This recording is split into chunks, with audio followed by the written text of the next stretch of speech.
Oh, look. Okay, good fella. Here's $10. Go out and hold yourself a hotel.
What's up, y'all?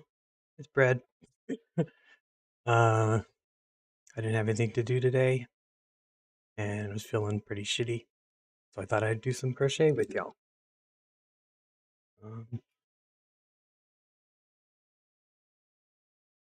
Got a little bit of a head start. We're making nativity, if you didn't read this title. Got their heads done already. And I've got the start of a kufiyah. And this is the manger the whole thing, or is it just the bed?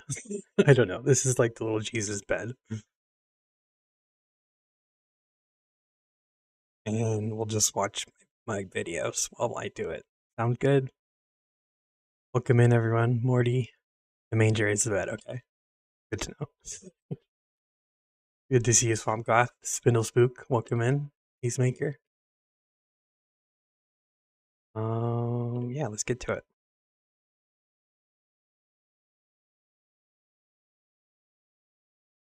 When I made a little watermelon.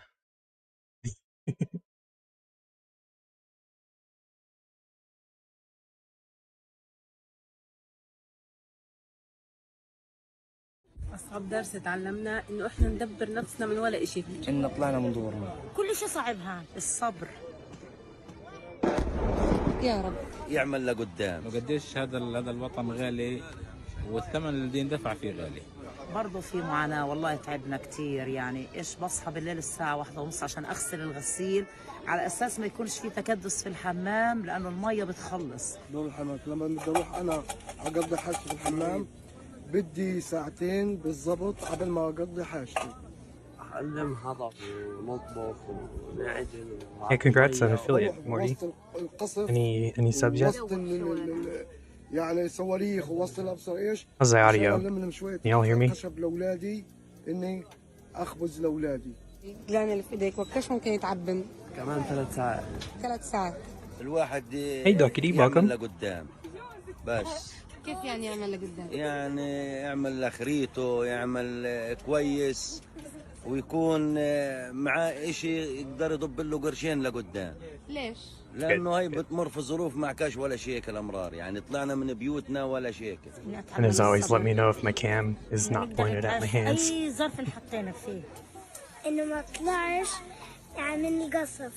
التهجير اللي تعرضنا له يعني الواحد حتى في بيته صح كان في خوف وفي قصف وفي كل شيء، بس البهدلة لأنه هاي الأوضاع الإنسانية إشي يعني خارج طاقة تحمل الإنسان يعني. Look one for me. لسه لو متنا جوا دارنا ولا بدنا هالمزلة. Yeah, I last saw Morty was doing يعني الدرس إنه الواحد ما يطلعش Dyson Sphere. من دار يموت جوا داره أحسن. طيب وأنتِ شو أصعب شيء بتعمليه في اليوم؟ كل شيء صعب هان. الغسيل، الخبز، توليع النار، الحمام. يعني عندك هان في الخيمة عندنا 17 نفر في خيمة واحدة. شو بدك أصعب من هيك حياة؟ احنا عملنا هنا خيمة وعايشين فيها وبناكل وبنشرب يعني بأقل الإمكانيات من ولا إشي بنعمل عشان نطعم الصغار وننيمهم وندفيهم من ولا إشي خالص. احنا عملنا نعمل إمكانيات ما حدش بيعملها، ما حدش بالعالم كله يعني بيعمل زي اللي احنا قاعدين هنا بنعمله. صح.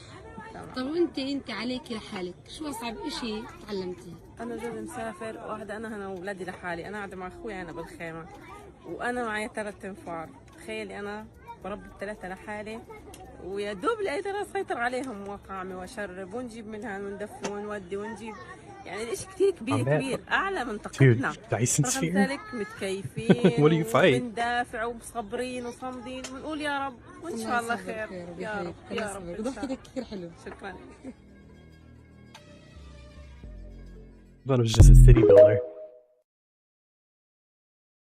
Single time we report something for like something hard and like bodies trapped under the rubble, people killed, very hard scenes.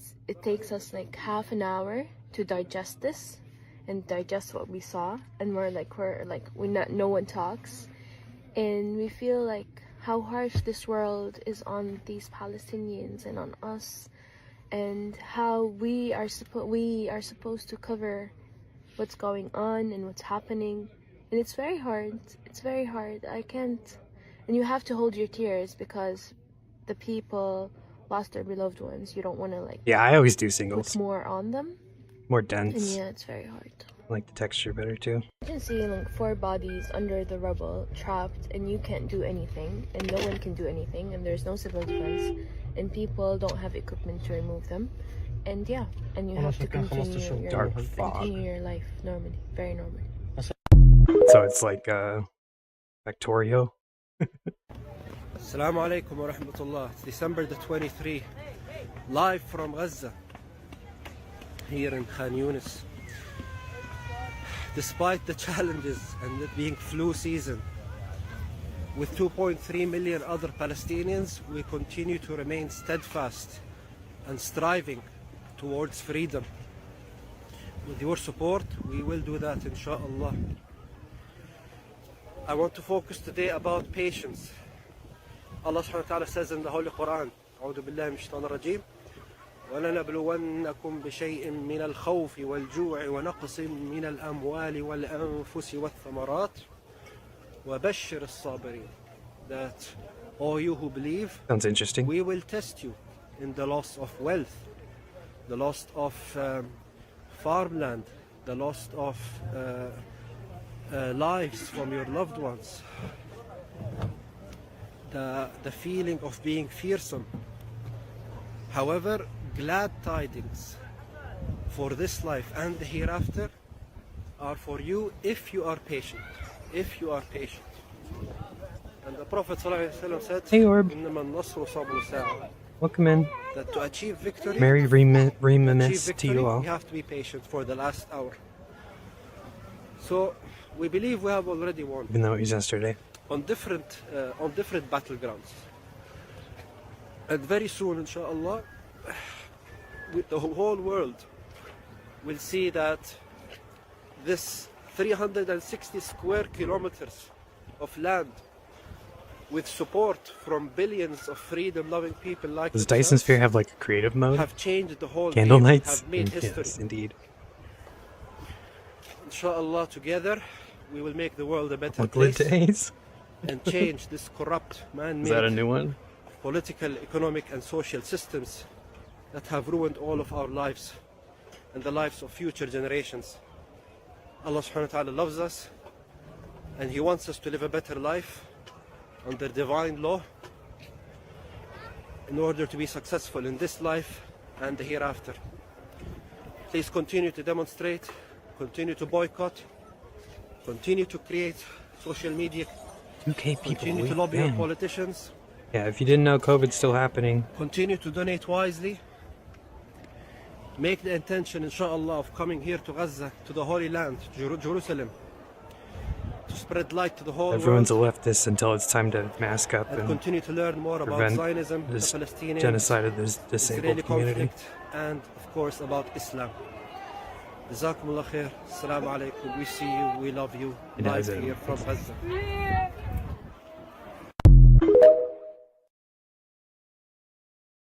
Dear Santa Claus, all what Palestinian children are asking for is to hear the sound of fireworks rather than airstrikes. All what Palestinian fathers want for Christmas is to hold bags full of gifts rather than holding bags full of dead pieces of their children. All what Palestinian mothers are asking for is to celebrate and decorate their houses rather than being homeless. All what Palestinians are asking for Christmas is a ceasefire. But all what Palestine got for Christmas is ethnic cleansing, genocide, and forced displacement. مات السلام في أرض السلام.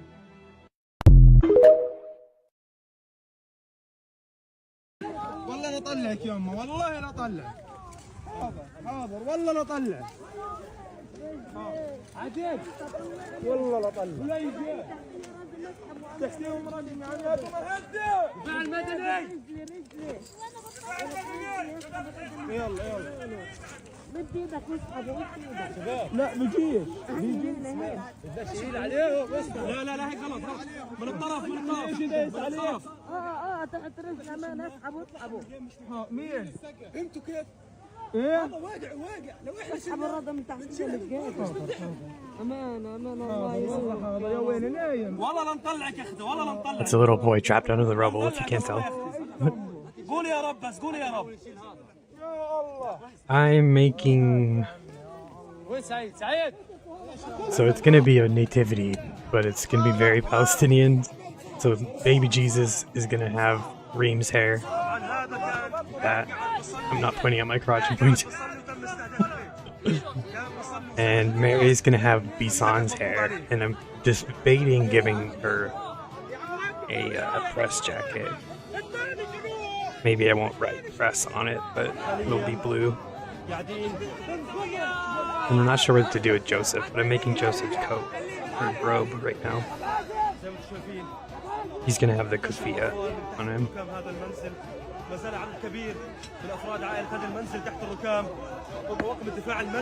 Maybe I'll make him look like Khaled, the grandpa. That one.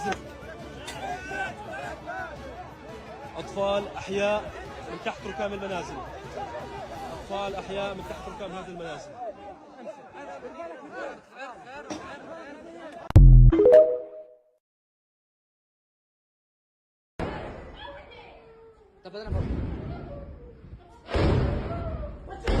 الحوش الحوش.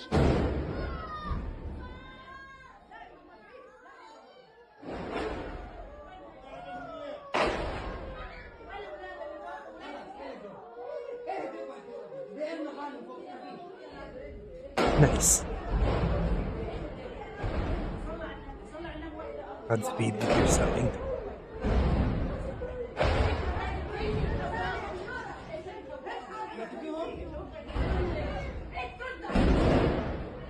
This is just a normal night in Gaza right now.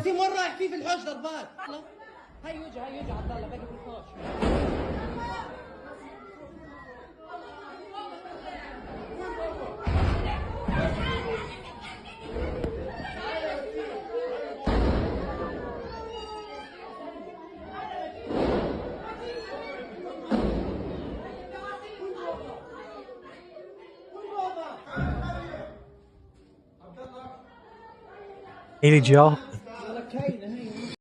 hear 9 million people didn't pay their student loans this month? And I'm one of them. Because fuck Joe Biden.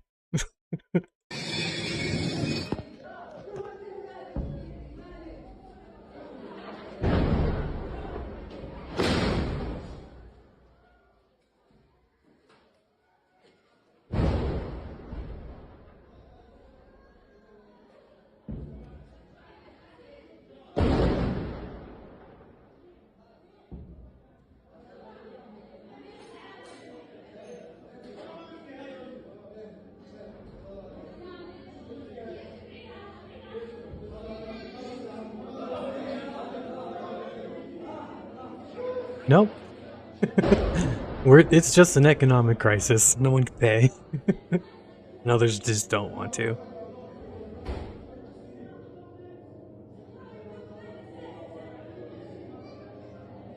2 million more, and that's like enough for a general strike. Like 3.5% of the population. Enough to make change.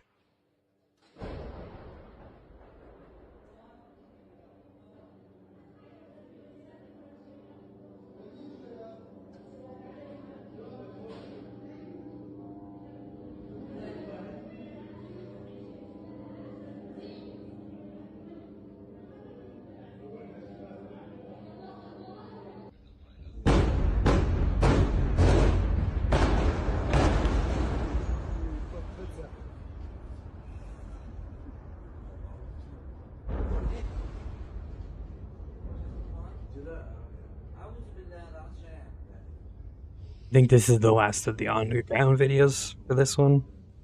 If anyone's being triggered by the explosions, it's almost over.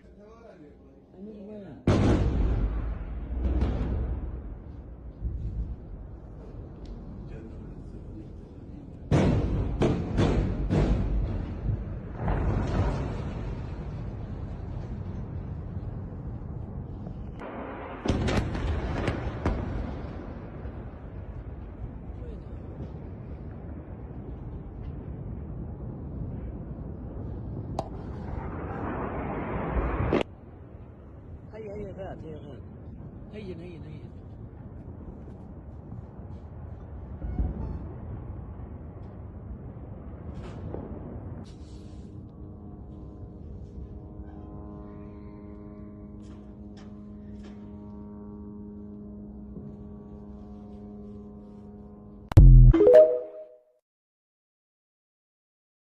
In the first few minutes of Christmas Eve in Palestine, the Israeli occupation forces began storming the town of Bethlehem, the birthplace of Christ. Al Jazeera just reported this. This isn't abnormal. They storm the West Bank and occupy Jerusalem every night, especially since October 7th. So why would it be any different on Christmas Eve, right? Actually, they tend to do things with such cruelty like that intentionally. In Gaza, that cruelty is easier to find than a drink of water. On Friday, Al Jazeera's Anas Al-Sharif in Gaza started uncovering just how terrifying, horrifying, words can't even describe what happened in Jabalia camp in northern Gaza was after the IOF pulled out after besieging the area for 20 days. He reported that IOF bulldozers ran over several pregnant women who were on their way to Al-Awda hospital in Jabalia, ripping their bellies and leading to their martyrdom. An eyewitness said, awful. Next to us is Al-Awda maternity hospital only. Both of these women buried under the rubble were coming to the hospital. One of their husbands is also here under the rubble. The IOF bulldozers came, ran over them, and killed them all. Here they are. Here is one body, and here is the other. And here are the bodies of 2 other pregnant women as well. They killed them without mercy. They had white flags raised. The bulldozers ran over them, and then they were shot. They killed all of them. In Al-Awda, medical workers have also been assassinated or abducted by the IOF in the dozens during the siege. Atrocities were documented in the Tal al-Zatar area after the 3-week-long siege. While the IOF tried to advance in the area before their retreat, this is with their tanks and all their machinery and everything, right? They're retreating because even though they had claimed weeks ago that they had captured northern Gaza, that they had pushed the resistance out, this is not true. We've been seeing so many deaths. The Israeli occupation forces have been losing so many soldiers, and it's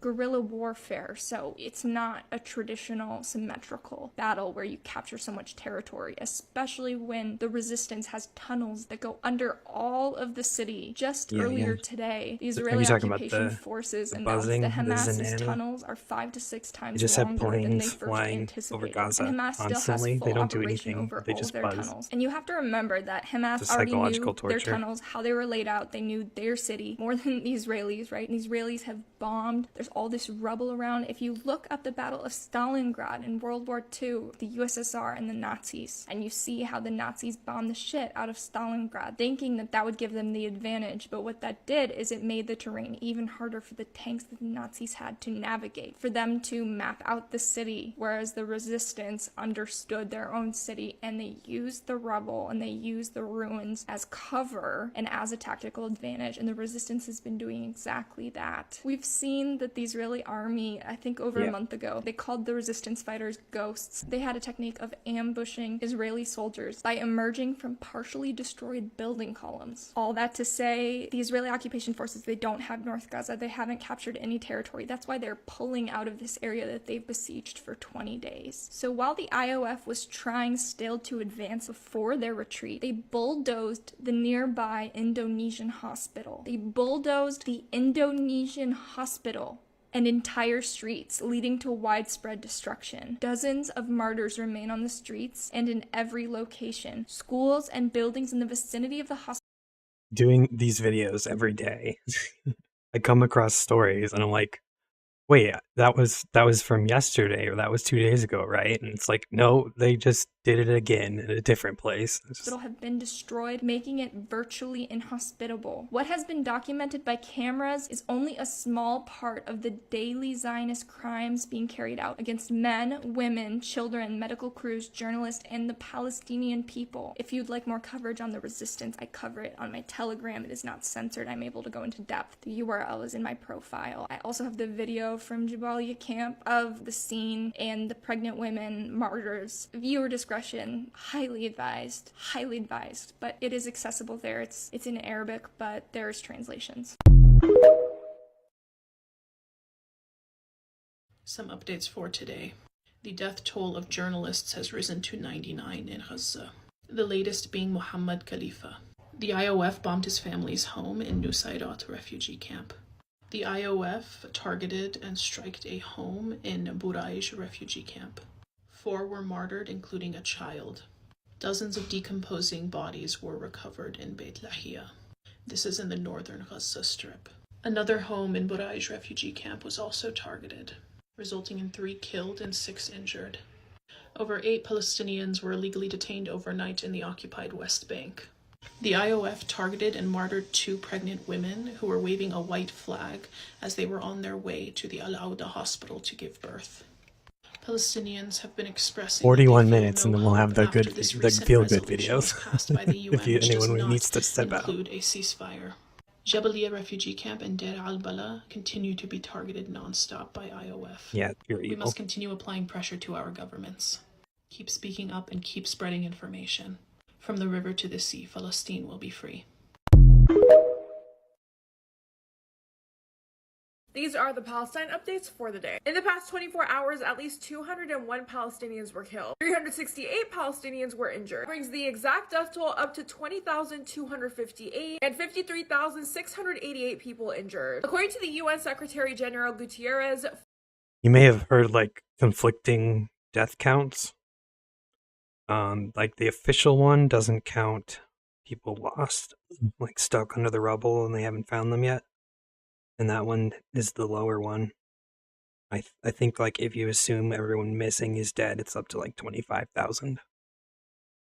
And nearly 10,000 children. 4 of the 5 hungriest people in the world are currently in Gaza. According to Al Jazeera, a lot of dead bodies are decomposing in the streets in a city called Bethlehem in the Gaza Strip. Most of these bodies are from people that were executed and their bodies were just left, and apparently dogs were also going through the bodies as well. This was one of the many Israeli massacres that happened, and we do have documentation that these kinds of executions did take place. As Israeli forces are attempting to clear the Jabalia area of the northern Gaza Strip, fighters are waiting to ambush the Israeli forces. Despite everything happening in the Gaza Strip right now, the Palestinian fighters are still holding up intense resistance against Israeli forces from occupying and taking over the Jabalia area. The toll for journalists is now up to 99 people, which means since the start of October 7th, on some days more than 1 journalist was targeted and killed. Make sure you like, share, and comment, and I will be back tomorrow with more updates. Please listen to this 24-hour update of Palestine. It's the 77th day of the genocide and it is the 23rd of December. Israel is continuing its bombardment. That is their aim and it intensifies day by day. Like I said, today is day 77 of the genocide and God knows when the ceasefire will happen. Last night, the latest attacks were on the Nusrat refugee camp and in Khan Yunis. The chief of the World Health Organization has reiterated his warning that famine is looming in Gaza. This conflict is blocking access to food, water, and critical supplies, meaning people are dying because of lack of basic resources. In Al Burej refugee camp, 4 people were killed, including a child, and the Euro-Mediterranean Human Rights Monitor has called for an intentional delegation to be formed and for them to visit the prisons in Israel. The group has actually documented that about 8,000 Palestinians that are prisoners are being subjected to systematic torture, enforced disappearances, and premeditated killing. This isn't surprising if, like me, you've seen the photos of the Palestinians. When they're released from the Israeli prisons, their plight is awful. More raids continued overnight in occupied West Bank, and at least 8 people were arrested, including children. That makes the total people arrested from occupied West Bank since the 7th of October at 4,658 people.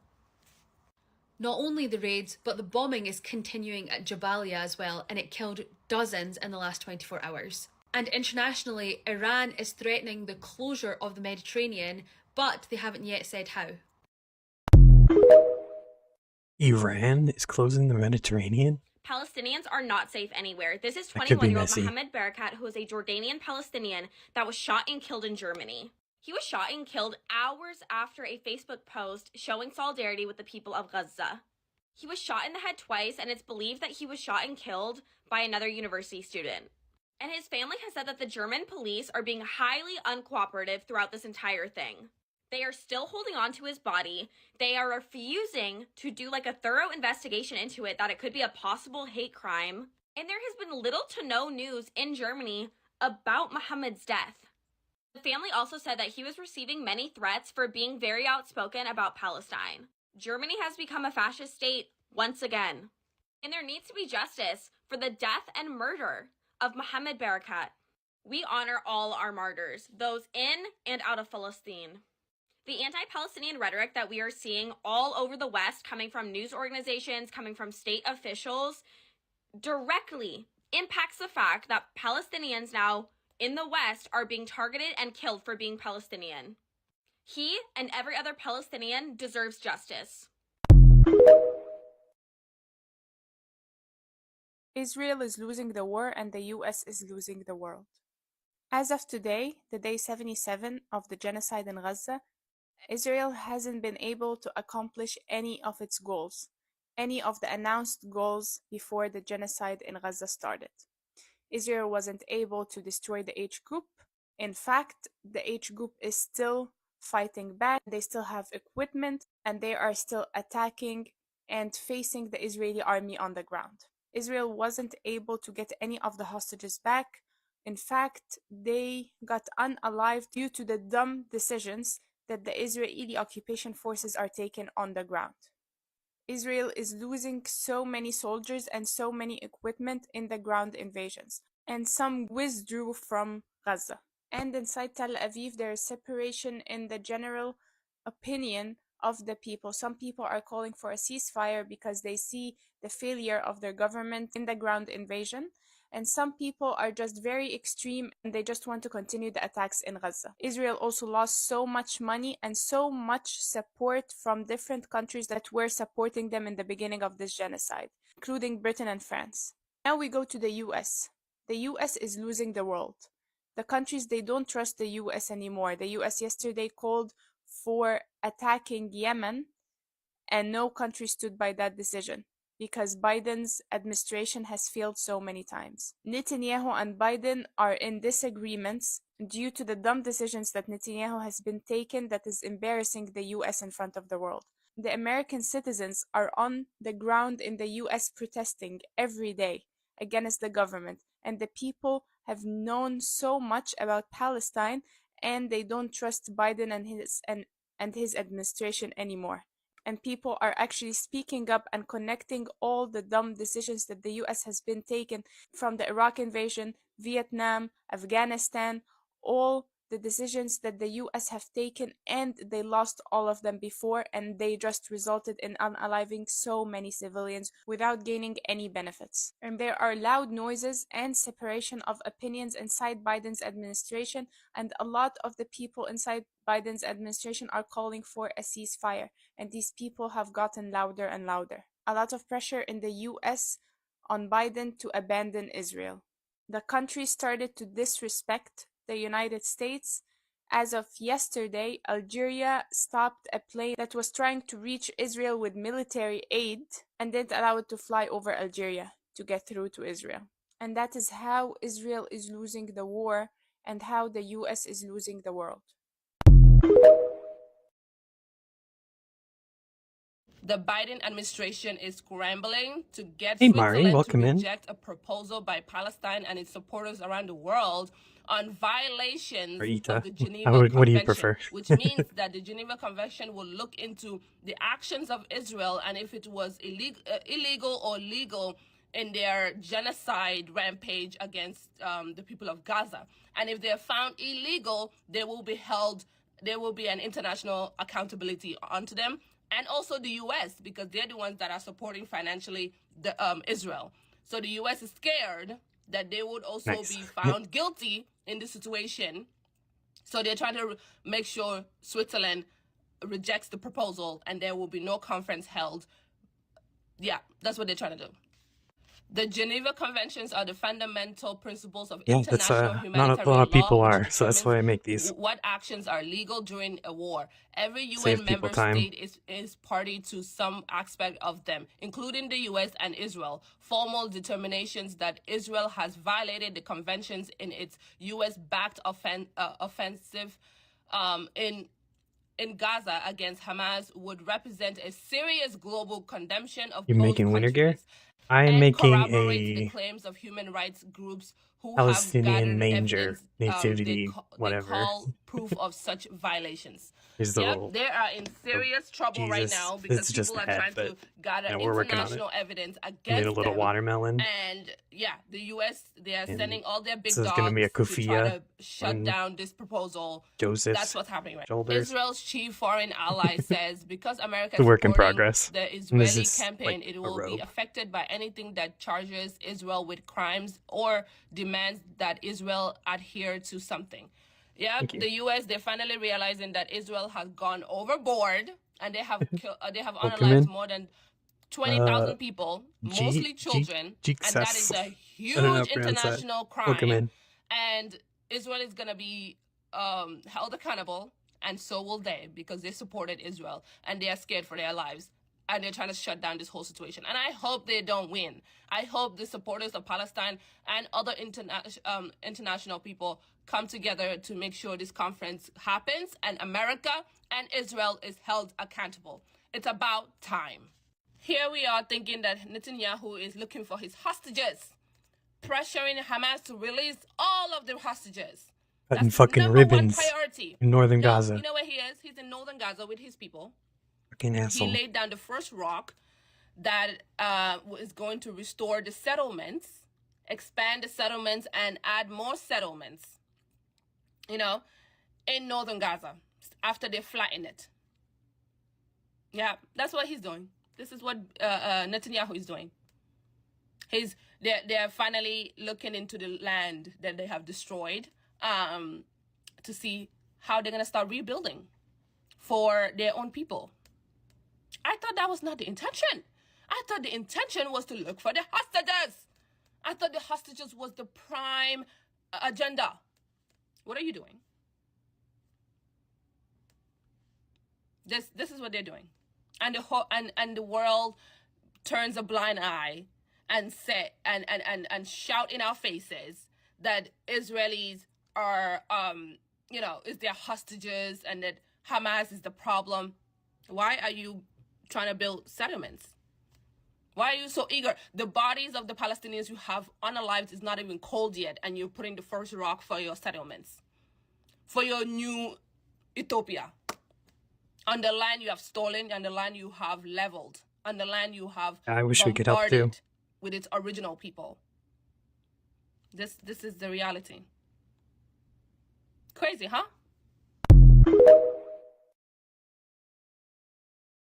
U.S. residents are directly funding illegal settlements in the West Bank. Crowdfunding site Israel Gives allows U.S. residents to donate millions to paramilitary groups, IDF units, and settlers. Now, the really messed up part is that these people who are giving to Israel Gives can actually claim tax deduction on these donations. And the other really messed up part is that illegal settlers are just that. They're illegal. The U.S. does not recognize illegal settlers. And a few weeks ago, you saw Anthony Blinken and the Biden administration came out and said that illegal settlers in Israel will no longer get visas to come to the U.S. And now I'm going to say something a little bit controversial. It might be a hot take, but let me explain. I am actually fine with U.S. residents using this platform called Israel Gives to give money to the IDF, to illegal settlers.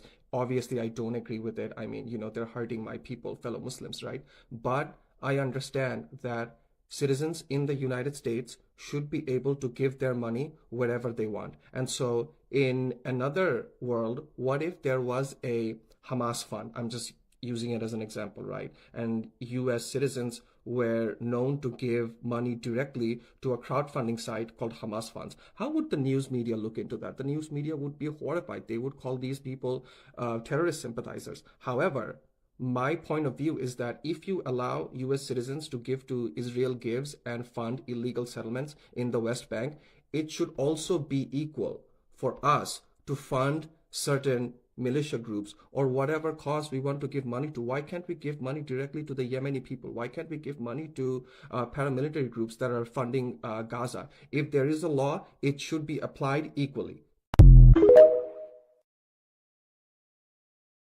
כן את החשש שהם יקבלו איזו הוראה שאולי משהו בסוף יחליטו להרוג אותנו, והיינו שואלים אותם את זה גם לפעמים.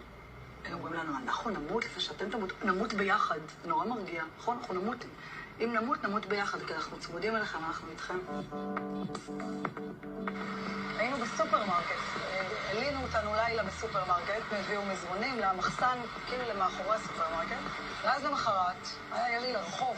Oh, if you're not reading, these are two people who were taken hostage by Hamas, and they're telling the story of how the Al-Qassam fighters would like physically shield the hostages with their own bodies when bombs were getting dropped on them.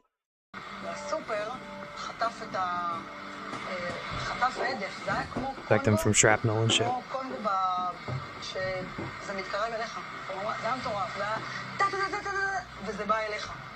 ואנחנו ככה התקפלנו עם המזרון שעלינו, והם, השומרים שלנו, השובים שלנו, המחבלים עלינו, מגוננים בגופם, שוכבים עליכם? לפני הירי הצבא. כי אנחנו מאוד... Hey, Eliza Pilakowski, are you there? You wrote this article in the Jerusalem Post, The Myth of Settler Violence. I think the West has been pretty sure about who they think should be equal for a while. She's the mayor of a West Bank settlement called Mitzpe Jericho. Eliza was born in Florida and Not she's the had a people pretty in the privileged West, life. She's lived all over the charge. country, including Boca Raton and Beverly Hills. So why did Eliza move from Beverly Hills? After having everything she could want in life, she still couldn't satisfy the deep ancestral desire to be a pioneer of today. The voice of Christopher Columbus in her sleep was just relentless. Eliza's pretty clear about this herself. Just take a listen to this. What I try to do is represent the people and try to continue to build and build and build and build. This lady is so, completed the indoor sports complex. My next project is to get dystopian. an indoor workout gym going. And then we'll continue building. We need a senior center. We need just a community center where we'll be able to have clubs for seniors and youth and everybody in between, and we hope to continue to build and build. Well, Eliza's intentions are pretty clear on settling every inch of the land in the historic land of Israel. When the media reported on settler violence in the West Bank, it made Eliza very upset. Eliza states, settler violence is rare and infrequent, especially in relation to the daily life of Palestinian blank. However, all of the evidence suggests Eliza is pulling shit out of her ass. From 2008 to October 7th of this year, there have been 2,477 Palestinians injured by Israeli settlers in the West Bank. That's in comparison to 1,499 Israelis. If we look at settler violence in the West Bank in general, it's dramatically increased since 2015. 76% of the incidents are related to settlers not allowing Palestinians to use their own land. Go listen to this clip. بدهم يطلعونا من الدور اللي بدهم اياه. هاي الارض اللي فوق هسه صدروها، حدا بيطلع عليها ما حدا. عدة مرات يوصلوا باب البيت هنا، قسم يبلش يضرب حجار علينا، وقسم يولع نار، 40 years وقسم after. يكتب في It's like next year. واحنا في حالة نفسية يعني كثير تعبانين. تعلم انه مرات بيدخونا ومرات باخذونا احنا ولاد الجيران بيذبونا في جارة، وكانوا يربطونا وطلعونا كله انهم هم بدهم يخلونا نصير مستوطنين زيهم، انهم يعني يحلوا عنا بطلوا ينزلوا. بنمش ما هي من الخوف، بنمش من مرة هسه دائما قاعدين على الشباك هي واحمد ظلوا قاعدين يراقبوا، هاي اجت جندي وهاي اجت جيب وهاي اجت جيش وهاي اجت المستوطنين طول النهار وهم هيك. This really infuriates me because there's people like Aliza, who's an American just like me, who's a privileged girl from Beverly Hills. While I'm not allowed to buy land on my family's own town, Aliza, this girl from Beverly Hills, can just come and take all of my family's land. And using all of her privilege, she'll write a Jerusalem Post article telling millions of people the real issue is my family and she's this innocent damsel in distress. There's actually a saying for this in Arabic. We say khara aleki and kus immek. I really hope that people understand that we are not boycotting temporarily. Like, now that we've started this boycott, we literally cannot stop boycotting no matter what. If Starbucks all of a sudden stops funding genocide, don't think that's a green flag to go and buy Starbucks again. If Disney all of a sudden stops funding genocide, that doesn't mean that that's a green flag for you to restart your subscription. In the words of Cardi B, if a bitch beef with me, we gonna beef forever. We boycott until these fucking establishments crumble to the ground and no longer exist. A lot of y'all have some misguided faith in America, and I get it. But that little twinge of faith that you still have, throw that shit away, because that's not gonna get us to freedom. You need to have absolutely no faith in the American government. Zero. You need to lose all faith in these corporations, because as long as there's money to be made, it will always be profit over people. And so every major corporation is complicit in the oppression of the people. We ain't just boycotting for Palestine, we boycotting for all of us. You hear me? I just saw a video of this little boy and his mom is holding him. Oh, and it shows like trigger warning on this one. This one's really sad. maybe switch off for a bit if his you're. chin, like it's just ripped off. Like it's just ripped off, and then she turns him to the side, and then his whole entire face is just blood. There's just so much blood, and she's holding him, and you can see all these other people inside of the video, and they're just screaming, and they're holding the little boy, and the mom is kissing him, and he takes his last breath. That's it. Posted by the photojournalist Mohammed Faiq. It was the massacre at another refugee camp. We've seen so many babies. We've seen so many babies take their last breath.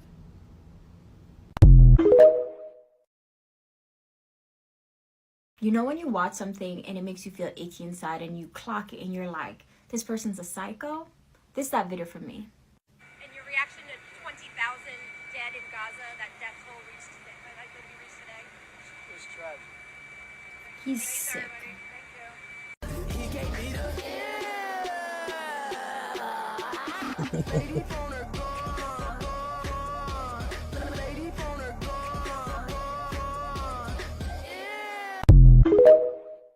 You gotta savor the clowning on the Genocide people, the evil going people. on. Oh wow, so I don't if they're funding. Okay, I'm sure there's a lot worse things in this world. Name one, lady. There's a lot worse things in the world than the genocide and ethnic cleansing of Palestinians, than the displacement of 90% of the population in Gaza, the starvation and deprivation of every basic human necessity. There's worse things than that. There's worse than innocent children, mothers and fathers and elderly losing their lives. There's worse things than them literally being deprived of everything and are literally living through unimaginable conditions. And they are people who deserve every right to live and have every right to have the access that we have to things, but they don't. And you can't put a damn drink down, and you can't skip a McDonald's meal because you're so privileged and entitled. is Debke, a traditional folk dance from the Levant region, mainly Palestine, Lebanon and Jordan. But for Palestinians, it's more than just a dance. Debke translates to stamping of the feet. It refers to a tradition dating back to a time when Levantine people built their roofs with mud. Whenever the mud cracked, people would gather in line and stomp the mud into place. So what was once a method for repairing a neighbor's roof transformed into an expression of communal love and unity over time. And since the forced expulsion of Palestinians from their land in 1948, the dance has become a universal manifestation of Palestinian identity, connecting people to their culture and heritage.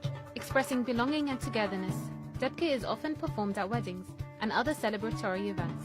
However, it has also emerged as a demonstration of Palestinian unity against oppression. And now, amid Israel's onslaught on Palestine's Gaza, the dance has taken the internet by storm, spreading across the world as a symbol of resilience and solidarity with Palestinians. America will always have the money to kill the brown man. America will always have the money to kill the brown man. But no money for health care, no money for education. America will always have the money to kill the brown man. I want to talk to you about December 23rd. December 23rd is Reem and Khalid's birthdays. If you don't remember Khalid, he was the grandfather who called his granddaughter Ruh Ruhi. Before we honor their birthdays tomorrow, I want to tell you about that phrase. That phrase, Ruh Ruhi, is used to describe those that are closest to us, but it's not the only phrase. We use other phrases like Habib Albi, which is the love of my heart, Habib Ruhi, which is the love of my soul, but there are so many more. Arabic is a deeply poetic language. In fact, there are 14 different stages of love in classical Arabic, and between 50 and 100 different words just for the word love. There are even 12 words for friend, friendship, ranging from someone who's your same age all the way up to a spiritual double and soulmate. So different people are going to do different things tomorrow to honor Reem and Khalid. Some are going to change their profile pictures. Some are going to describe what Ruh Ruhi means to them.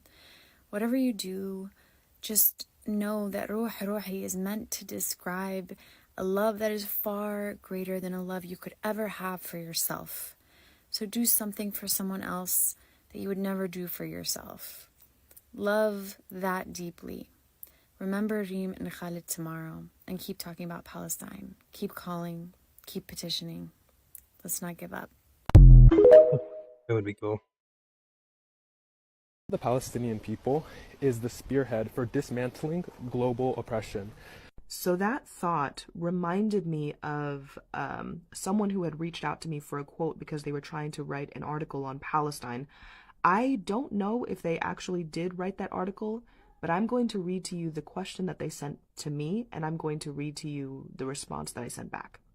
So the question is, why do you believe it's so important for people to be educated on what is happening to Palestinians right now, especially folks online? Why and how can this change things? And then this is going to be my response. General progressive discourse has managed to pinpoint the ultimate problems with the world today: capitalism, patriarchy, and white supremacy, all of which have continued a centuries-long legacy of global exploitation. Palestine is a stepping stone, the ultimate test for the global community to determine whether or not we have the potential to break down these systems and build a new world. Palestine is the litmus test because Israel is the legacy child, the literal physical manifestation of every Western power pouring all of their resources, in America's case, our resources, our taxes, and our labor, into sustaining the most aggressive colonial project of our time. And they are doing so in the age of connection, when the whole world is using the same language and engaging with the same technology, an unprecedented tool in the hands of the people, a people who have collectively discovered that information is free and self-education is empowering.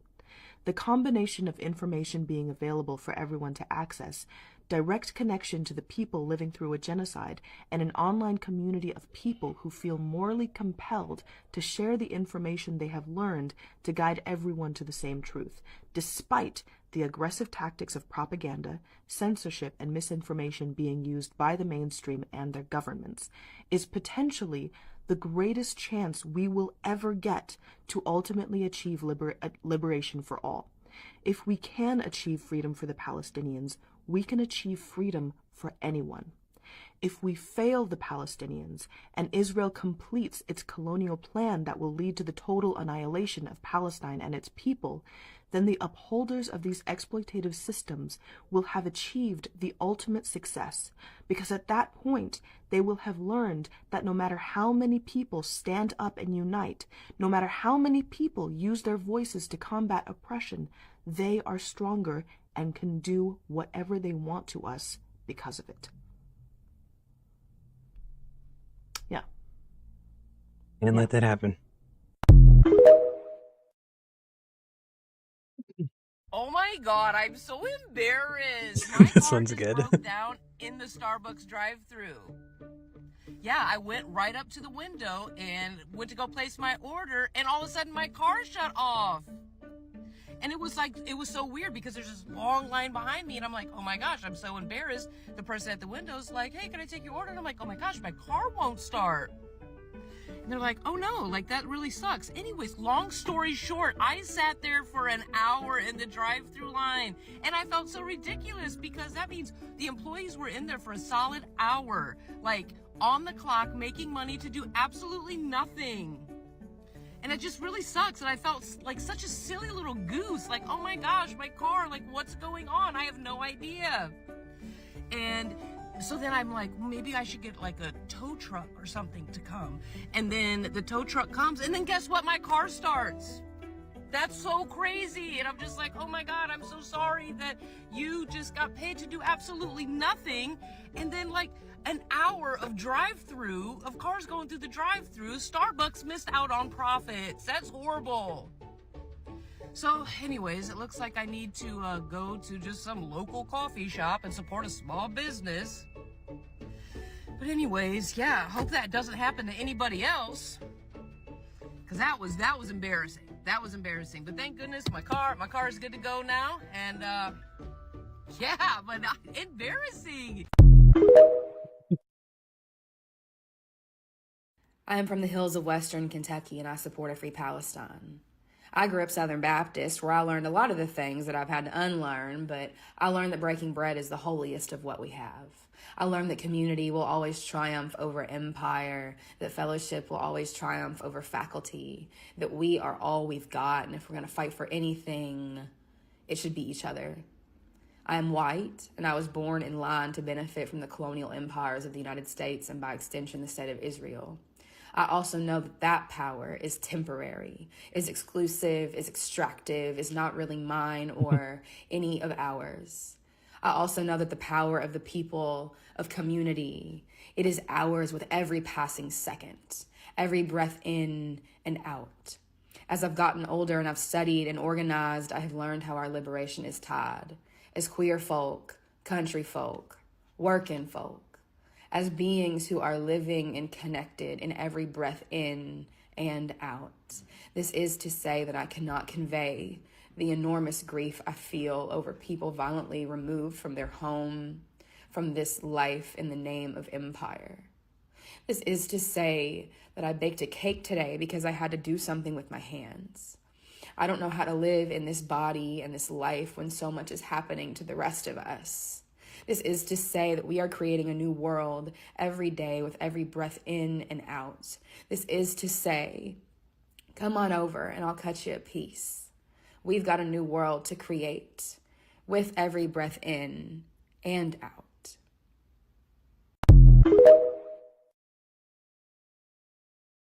If you had visited Philistine about a decade ago, the one thing you wouldn't see on the regular are female hair salons. And one might assume that it's for religious reasons like Islamic modesty, but that's not really the case. In the 90s, the Mossad, which are basically the Israeli CIA, used Philistini hair salons for very nefarious reasons. When Palestinian women would visit the salon, the Mossad Trigger warning. Essay. Just give you a second. Probably don't want to hear this if you... Yikes. drug the tea that they were served there, knock them out, strip them naked, take pictures, and then they would use those pictures to blackmail them and their husbands.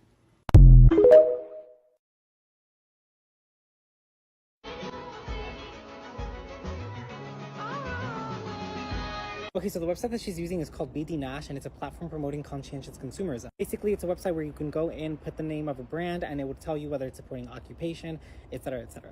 Really good website. I suggest you use it next time you do your grocery shopping and basically, you know, shop anywhere. Also, I'm trying to build a website where it's a list of brands that do not support occupation and are ethically sourcing everything, basically. And I'm talking toilet paper brands, paper towels, toothpaste, clothes, food, everything. And the goal is basically to make a place where people can go to see what brands they can buy from instead of the typical what brands we can't buy from. Yeah, if you know of any brands like this, please put them in the comments and share, because I really want to like get this website up. Also, if you would like to be part of like a team and like help me with this, like, you know, I encourage it. The age of unethical consumerism is over. We need to know what we're buying with our money and what we're supporting and what we're enabling. Yeah, share what brands we should buy from. Unfortunately, there is no ethical consumption under capitalism. I'm gonna get a lot of hate when I say this, but shut your phone off, because I do know what he right means. now there's too much going on, and it's okay. Now that we got past that, you want to know how scared they are of Muslims? For those that don't know, just listen to this. The technique isn't working in Muslim countries as they seem less receptive to mass population control methods compared to Western countries. There's no doubt that their strict adherence to the laws of their Islamic faith is what foiled and stumbled their plans for the Middle East and Muslim countries, temporarily. Therefore, a concerted drive was mounted to wage war on the Muslim world. When I tell you that they've studied the Quran, they've studied everything, they studied Islam just front to back, they're scared. And they know that there's nothing that they can do, there's nothing they can put in the media, there's nothing they can tell people to bring Muslims down. And what's happening in Palestine right now, they're not winning anything. They went so far as to study everything about us, to find a way to get in between and just break everything apart, and to change the religion. But what they don't understand is that trying to scare Muslims out of their faith is never going to work. And we can see what's happening right now with so many people that aren't Muslim finding Islam and getting interested in the religion because of how strong the people in Palestine are. And they're never going to win.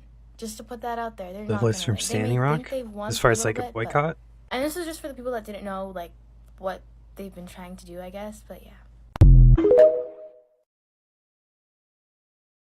Hello, loves.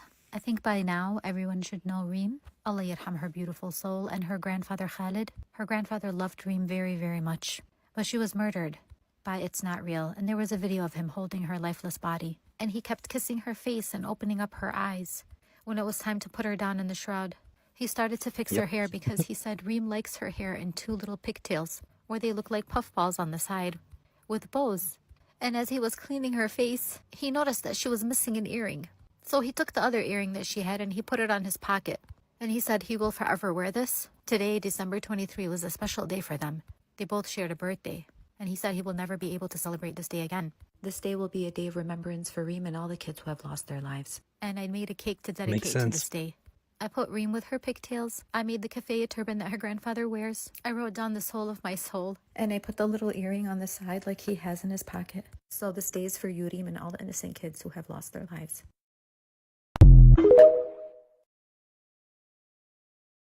The genocide in Gaza has revealed a lot of things. Chief among them is the fact that these humanitarian values that the West purports to have are entirely fake.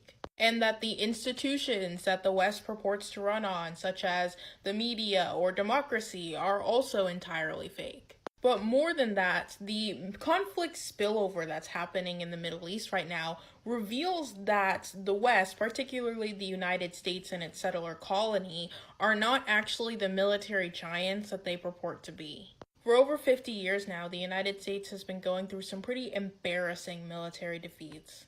Vietnam and the War on Terror have not only been affronts to human rights everywhere, but moreover, they have been well documented as abject failures. The only goals the U.S. manages to achieve are selling an increasing number of military contracts, killing and displacing an unconscionable amount of people, and radicalizing entire regions. And thank you for the raid. I can't see how many. Oh, nice. Welcome in, everyone. I'm Brad. I haven't been streaming in a while. I haven't been crocheting in a while either.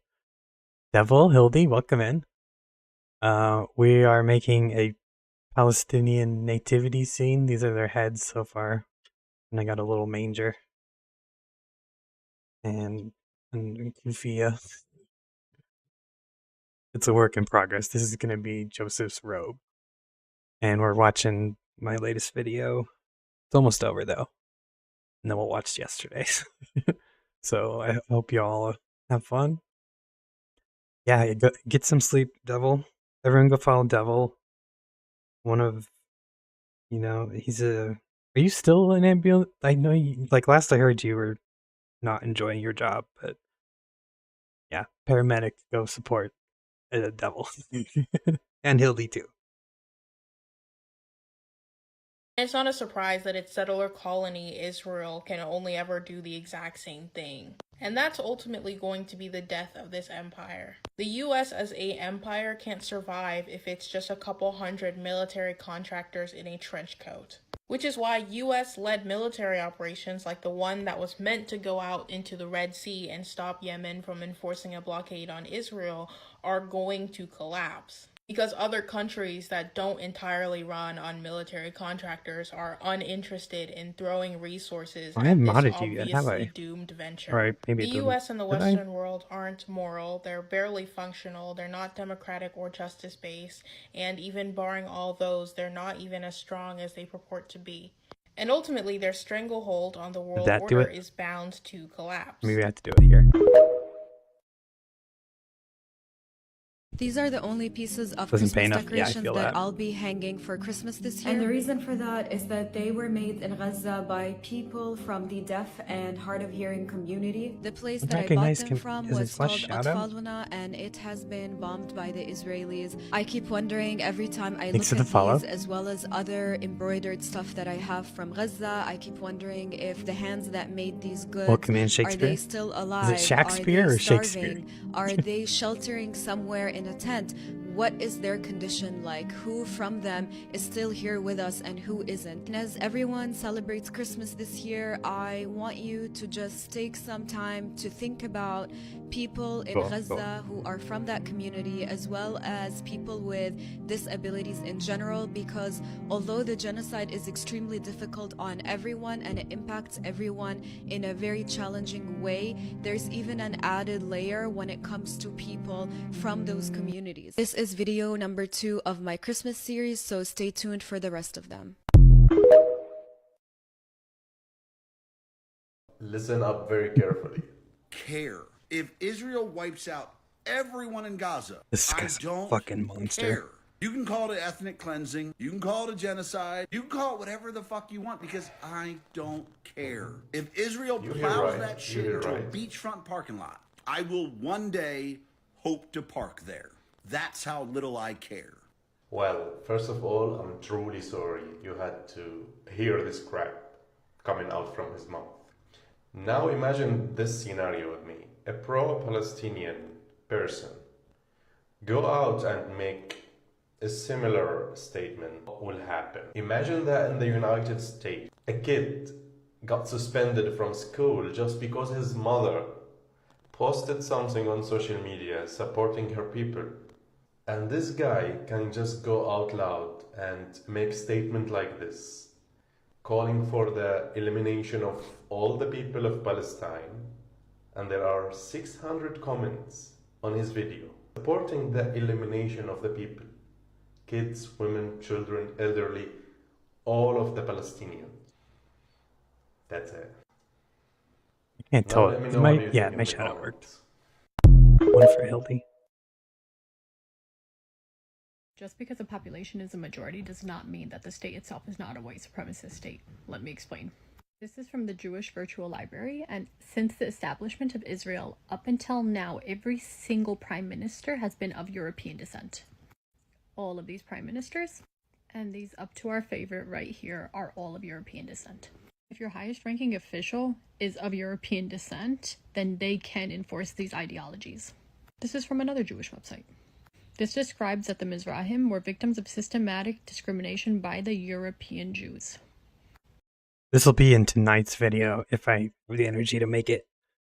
They have a website called Words of Iron, and it just like gives you an Instagram post or a TikTok, and it just has a button that says report. and you click it and it goes to the site and like opens up the report.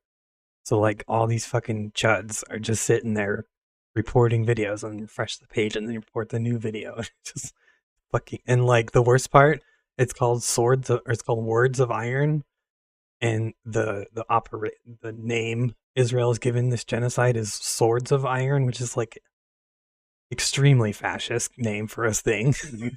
It's like peak cosplay to call your little troll website Words of Iron. They were even sent to transit camps where the living conditions were very difficult. The first prime minister of Israel, David Ben-Gurion, was typical of the Ashkenazi leadership in the early years of the state. Those Jews from Morocco had no education. Their customs are those of Arabs. The culture of Morocco I would not like to have here. We don't want Israelis to become Arabs. Ultimately stripping the Mizrahi of their Middle Eastern identity. The Ashkenazi or the European exactly. Jews worked so hard to eliminate the culture, the Arab culture of his Mizrahi Jews, that the younger generation today does not understand why the older generation sees Mizrahi culture as the central part of the identity. It's been replaced by a uniform Israeli culture based on Jewish religion and nationalism, Hebrew culture, and certain local behavior and ethics. Ashkenazi European Jews often saw Middle Eastern or Arab Jews as people they did not want to associate with. They saw the Middle Eastern region as barbaric and wanted nothing to do with it. Therefore, they forced Mizrahi or Arab Jews to assimilate and adapt European cultures that they brought with them from Europe to Israel. It is truly a white supremacist state.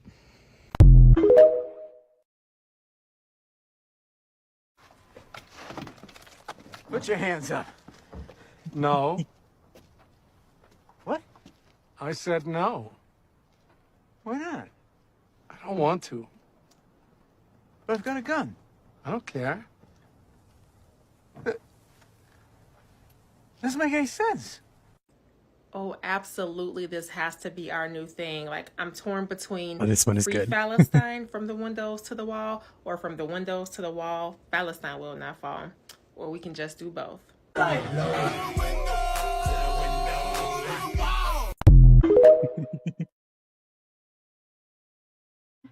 Well, you don't know me, but I know you. I'm just trying to heal as many as they kill. Funding Israel, but blaming it on drill. Funding genocide, but blaming it on the youth. Kept my mouth shut cause I didn't know the truth. But law sent the text asking if I'm gonna speak. Post on IG, maybe even a tweet. I thought about Rosa in 1953 and what she stood for, but not giving up a seat. Just so I could be all I could be. Just so I could say all I could say.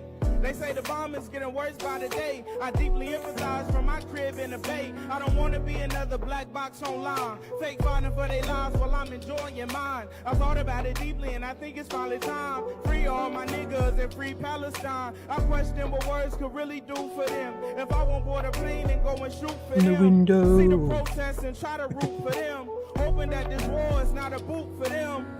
Something to step into on their off days. Badges to wear on their sleeve.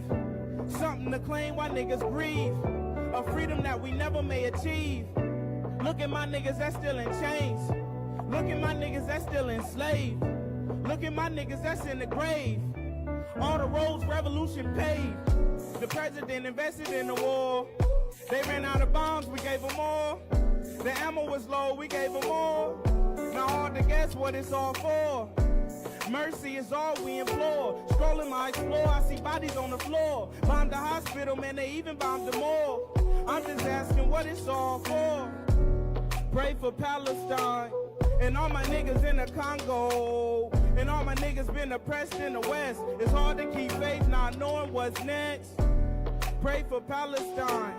And all my niggas down in Flint too. My niggas living out of tents too. Fighting for change while they rent due. Pray for Palestine. And all my niggas in the African Republic. And all my niggas been oppressed in the East. Hard to keep faith not knowing what you gon' eat. Pray for Palestine. And all my niggas down in Syria. It's a war in Liberia. From the north side to Libya. Hey, we praying for Israel too, man. The human in me see the human in you. It take less resource to heal than it take to kill, you feel me?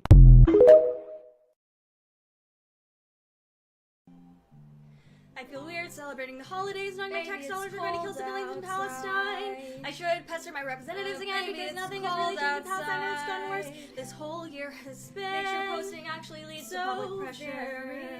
I was on the actor strike a year and now COVID's on the road. My senators are like, hey, sorry, I support Biden on this Democrats, they don't have to agree with it. My representatives are like, also, you know what, hey, sorry, I support Biden on this one. But really, it would be super cool if they were like, you know what, I don't support Biden on this one. At least 62 members of Congress have called for a ceasefire. Don't give them participation awards, applaud them when the thing is done. Party might think, baby, it's bad out there. Is there just Kool-Aid in this drink? Please, you gotta be a real one out there. I wish I knew how. Okay, but you can't give up now. Stop burnout from bad news. A lot of news just shows what gets the most clicks. Pressure's mounting, so no, don't give up. I just keep posting. I won't just say, hey, at least I tried. 98% of Gazans don't have enough food. Gazans are searching for winter clothes under the rubble. In Palestine, it's cold outside.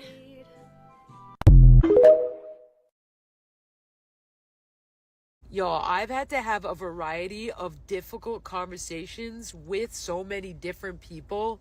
As somebody who is queer, as somebody who's Palestinian, as somebody who is Muslim. The worst conversations being with Zionists, in case anybody was wondering. So here's my advice to anybody who's struggling to have a conversation about Palestine with a loved one this holiday season. Where churches in Palestine have canceled Christmas due to Israel's ongoing genocide of the Palestinian people. One of the most important qualities of any relationship, the most important in my opinion, your relationship with yourself, is authenticity. And so if you are truly authentic about your unwavering solidarity with the Palestinian people and your commitment to do anything and everything that you can, then whatever outcome that you are afraid of, living outside of the truth, I promise you, will be much worse. I mean, you gotta trust me on this one, okay? I can really speak to this. Having conversations with your people is one of the things that have been asked of us, in addition to continuing to take action and post and educate yourself and others. And the most important thing that you need to know is that you may lose the favor of your loved ones, but you are not losing your loved ones the way that Palestinians are. Because we are paying for this, we are funding this, we are creating this genocide. We are active participants in all of the atrocities against all Palestinians. And therefore, we have the responsibility and the power to do everything we can. And the reason we are asking this of you is because nobody can reach your people better than you can. We don't need people to water things down and make them feel comfortable about it. We just need you to say the things we're saying and ask people to do the things that we're asking you to do.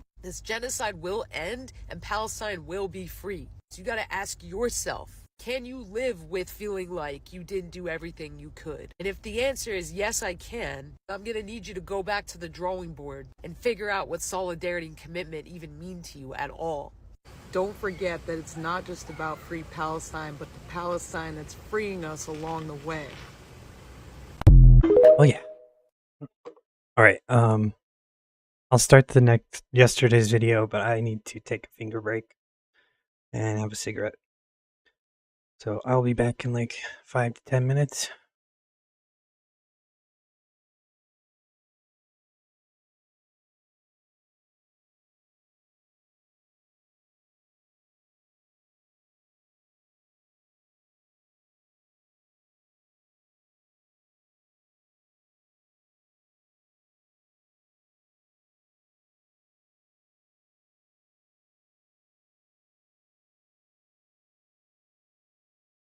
مرحبا.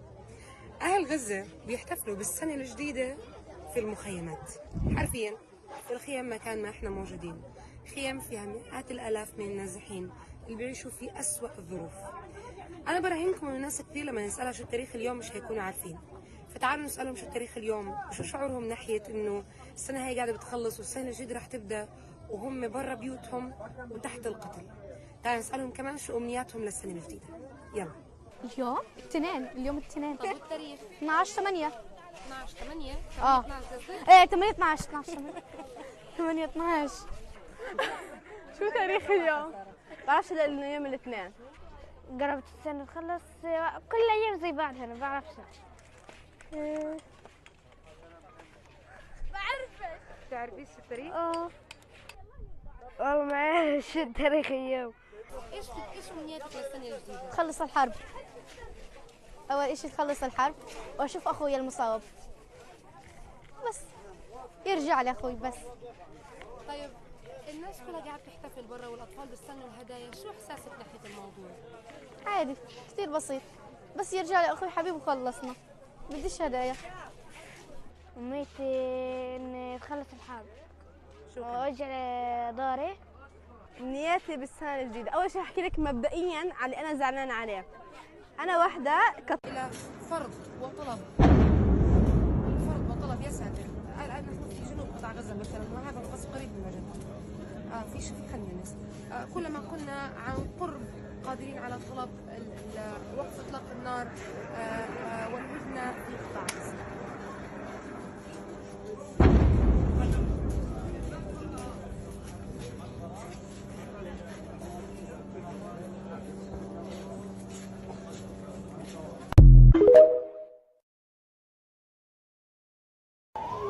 Assalamu alaikum. It's December the 21st, live from Gaza. Despite another communications blackout, the 9th over the last 2.5 months, we are still trying to get the truth out to the world about what's happening here. Today, we have good news. Alhamdulillah. All the internal and external indicators are showing that we are going towards a stop to the genocide that is happening here against the people in Gaza. Look at what the political atmosphere is like outside. Inside, we are also seeing an influx of goods, an influx of aid, alhamdulillah, that is reaching the people here. There are other things as well, but not everything we know we can talk about. But good news. Inshallah, over the next day or two, we should hear about a semi-permanent ceasefire to the situation here in Gaza. Now, what is your role? Please, this would not have been possible without your continuous demonstrations all around the world. Don't stop that. Don't stop lobbying your governments. Don't stop creating content on social media, liking, commenting, sharing. Don't stop donating wisely. Don't stop making your voices heard to everyone to ensure that Palestine is free, together with the rest of the free world. Soon, the borders will be open. Soon, we will work together to ensure that Gaza, Jerusalem, Palestine, and the whole world have a new system, a new divine, political, economical, and social system that provides to all and doesn't oppress the many. Stay safe. We see you, we hear you. Assalamu alaikum wa rahmatullah.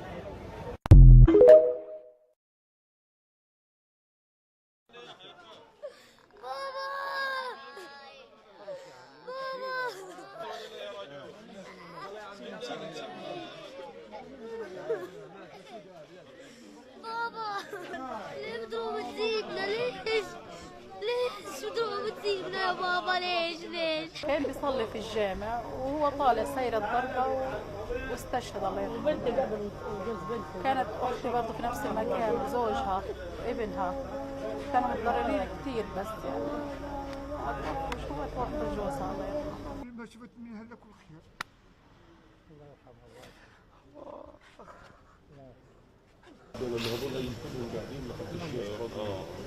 روحت على البيت قبل الضرب، هي كانت بتاخذ اختها على المستشفى، سابت اخته وطلعت برا الضرب بسرعه، صارت الضربات اتضرب في المسجد، واجت هوايه المسجد واجت فيها، والحمد لله على كل حال. It's 5 in the morning and no one planned to be sitting here. But after Israeli soldiers break into your house with a crowbar in the middle of the night and hold you at gunpoint, what else are you gonna do besides call your entire family to come over and talk about it? Everyone jumped between stories. They talked about how Munder Hamira, known all across Palestine for his nonviolent activism, was violently abducted by Israel. How Munder's daughter did everything she could to stand between the heavily armed soldiers and her dad without fear. His younger brother joked that if the soldiers had just given him a second to wake up before they started beating him, they wouldn't have stood a chance. And everyone tried not to laugh when Munder's 14-year-old son said he thought one of the soldiers had taken pity on him when he saw him pull out a knife, assuming it was to untie him. But instead, the soldier used it to slash his shirt while he was still wearing it. Everyone laughed because if they didn't, they'd cry. For Munder and for all of occupied Palestine.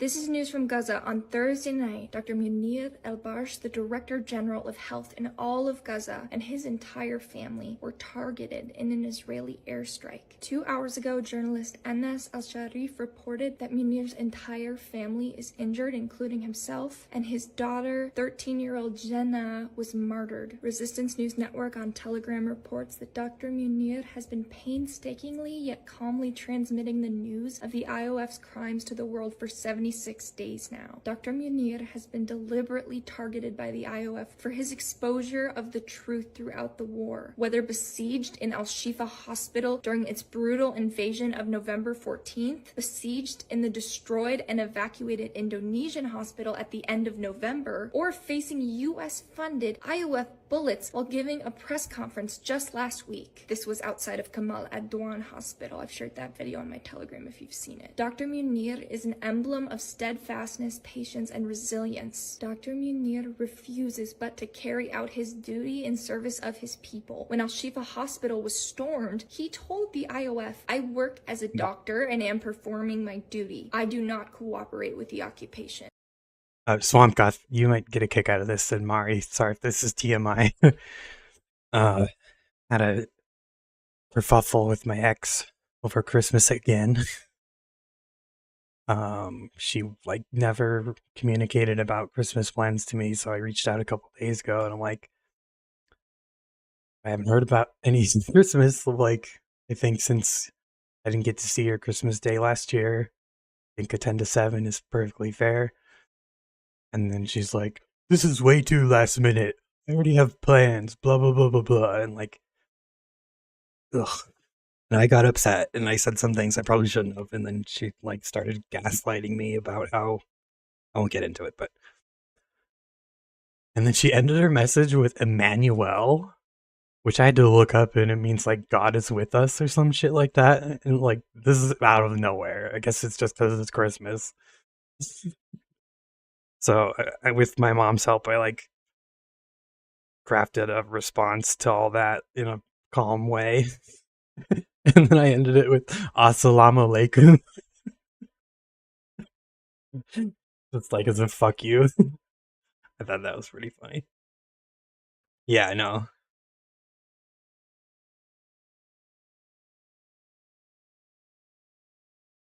Anyway, back to the video.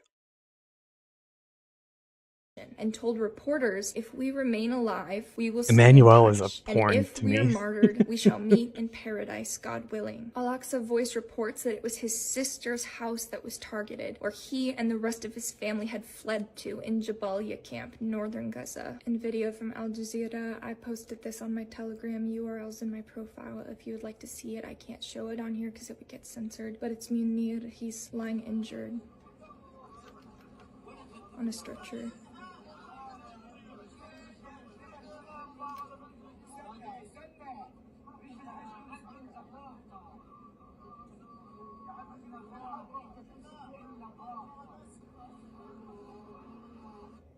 With his family. An hour after Dr. Munir's family being targeted, the Ministry of Health in Gaza reported a sniper shooting and killing of a female worker in the besieged Al-Awda hospital in northern Gaza. Those trapped inside Al-Awda hospital are in a state of terror, sniping, arrest, and torture, without water, without food, and without medicine. And shortly before that, the Ministry of Health reported that hundreds of people die as a result of the lack of health services in Al-Shifa Medical Complex and the hospitals in northern Gaza being out of service. Because they're all out of service and have been since the complete bulldozing of the courtyards of Kamal Adwan and lighting it on fire. There are 800,000. She tried to say like based on your logic, you got Christmas 2020 and 2021, so I should get Christmas last year and this year. And I'm like, what? I've never had Christmas morning. I always get like fucking crumbs from you. And what are you fucking talking? Jeez. Okay. No more. 1,000 people No more. in northern Gaza without any healthcare right now. Any healthcare. Shortly before Munir was targeted, he had reported to Al Jazeera Live that the occupation army extracted confessions from the director of Kamal Adwan Hospital under pressure. Likely he means torture, allegedly. And earlier on Thursday, the Palestinian Red Crescent reported that the IOF stormed the Jabalia Ambulance Center in northern Gaza, arrested all the crews and paramedics, and took them to an unknown destination. They trapped women inside and cut off all communications with the center during the raid. On Thursday morning, the Gaza Ministry of Health told Al Arabi TV that the occupation arrested more than 100 medical professionals in the strip. And by the way, Al Jazeera did report on Thursday morning that telecommunications have begun to be restored to the strip. That's after the 7th blackout since October 7th. Al Arabi also reported shortly before that the occupation bombed the Jabalia Ambulance Center, burned the ambulances, and arrested those inside the center in northern Gaza Strip. And also on Thursday, Gazan writer and researcher Jamil El-Makdad said on X that there was a state of terror and panic among the patients and displaced people in Al-Amal Devil, if you're Hospital lurking as Israeli still, occupation forces were bombing ambulances the are a vicinity of it. main That's a target building in for the Red Gaza. Crescent. See, the building in the north in Jabalia was getting attacked. The Red Crescent's building, the emergency services and ambulances, and also in Khan Yunis, which is in the south, the second southmost district. Going for There's little Rafah, chibi, and maybe then no there's Khan arms. Yunis. So all over the ambulances, it's not just the hospitals that are being attacked, it's also even the centers for the ambulances and the paramedics. There was shrapnel flying on the building. Make sure to follow me on Telegram for more current updates, as I'm not always posting videos every day currently. Looks like there's a little trouble in paradise. Israeli soldier, as Al Jazeera reports, says, "I urinate on myself for fear of what I saw in Gaza." Let's roll the tape. So he says, "You see this woman?" And he's talking about the paramedic. "I almost killed her with my 2 hands because I was having panic attacks from the horrors that I saw there. I returned from there with a disability, and I started urinating on myself due to the severity of the disturbances, even after leaving the hospital. And I have psychological problems. I cannot sleep while imagining the RPG shells flying over my head. I fought there, and I smelled corpses. With my 2 hands, I carried my wounded friend and their remains. Where were you when we were suffering? There." And he's speaking, addressing members of the government. "You talk about the soldiers who were disabled there, and the truth is that we are here in front of you. I am now restricted, and my debts to the banks exceed 800,000 shekels. The shekel is the Israeli currency. Why don't you take responsibility? Every one of you is responsible.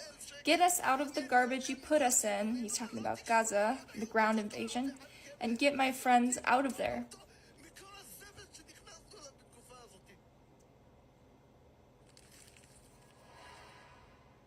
So how was food today? Did you Israeli protesters have attempted to block aid trucks from entering into Gaza. They were waving Israeli flags and holding signs that were accusing the government of supporting the enemy. One sign read, "Aid to the enemy kills soldiers." The protest was arranged by 2 groups, including the Mother's March, which claims to represent the parents of Israeli soldiers committing genocide in Gaza. They are protesting against humanitarian aid getting to Palestinians in Gaza. They are attempting to block aid trucks. Think about that. IOF bulldozed a cemetery in eastern Gaza, crushing the dead.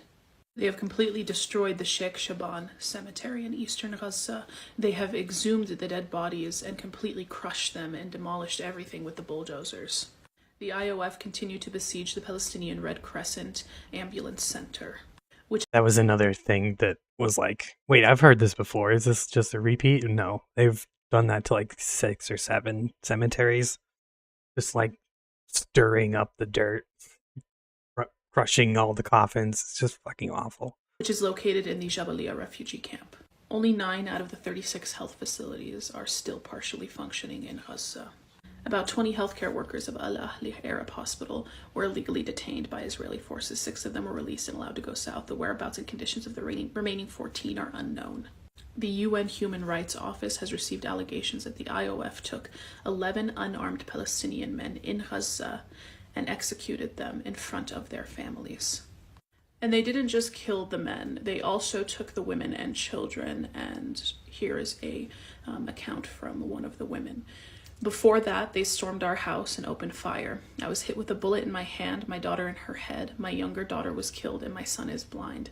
My husband was executed in cold blood. All my other daughters suffered severe injuries, broken bones, and flesh torn open. We were all hit by bullets or shrapnel. I have been bleeding all over since 5 o'clock on Tuesday. Israeli evacuation orders were sent to the UNRWA, particularly the UNRWA evacuation sites, which currently house the displaced Palestinians. The IOF have illegally detained over 25 Palestinians in the occupied West Bank overnight. The Israeli army have flattened buildings in Bethlehem that were housing farm animals. This is from Alan Fisher reporting from Ramallah in the occupied West Bank.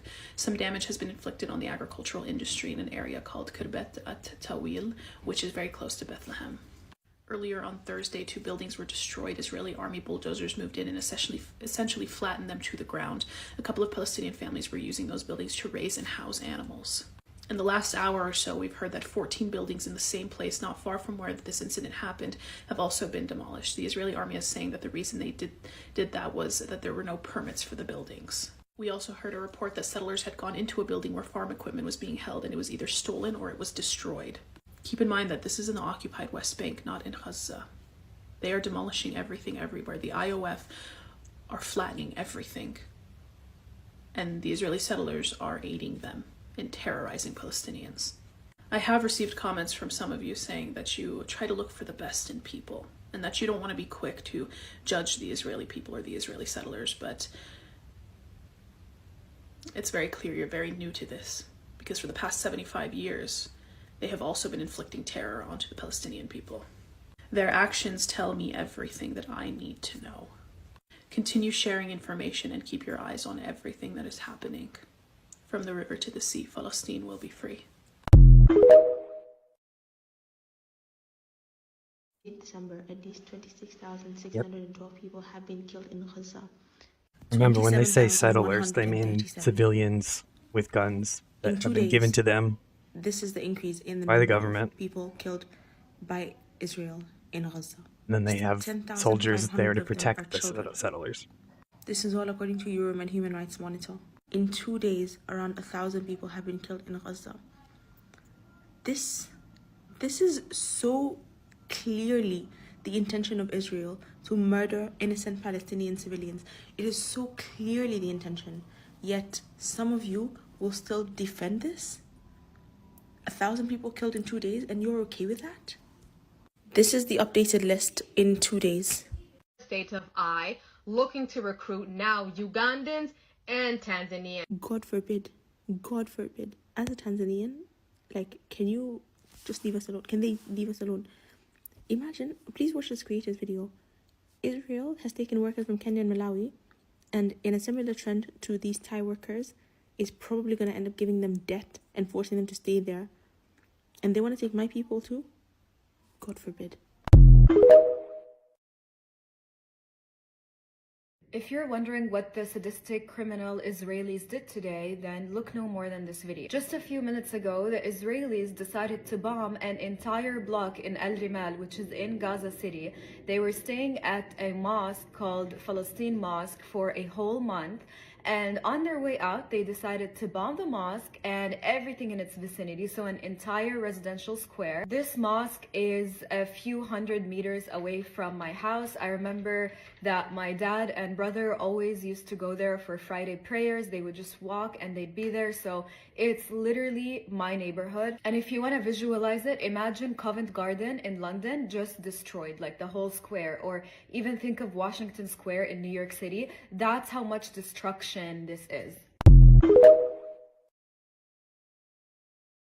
3 Signs Israelis Losing Part 28. If I want to watch a 2-year-old misbehaved puppet lie on my screen, I can watch Pinocchio. The Washington Post today that there were never any tunnels under Al-Shifa Hospital. So I guess your obsession with tunnels, you're looking for the homeland of Netanyahu? And talking about lands, the whole world voted for Palestine to have its own land. Even the OG colonizer who sold you that land has abandoned your sinking ship. You know who ain't gonna be sinking? Spain and Australia, because they refused to participate in Sleepy Joe's Red Sea operation. Who can blame them when you have Yemeni divers putting bombs in the sea? Your port has already lost 85% of its traffic, so I don't think this is gonna make it better. But it's okay, we all know that your plan is total destruction. We have too many, chaos agents in Israel. Some of them used to be my friends. Explain me and goal, not military, our political goal. Create a human disaster. From the chaos, we shall start again. Exactly the theology and the strategy. From the chaos, we shall survive. Did you hear the news today? Let me tell you what happened. The IOF unalived 3 of their hostages. 3 of the Israeli hostages who are with the H group got unalived today because of the Israeli strikes. During the meeting yesterday about the negotiations about the ceasefire, Israel offered a pause for 2 weeks to a month in order to get their hostages back. So they want to offer 2 weeks or 1 month and then keep attacking the civilians of Gaza. Of course, the H group said no, and the H group required a full and permanent ceasefire and an exchange of the hostages, including all the hostages in the Israeli prisons. So they didn't get to a deal, and here we are today. Airstrikes from Israel that unalived 3 of the Israeli hostages. The H group said many times that by force they are not gonna get the hostages back, and it's just gonna lead to their death, and that's what's happening. So Israel now is unaliving Muslim children, Christian women, and Jewish hostages. Also, the US is trying to bomb the Yemenis. The Yemenis said they are not gonna stop attacking the ships until the genocide ends and the blockage ends. So just end it. Also today, the UN voted again, and this time it was I'm blanking. Feel free to 174 add in votes against if 4 I'm missing votes. something. 4 votes that said no to a ceasefire. Who are these 4? The US, Israel, and 2 of the US territories and islands, 2 small islands. Those 4 are controlling the world. 174 votes are not doing anything.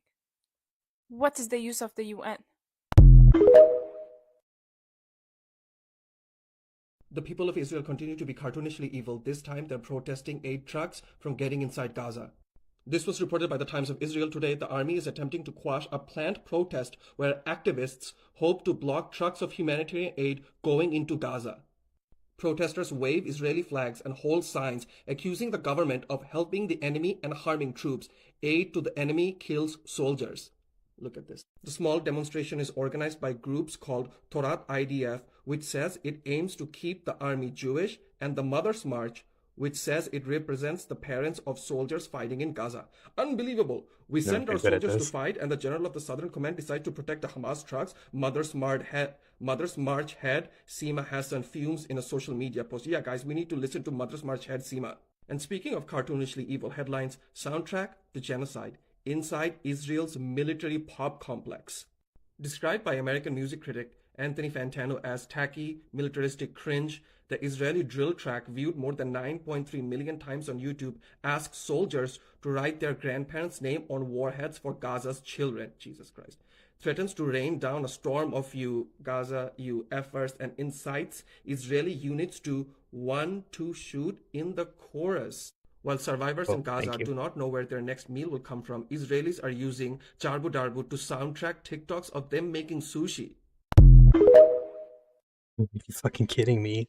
This song So a sucks creator ass. that I have tagged made me aware of this, and now I need to make you all aware of this. As of about 5 hours ago, the Palestine Red Crescent posted this: Urgent. The Palestine Red Crescent teams were arrested from inside the Jabalia Ambulance Center after it was raided by the occupation forces. They were taken to an unknown location. Women and children remain trapped inside the center. The caption goes on to say, contact with our teams at the Jabalia Ambulance Center is still cut off. We have received reports of the occupation forces raiding the center, arresting all crews and paramedics, taking them to an unknown location. Women and children remain trapped alone inside the center. Now, this is where we come in. We call on the international community to pressure the occupation forces for the immediate release of our teams and to provide protection for them.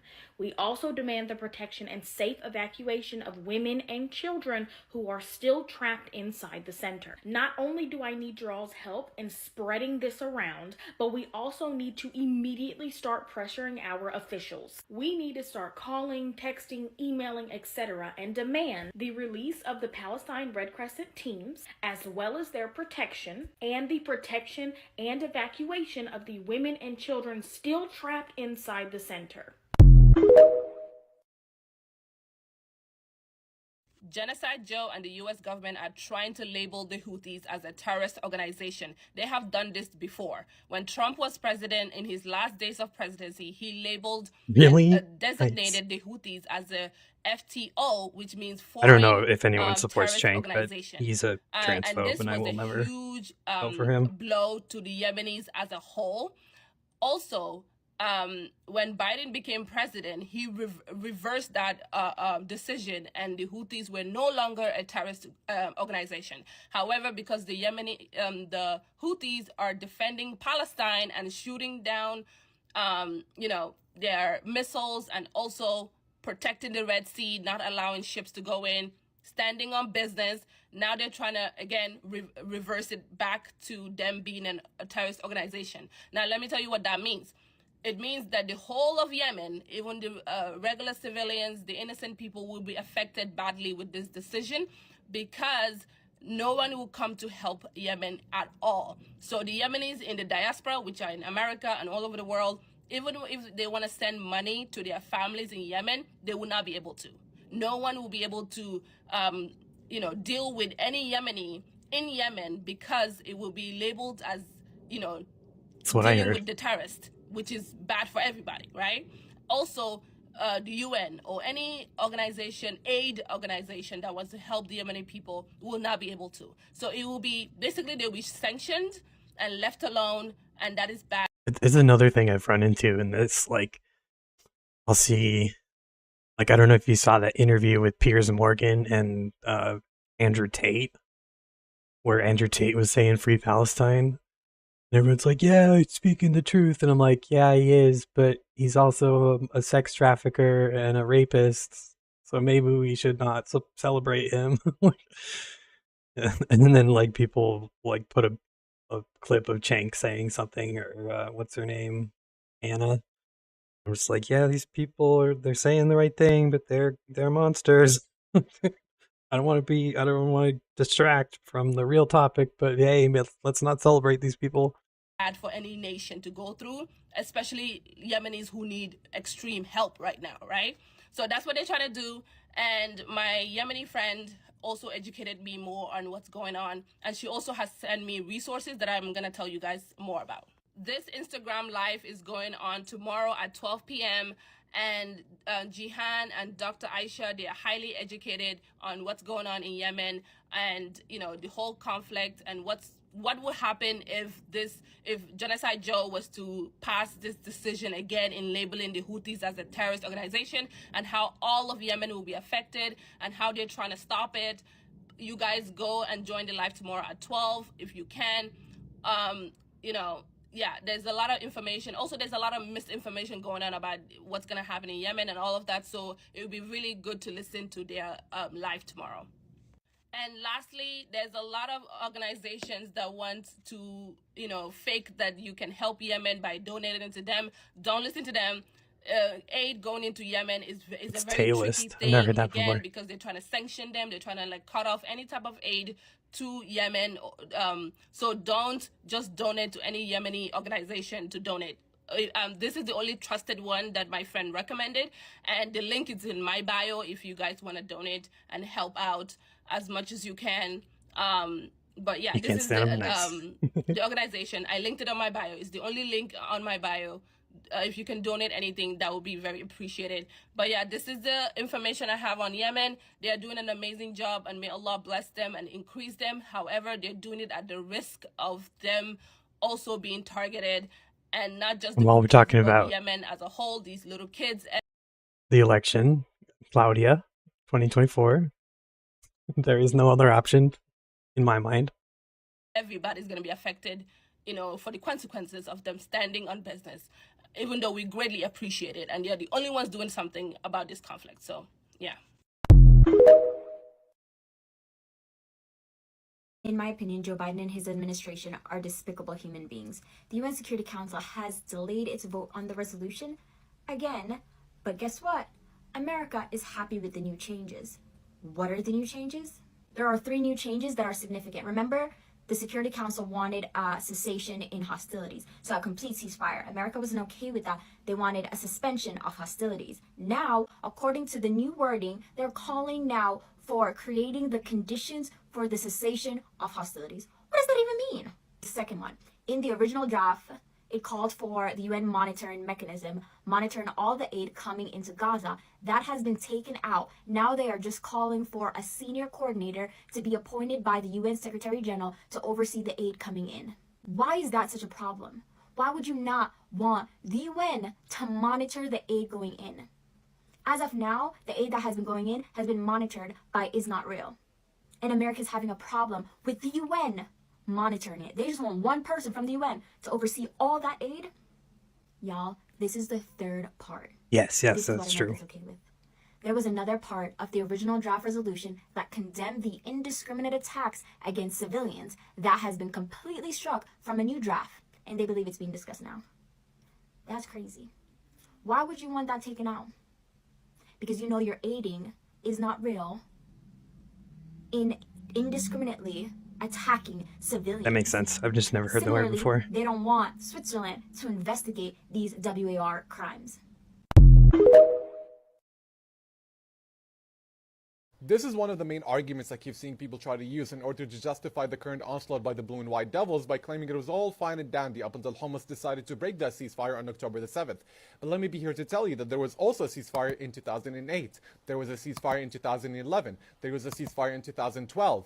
In 2014, in 2018, in 2021, in 2022, even in 2023 with this so-called ceasefire, Israel set a record in illegal settlement construction in the West Bank. There was also multiple Israeli settler attacks on Palestinians. There was also a ceasefire when Israelis decided to demolish Palestinian houses. There was a ceasefire when Israelis decided to fire rubber bullets at peaceful protesters and journalists. Even prior to the October 7th attack, there was a record set by Israel in unaliving Palestinian children. When they keep talking of a ceasefire, they only mean one for the Israelis. It was never meant for the Palestinians because the only violence that is justifiable is towards the oppressed.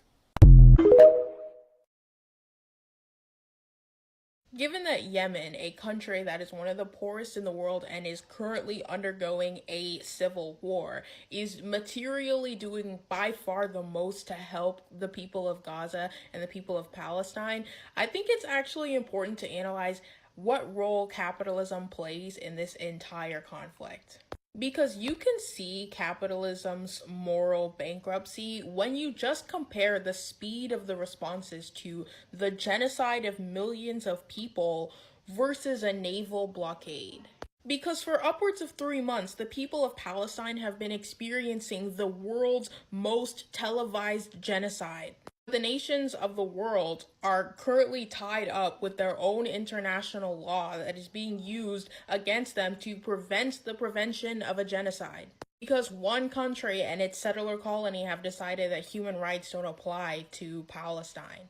Meanwhile, Yemen literally just copies Israel's strategy and blocks off their maritime traffic. And you've got like 7 different countries of the world pledging military support to go and stop Yemen. Literally saying that the flow of Israeli consumable goods and maintaining that flow is more pressing I think of an this is issue enough than detail for the Palestinian Kufia. lives. I haven't done like And it is the because fishing fundamentally net in the capitalism, middle. imperialism, and settler colonialism are all This side tied up in looks one bad, so big don't look at system. that side. There is no lines to draw between each of these systems. They are the same thing.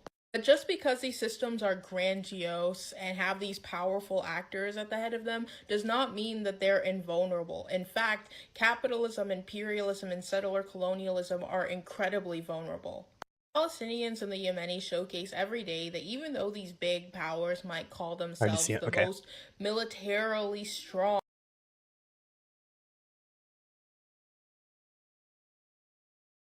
Hello? We got the trade routes, and we got the olive leaves, and I might do like a little bit of fishing net here. I don't know. I messed up here. Ignore that. I'm not really happy about. I thought he would have more shoulders, but whatever.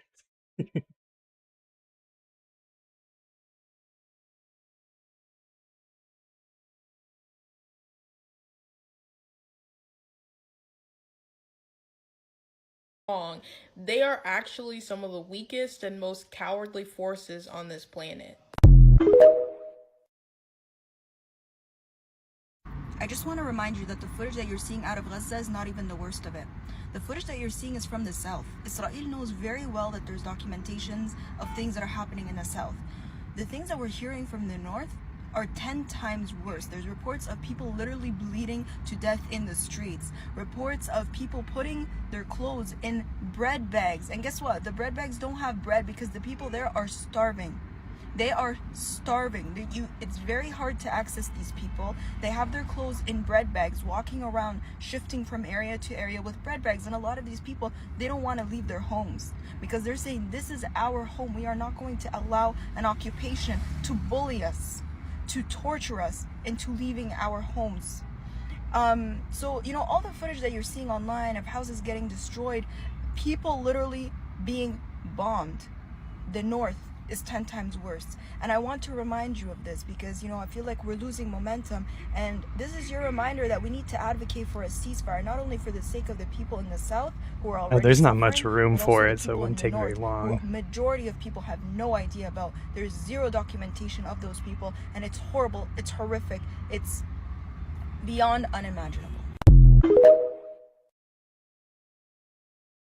Every morning, many of us get onto Instagram to check in on Basen and make sure we hear the same 10 words. Hi everyone, this is Basen from Gaza. I'm still alive. I'm still alive. Still alive. We're still alive. Everyone, this is Basen from Gaza. We are still alive. And while we're thankful to hear these words every single day, her mental and physical state is deteriorating right before our eyes. She has not only been displaced from her home, moving from city to city like she's being told, but she's living in a tent and sleeping on the floor, and it's taking a toll on her body. This morning, she shared with us that a few days ago while she was sitting down, she suddenly felt pain in her lower back and her legs, and she couldn't walk. She said while she got well for a couple of days, she now suffers from pain in the left thigh and lower back, and I have been unable to move for almost a day. I cannot bear the pain. Something she shared with us that we didn't know about her before is that she was actually a basketball player, and she suffered from these pains for the past 2 years, but she had a sports doctor, she went to physical therapy, and she was on medication. That same doctor that she's been working with in the last 2 years apparently was not only injured, but arrested in the Indonesian hospital, which is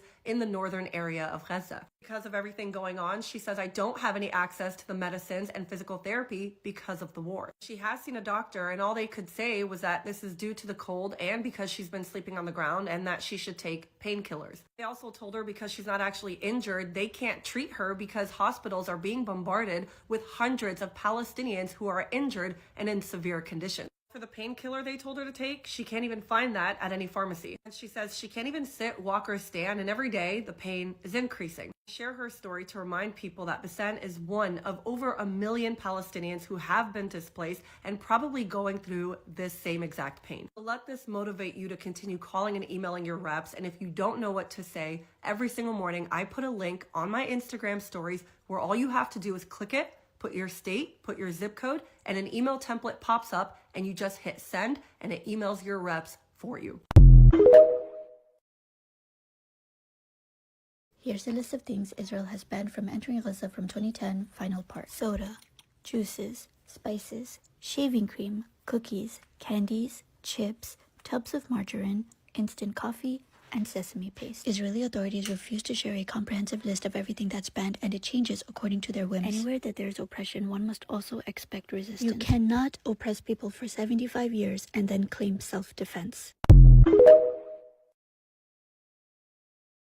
Hate me for this, but we are so safe and so privileged to be living in Western countries. Children living in war-torn countries today are scared of the sound of planes because they think that the next thing you know, their houses are gonna be in rubble. We don't have that fear. We don't have to worry about that. When we see a plane up in the sky, it's, oh look, it's a plane. It's so cute. The privilege of that alone, for you not to have an inch of worry whether or not the next day you're gonna wake up and your house is gonna be in rubble. We are living real time in that privilege. So I hate it when people complain too much about living in a Western country. Sure, you gotta immigrate eventually, do your hijrah as a Muslim person, move to a Muslim country. But complaining every single day about, oh, I hate the West, I don't wanna live in the West. You are safe in your nice air-conditioned house in the West. Thank Allah every single day you don't have to worry about food, water, shelter. So many benefits you get from here. That basic needs, basic human needs that other people of other countries can't get. So it's like, yes,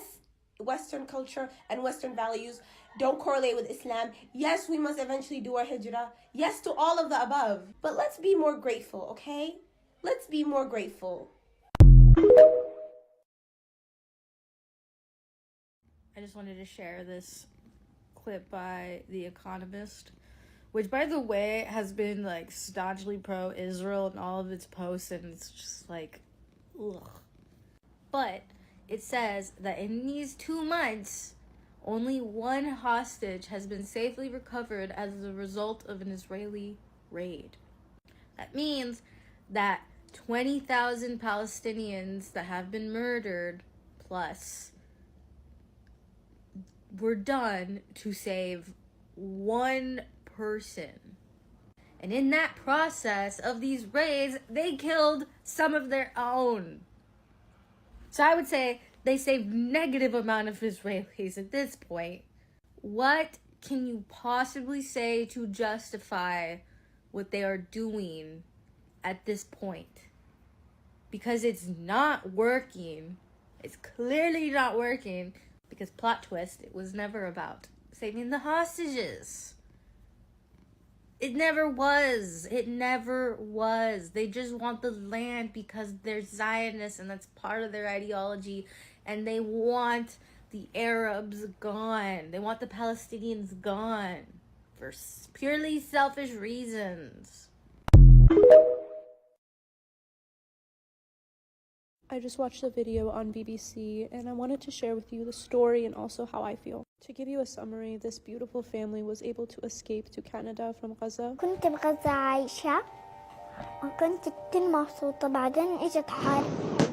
And not only is it a heart-wrenching story, but it reminded me a lot of my mom. She survived war when she was just a teenager, and I think the pain of surviving and survivor's guilt never fully goes away. And my mom couldn't even leave the country until I was born and years later when we could move together. I think people who have any connection to war and its travesties, I would hope are advocating for a ceasefire. But this video, it is very heartwarming and I really recommend everyone watch it. كان فيها ذهب. Slowly but surely I'm trying to get them out of like the memory that they had for the past 30 days, continuous bombing. And it's gonna take me some time for sure, until they're used that this is the normal life and what we used to live there. It's just not normal and no one should live it.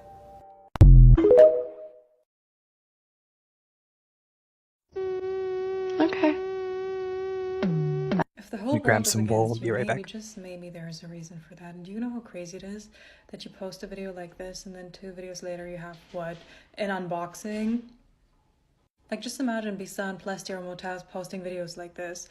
Little thirst traps in between, I don't know, shopping hauls and get ready with me's. And yet claiming to be the victim. In war, you can't just clock out and do whatever you want, go home and then live your life normally, go out with your friends, go for drinks, go for dinner, dress normally. That is not something you do when you are a victim. There is no timeout. 2 million people in Gaza did not have a timeout for the last, 2 months. People are eating moldy food because they are starving. They don't have water. And yet you sit there with your weapon Yeah, it's all and act it's all as up if front. you are the victim. Like, what type of Anything Black a Mirror Western episode power is says this? they're Because this cannot be real. trying to It's do getting is crazier not what and they're crazier. doing. And we have had, IOF members literally posting thirst traps while unaliving people.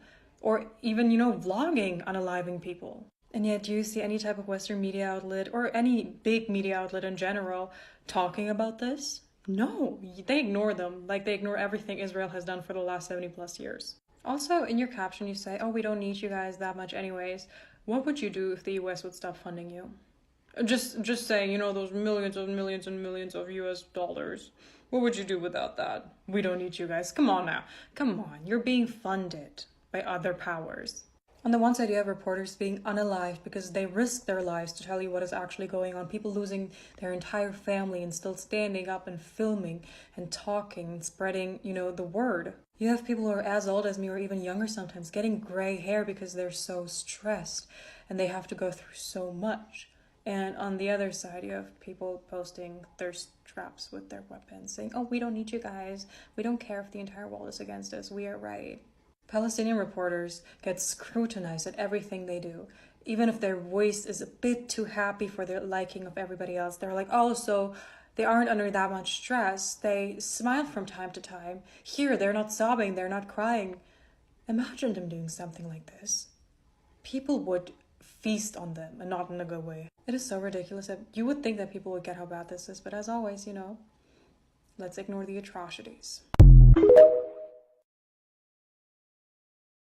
Israel can't even let the dead rest in peace. By now, I'm sure most of us know that IOF will continue to hold on to dead Palestinian prisoners' bodies until they finish up their sentence. But now Israeli forces have bulldozed a cemetery in eastern Gaza, crushing the dead. Bulldozers of the Israeli occupation forces have destroyed the Some context for this nativity. my older brother, who's very Mormon, asked me for it. So that's why I'm going hard on the Palestinian stuff. Shaban Cemetery in As-Saha neighborhood in eastern Gaza. The dead have been exhumed and crushed. Because he's under probably bulldozers. expecting white And Jesus. yes, it's not the first time that the occupation forces have bulldozed cemeteries, destroying graves, exhuming dead bodies, and then mutilating them. Parts of the dead bodies, including those of children, are clearly visible around the area. Could you imagine burying your child so they can at least rest in peace? And then weeks later, their graves are destroyed, their bodies are exhumed, and they are mutilated. Their children, their dead children, are mutilated by fucking bulldozers. The Yemenis have become a real thorn in the side of the U.S. and Israel. In addition to commandeering ships in the Red Sea and turning them into tourist destinations, the cost to the U.S. for intercepting the very budget versions of drones that the Yemenis are using Would have been better if I is got it done costing in us an time. arm and a leg. And Yemen has even inspired Malaysia to take similar steps. Despite all the threats against Yemen by the U.S. and Israel, and despite this formation of a coalition to basically confront the Yemenis in the Red Sea, they are adamant. They want all of the smoke. Abdul Malik al-Houthi, leader of Ansar Allah, says, if the American sends his soldiers to Yemen, let him know that, God willing, he will face something harsher than what he faced in Afghanistan and what he suffered in Vietnam. Yeah, I think I'll make a Our little people have withstood little 9 short years about in the face of great aggression. all the details the on it. more our people war, the stronger they become, and the more enemies attack them, the more they develop their military capabilities to confront them. Okay. But he goes on. We are not the kind who stands idly by while the enemy strikes us. If the American intends to escalate further and commit the folly of targeting our country or waging war on it, We are a people who refuse injustice, rely on Allah, and do not fear the direct American threat or aggression. We have suffered greatly from the wars waged against us by the American through its agents in the region. The most beloved thing to us, and we have always wished for since day one, is for the war to be direct between us and the American and Israeli, not through their agents. They're like, bring it here, we're done fighting with your proxies. What? In addition to all these fighting words, the Yemenis are consistently releasing some of the most hilarious stuff. So just enjoy this mashup.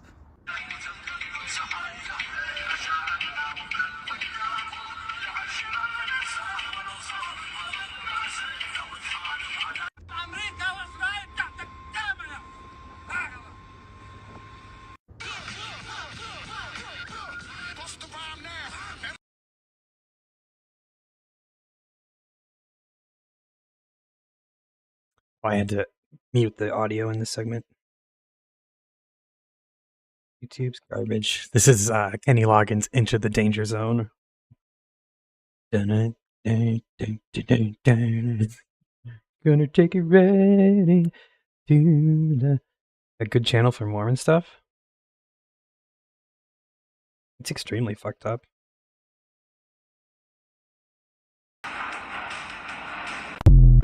Especially if you look into their like investment firms. Are you starting to feel numb and disillusioned? Watch this. There's a saying that statistics are human beings with the tears dried off. If you haven't seen that report, it's on Al Jazeera English's TikTok page, and what they're saying is, as the death toll increases, we're starting to care less and less. And the only way to combat that is to learn individual stories. So today, I want to tell you about one. This is Abdul Karim Hashash, and he was 76 years old when he was killed on October 23rd in Rafah.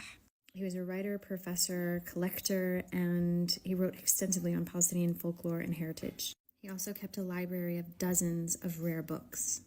This is one of his books, Fannun al-Adab wa Tarab. It's the art of musical enchantment.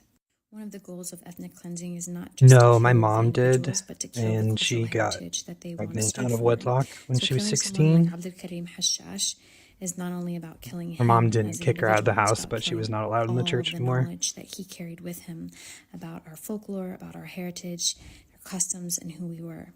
So if you start to feel disillusioned with all of the numbers of deaths, go to PalFest, go to We Are Not Numbers, and learn a story.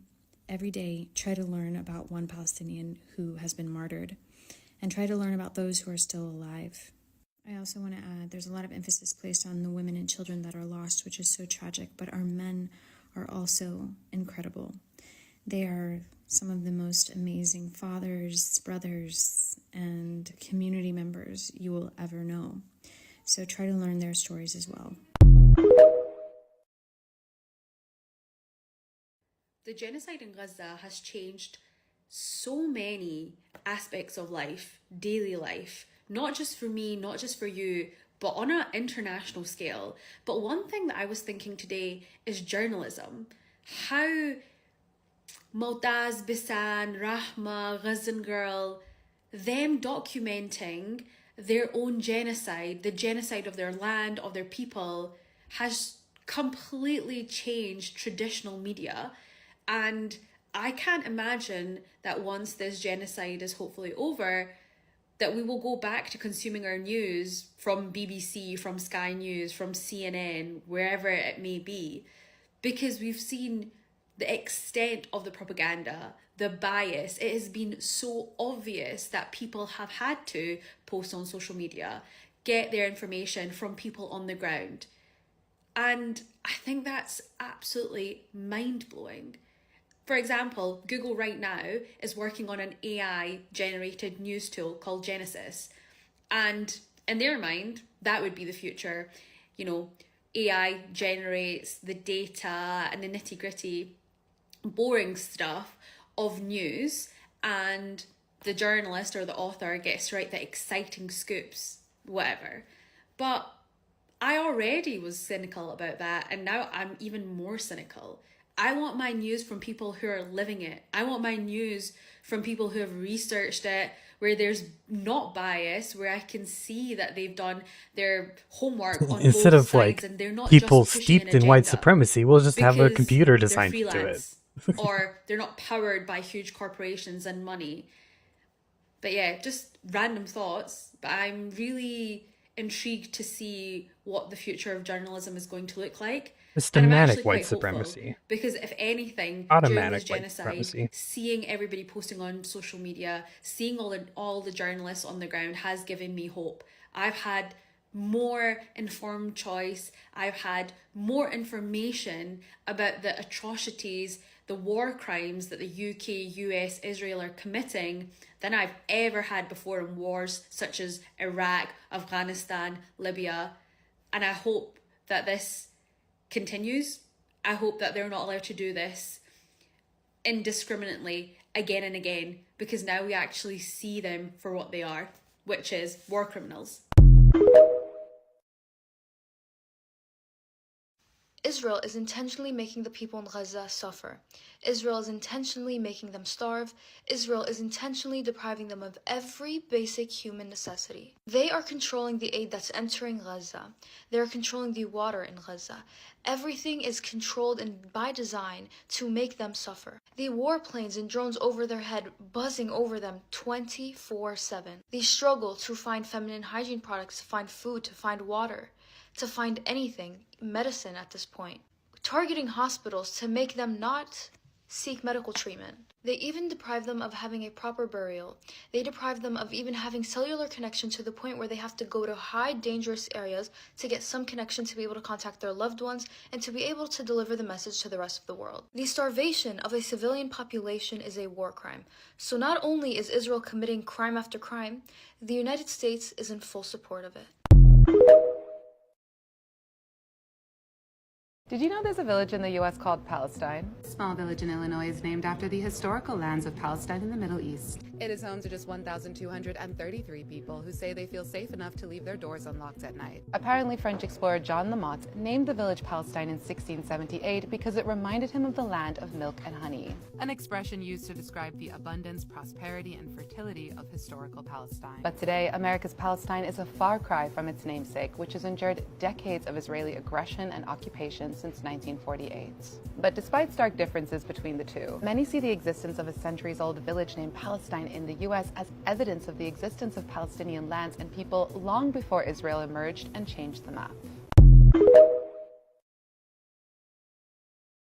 The genocide and oppression happening in Palestine, Sudan, the Democratic Republic of Congo, and so many places is apocalyptic. Hospitals with no medicine, shops with no food or supplies, no water to drink, no washing, no change of clothes, a mass disabling event, disabled and elderly folks trapped, so many sick and starving, no sleep, no rest, constantly fleeing, and a hostile force omnipresent trying to eradicate at every turn. But what we, the people, can ensure is that this is the empire's apocalypse. Because empire never ends without destruction. While it falls, it think there's one in tries Texas, so desperately too. to pull everything down with it. We've witnessed it before historically, we're witnessing it now. Enslavers, oppressors, colonizers, military, salting the earth before they leave, literally and figuratively, which it is an attempt to try to eradicate all living beings and land. It's this whole thinking of, if I don't get to have it, no one gets to have it. It's that same mindset of individualism that's destroying the planet.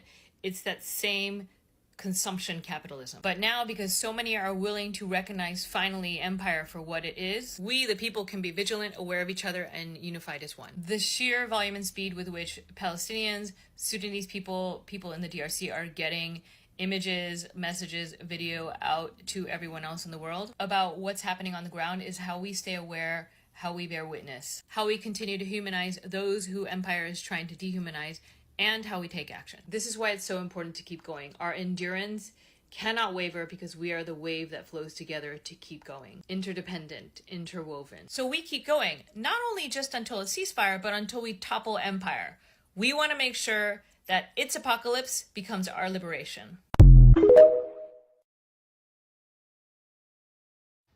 If I feel this happy, you should feel this happy too. Danielle here is so funny. Hebrew 13 channel news. She calls Yahya her brother. Golani Brigade leader of has Hamas. withdrawn from Gaza to reorganize their ranks. I wonder why they had to do that. Free Palestine. I love how they keep on posting this kind of crap to validate genocide. But if you'll notice, up here in this little corner, here I'll zoom in, it says, but then you fucked up.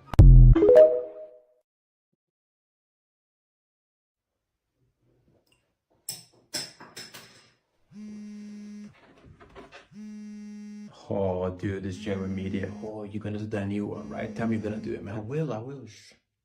Matthias, my man, how's it going? Good. Yeah, we got something here for you, and listen to this because it's shocking, it's horrifying. So we found in a child's bedroom a poster of Osama bin Laden autographed with the inscription, "To my brothers at Hamas, I love you. You're so evil. God praise evil." Yeah, you're gonna run the story. Good. That's great, man. Hang on. I think we got a breaking report coming in here just now. I just got it. I'm gonna give it to you right away. So we found in a tunnel a life-size statue of Vladimir Putin with the inscription, "We love putting terror in the world." You're gonna run the story. No, that's fantastic. That's great to hear, man. You're a legend. Thank you so much once again. Thank you for standing on the right side here, and we'll let you know as soon as we have any other new breaking reports from the ground. No, I'm still not gonna say I love you.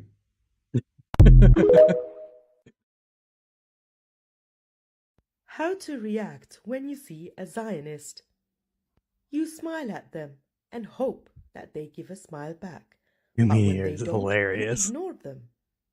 But when they ask you, "Do you condemn Hamas?" But then you explain to them that this didn't start on the 7th of October. Yeah, we do have to But do the that. Zionist continues to slur at you, so you just ignore their face. You look away and you keep looking away. But then you remember their face, and it starts making you feel sick. You try your best not to look at them. You try to control it. Control the urge. Control the feeling. But then your breakfast comes out. You try to get back up and gain your balance, but then your lunch comes out. You think to yourself, how the hell am I going to forget their face before my dinner comes out as well?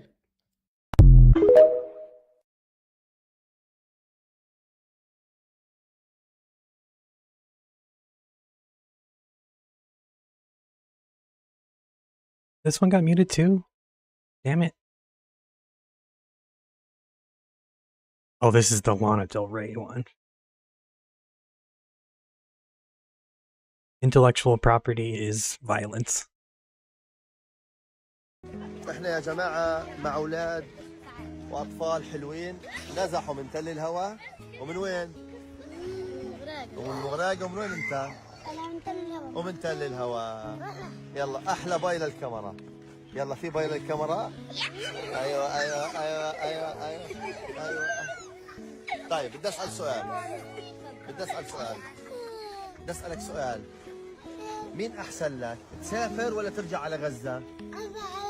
ترجع على غزة. كلنا زيه صح؟ كل احترام. يلا مين ضل بيتصور؟ يجي تعال انت تعال.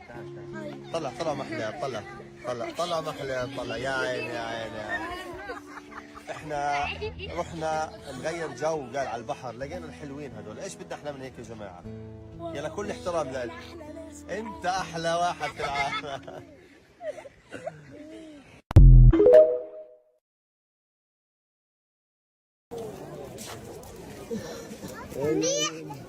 هيك خلينا كله. بديش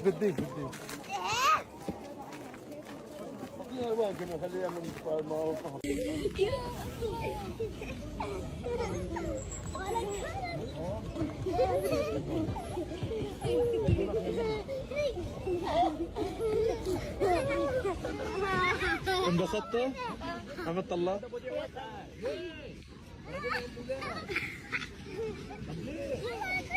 If you watched my videos before, you didn't watch to the end. I always have the heartwarming stuff at the end.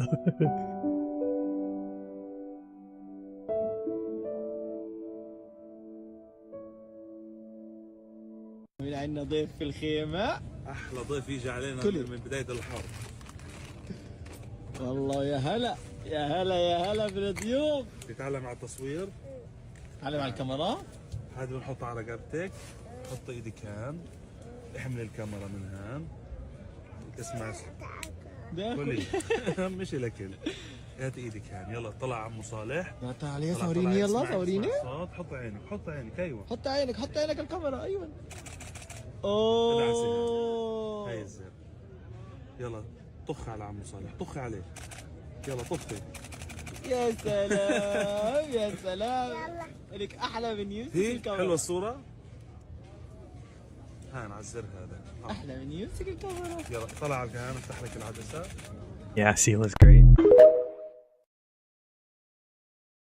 She's the one with what had can we learn the from broken the historical leg censorship a month ago. of these children's drawings by Palestinian children in Gaza from Israel's 22-day-long 2008 assault on Gaza, which massacred over 1,400 Palestinians, over 350 of those being children. One important takeaway, in my opinion, is that with the power that we have here in this country to even just uplift the Palestinian narrative, even if it's just the children, with something like an art exhibit, we are absolutely a threat to the genocidal Zionist machine, which cannot exist without the death, destruction, and displacement of the Palestinian people. Everything we're doing is working and we need to keep going. How is it working if Israel's still genociding and we're still paying for it? Well, for one, anybody who's been in this, the Palestinian liberation struggle, and I'm sure even people who are just joining, are aware of the significant advances that have been made on the ideological battleground. And seriously, that's all thanks to everybody who has been active in posting and sharing information, spreading information. Even with their heavily funded 75-year-long propaganda campaign, we have successfully overcome the lies and delusion that are being fed to people, and that is no small feat. And that has been done by those who are uplifting the Palestinian narrative. And then, of course, taking action. Boycotts, marches, protests, shutting down bridges, shutting down weapons factories. We're not asking you to do things you can't do. All you have to do is get organized, educate your communities, because no one can reach them better than you can, and keep posting. Participate, be an active participant, and influence your people to get involved and to be passionate as you are. Join organizations. There are dedicated people working really hard who are good at this. Follow their lead. Palestinian-led organizations that align themselves with Palestinian-led organizations. We can do this because we are doing it. These horrors are beyond our comprehension. No matter how many videos, images, stories you're hearing, the terror inflicted upon Palestinians by Israel that we are paying for, that we have a responsibility and the power to stop, most urgently in Gaza, most urgently today. And then we keep going, which means we've got work to do. And that's a beautiful thing. Trust me, this is what you want to be a part of in this world.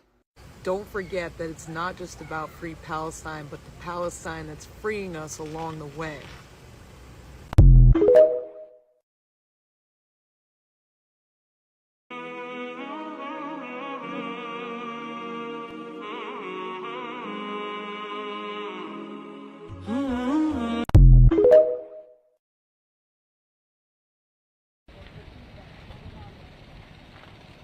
Donc ils sont venus tranquilles avec leur bulldozer ici et commencent à démolir le mur. 5 heures du matin, donc il n'y a personne. On fait une ligne, une chaîne humaine. Physiquement, on arrête les bulldozers. Et après les attaques des colons armés et des chiens, on est allé mettre la barricade pour nous protéger, pour protéger nos propriétés. Les gens ils travaillent, les gens ne peuvent pas passer tous les jours ici, toutes les heures ici.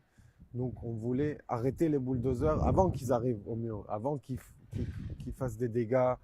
Mais avec l'arrivée de ce gouvernement d'extrême droite, ça devient de plus en plus compliqué. Maintenant, c'est plus nos voisins du quartier juif. Eux, ils causent pas de problème. C'est des colons qui viennent d'en dehors de Jérusalem et qui ont la carte blanche, qui font face à une impunité totale et qui ont un seul but, c'est la judaïsation complète de la vieille ville de Jérusalem et des terres saintes. We are staying here on our land. If they have a claim, if they have a contract, if they have anything, let them go to court and we will happily fight them in court. But I think we've proven to them that we are ready to make sacrifices. פנינו את היקף הלחימה ומספר המחבלים הבלתי נתפס ומעצים את סימני השאלה בהתנהלות צה"ל והימ"מ מול בית עם 15 בני ערובה. בא לראות טנק בתוך בארי, נוסע על הכביש. הופה, היה שם איזה ירי. וואו. פתאום.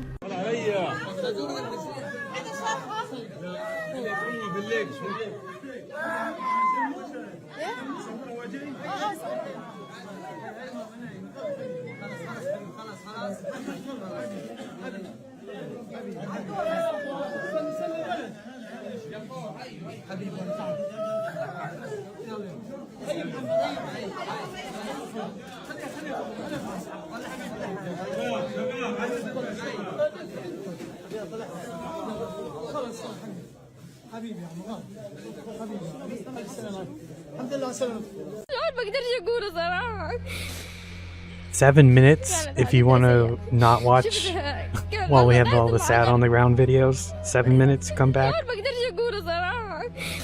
انا ثالث يوم كل بحفر على زوجتي فكيت البلاط، واخذ سقف البلاط عشان اطلع زوجتي في البلاط. طلعتها بعد ثالث يوم. انا بنت الوسطانيه آية طلعت اشلاء جمجمه بس. وكان موجود برضه ولاد اخوي الاثنين استشهدوا وبنت اخوي برضه الثالث استشهدت. يعني سبع شهداء كان في القصر. 7 شهداء كان في القصر. هذا بس بنتي هاي عاشت اللحظات كلها، هيدا شافت كل الحدث قدام عينيها لحتى الان. بيقول لي يا بابا انا ايد بتول مرميه لحتى الان. تتخيلها رايحه جاي بيقول لي بابا ايد بتول موجوده.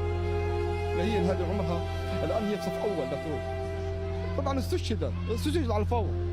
لقد اختي بتول الثانيه ايديها مقطوعه كان جنبها وهي مرميه. فكرت دميه ما فكرتش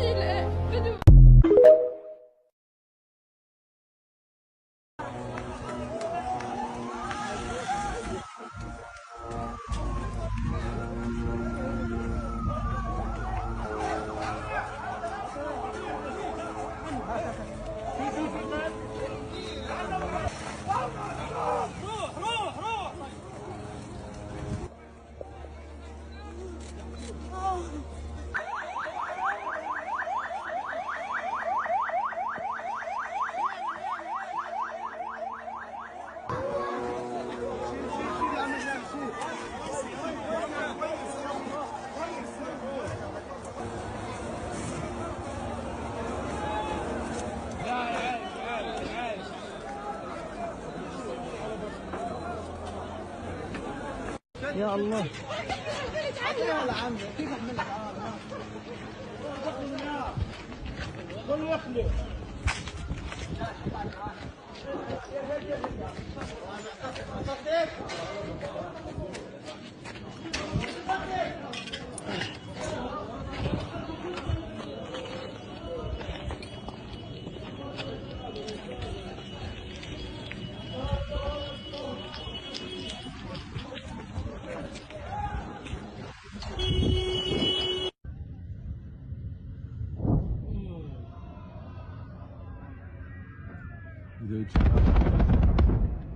It was like 5 square blocks. 5 city blocks just blew up right there. כאן מתחיל הניצחון.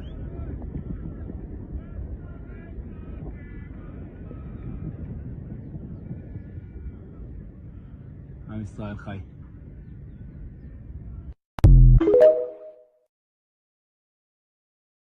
אבל בוא נאמר... תעשי את זה, אני מכיר אותך קצת, תעשי את זה אם תוכלי. יכול להיות, אבל בוא נאמר ככה, הצבא צריך לגמור, כמו שעבד בצפון, הוא צריך לעבוד בדרום, ולהשאיר את עזה ללא ערבים, ולהקים התיישבות יהודית בכל חבל עזה. כאשר אומרים ביישובי העוטף שרוצים לראות את הים, זאת אומרת, כדי לראות את הים, We have to get rid of the Gazans because the settlers want to see the sea. לא יהיו ערבים, רק זו דרך אלגנטית, רומנטית כזאת, לומר, אני רוצה לראות את הים. איך תראה את הים?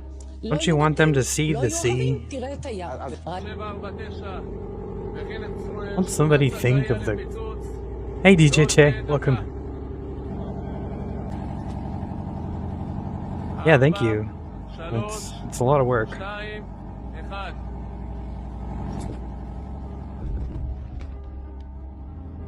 Well, what's the new thing? שכונת סג'עיה ז"ל, נחל עוז, בעזרת השם יהיה לכם.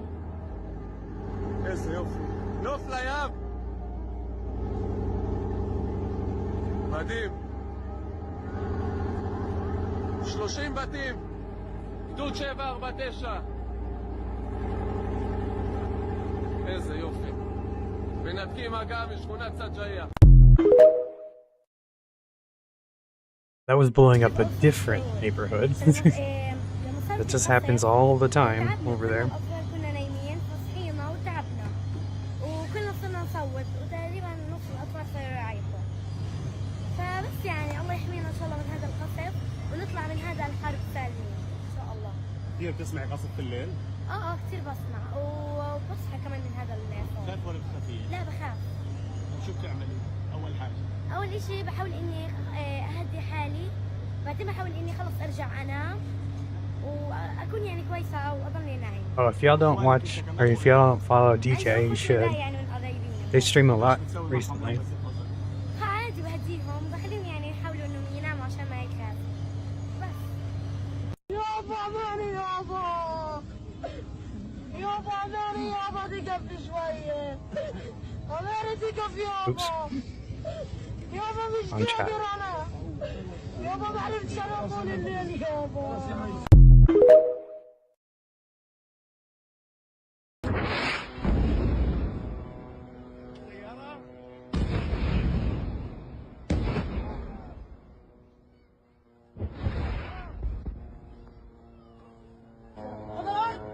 ارجع ليش بطير انزل وعلى الشظايا يا شباب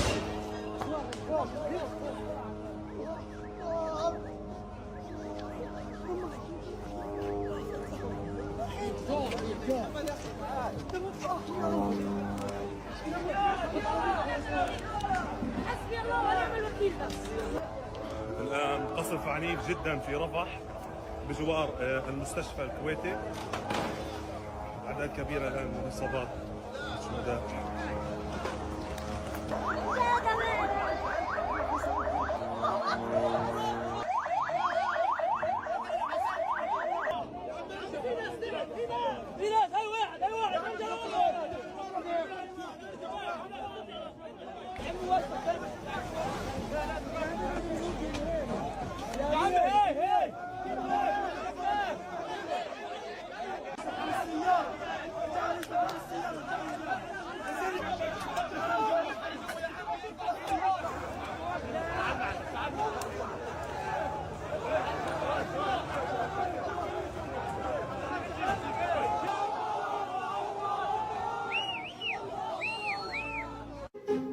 I don't know about how where you live, but apparently in the US money grows on trees.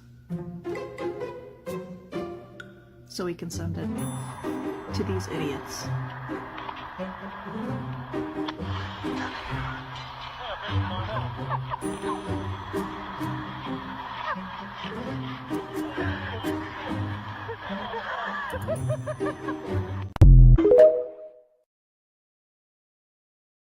How long would it take you to start counting to 26,000? out loud. 26,667. That's how many people are martyred and missing in 74 days. 19,667 of them have reached the hospitals in Gaza, dead on arrival. Over 7,000 are under the rubble. Many of them have been under the rubble for weeks, some for months, either because the Israeli occupation forces are blocking their family members from coming to get them, whether in North Gaza or in other areas, such as with Rafat al-Arir and his sister and brother and his sister's kids. They were assassinated in an Israeli targeted airstrike. Thanks for sticking it out that long, Peacemaker. Just their unit, and his wife and children that can't even get to his body because the Israeli occupation forces are guarding the area. Others can't get their family members' bodies, recover them, and put them to rest because there isn't enough gas for the recovery equipment that the civil defense forces use, the bulldozers, the heavy machinery to recover people. Since the beginning of this genocide, people have been digging with their bare hands, but of course they still can't get to some. Some are alive for a long time trapped under the rubble until they're not anymore. This is where we're at right now. The government media office in Gaza published these numbers today, Tuesday, December 19th, and also today, a poem entitled Shadows of the Living Dead by Ghada Hania, researcher and translator in Gaza. We, the living dead, await our turn on life's stage as passers-by along the road with a weary, heavy memory. Our backs are slightly bent, fatigued. We carry on our shoulders farewell baggage, with an identification card in hand to ensure that no one in the penultimate scene forgets us. Yet at this moment, we act so luxuriously. We all indulge in life in a perfectly strange way, harboring modest dreams, asking for a piece of bread, a sip of clean water, a sufficient portion of peaceful sleep, a night bathed in moonlight, or even, at last, a farewell hug. A shy smile, a warm shoulder, a fragrant sprig of basil, or a reproachful word, or a thank you without justification. For in the end, speech is eloquent regardless of its content. This piece was published today in the Electronic Intifada, and I am posting it as I post this video on my Telegram page. The URL to that is in my profile. I post there more often than I post videos here because it is uncensored and I'm having health issues. Thank you all for being here. Before I start with the update today, did you guys see what that Israeli journalist said on Channel 13? Zivi Yeshithead, Channel 13's Arab affairs correspondent, says that the Israeli army should have killed 100,000 Palestinians early on in the war. Speaking on Channel 13 on Tuesday, he said it doesn't matter who is or isn't involved with Hamas and that the Israeli army should have launched a more fatal attack on Gaza. It's interesting how week after week we see these Israeli journalists and people in the Israeli government and even Israeli citizens and settlers saying things like this. So publicly, so openly, so comfortably, so confidently. They put Jewish people in danger when they speak like this. They are literally contributing and creating more anti-Semitism by making public statements like that. And they are also putting Palestinians and Arab people all over the world in more and more danger. Never forget the people that say shit like that and the people who agree with it. And also the people who remain neutral about it. Today is December 20th. I have updates for today. If I miss anything, please comment it. The IOF have raided Al-Auda Hospital and they have illegally detained, stripped, bound, and interrogated the people within the hospital. A pre-dawn Israeli airstrike leveled a home in Rafah, martyring 27 people, including a 17-day-old baby. A large mosque in Rafah was also completely destroyed by the IOF. This is from Hani Mahmoud, who is reporting straight from Rafah at the site of the air attack near Kuwaiti Hospital. He said more ambulances and paramedics are coming back from the site of the attack with more injured people. The problem with this hospital is that it's of a small size and will not be able to take this large number of injuries. He said it's mainly for basic medical intervention procedures and eventually the injured will have to be transferred from here to other hospitals. He said that he is seeing more people rushing, carrying bodies, people with injuries. There's a group of people running and carrying what seems to be a body to the hospital. This is a situation in every place where relentless targeting takes place. We're not in the northern part to report the tragedies people have experienced since the early hours of this morning in Jabalia and Gaza City, but this is a real life example. Since this morning, 46 bodies and 110 injured have been brought to the Jabalia Medical Center. There are still dozens of people who are stuck underneath the rubble in Jabalia. More than a dozen people were martyred yesterday in Jabalia refugee camp at the hands of the IOF. Israeli forces have surrounded and besieged the Palestine Red Crescent Society Ambulance Center in Jabalia from all directions. Jabalia refugee camp has been the main focus of some of the most intense attacks by the IOF. More than 25 Palestinians have been illegally detained in the occupied West Bank today. That brings the total of Palestinians that have been illegally detained since October 7th to 4,630. From the beginning of 2023 up until November, there have been more than 9,000 Palestinians that have been illegally detained.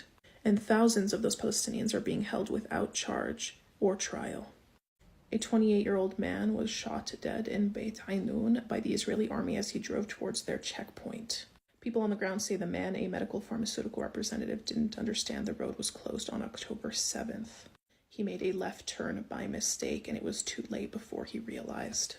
The army opened fire and killed him. He was still in the car when the local ambulance tried to get to him, but the Israeli army wouldn't let them near the vehicle. He took a wrong turn, and they killed him for it. And then they wouldn't even allow the ambulances to get to him to help him. They want to ensure that nobody survives, even those that have a chance to if they receive medical care. Harassing ambulances is the main tool of the genocide. Slowing them down, any kind of aid to get through. Blocking them, all very calculated. attacking them. This is on purpose. These are the physical and mental elements that constitute a genocide. Keep your eyes on everything that is happening. Continue amplifying voices and spreading information. From the river to the sea, Palestine will be free. I literally recorded this with sound, but I don't know where the sound went, so I'm going to talk over it again. So, by the 19th December, at least 26,612 people have been killed in Gaza, 10,300 being children, at least 5,400 being women, and 52,000 injuries. Now, this includes the number of people who were buried under the rubble and who are presumed dead. 1.9 million people are displaced in Gaza, and here are the other statistics.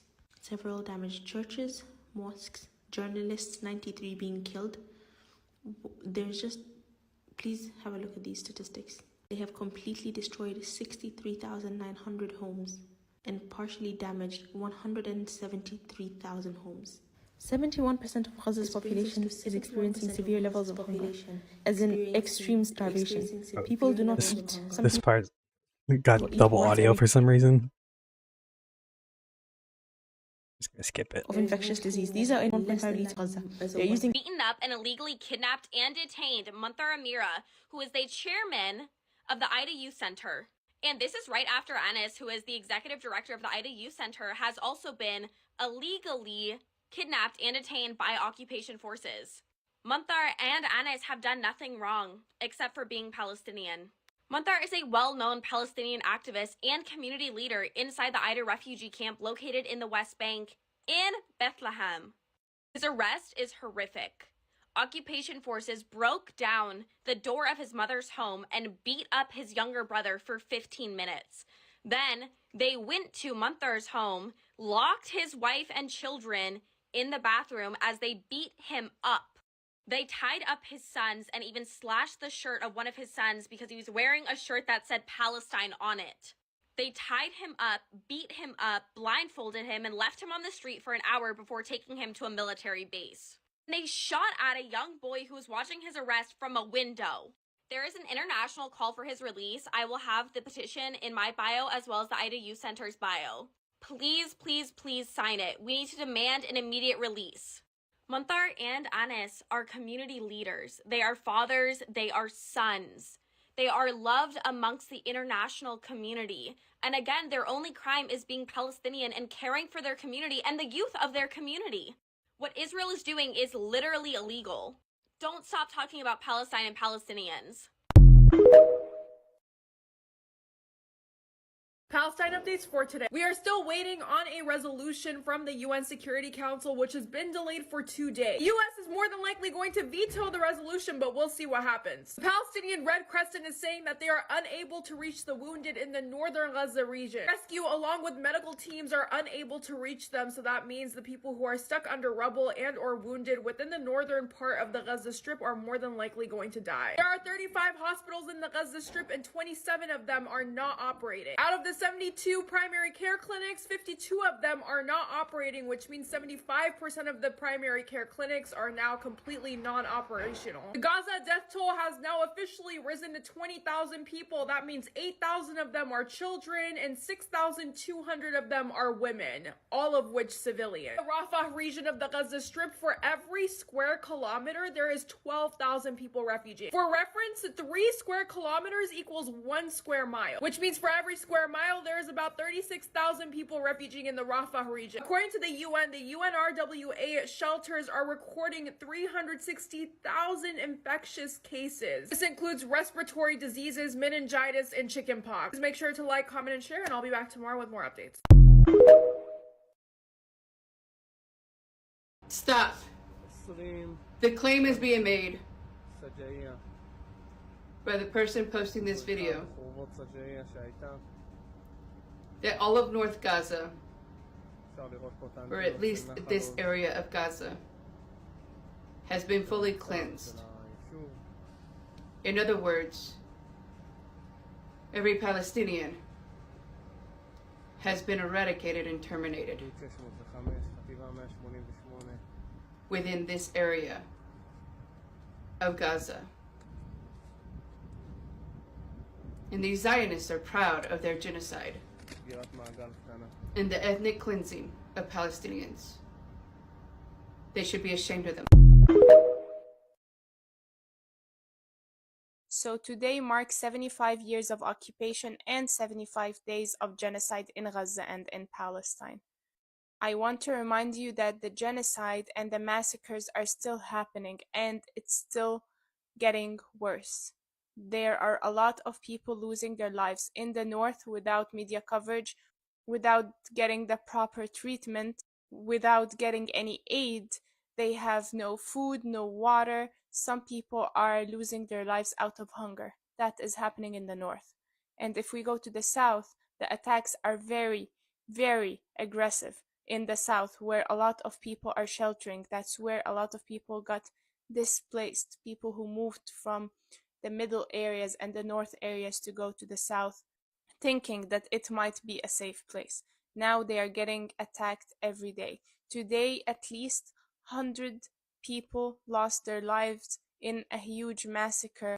As I talked yesterday in my live about the aid getting in Gaza, so the aid is getting in from the south, but it's not enough, plus that it isn't distributed properly to the people who are actually in need. That is the problem of the aid, because some people are saying that they are not getting aid. And again, today there is no internet connection in Gaza. If some people are posting, they are posting because they have eSIMs that is working with the satellite. That's why they are posting. But the internet connection is gone in all of Gaza. A lot of people don't have internet. A lot of people can't communicate with their families. This is not the first time that this happens. This happened so many times, and now it happens for days and weeks. So if you follow Salah al-Jafarawi, he is recording everything that is happening and all the massacres. He is at the hospital seeing all the bodies coming in and going out. So follow him for more updates and keep talking about Palestine. Good news and a bad news. We're gonna start with the bad news first. In addition to the massacres that are happening and they became the normal, executions. Executions of men in front of their families, women and children. Anan building in El Galeh Street in Gaza City faced executions. The IOF raided inside the building and they found families inside, and the families screamed at them saying, "We are civilians, we don't have anything, we are civilians," and their hands were up. Even though they said that, they separated them and they put the men in a room and the women and the children in another room, and then they executed all the men. That's right now. There were witnesses, the survivors of this, and the women who their men got shot are now on TV saying what happened. We went from Israel is doing stuff but lying about it to now they are doing it and proud about it. So that was the bad news. The good news is, it's partially good news, but it is that right now there are meetings between the age group leaders and some of the IOF representatives in Cairo, Egypt right now, negotiating about a temporary or a permanent ceasefire and a deal to exchange hostages. That is up right now, so we might in the couple of hours hear that a deal have been made and that there is a ceasefire, hopefully permanent, because the temporary one does us nothing. I also heard on the news that the IOF agreed to 70% of the age group demands, so that is good too. And the age group does not want to negotiate any exchange of hostages without a permanent ceasefire. So keep the pressure on. So here's a quick update on what Yemen is doing. After a coalition of 9 countries joined forces to protect the Red Sea, Yemen doubled down and said, we'll take on the whole world, bring it. So they started mining the sea. And I don't mean mining as in for resources, I mean mining the sea, putting in mines. So this is the 21st century. A massive naval fleet with the hypersonic missiles that are available is a sitting duck. The Eisenhower left because it was a sitting duck. It got reinforcements and now they're gonna up the ante a bit. But yeah, we're looking at something major happening, or is about to happen very soon. Isn't it amazing how the US, with the largest naval fleet in the history, the largest military ever recorded, needs the help of other countries to patrol the Red Sea against the people of Yemen who don't even wear shoes? And I said this many times before. You can't beat a person with a spear and a gut full of conviction.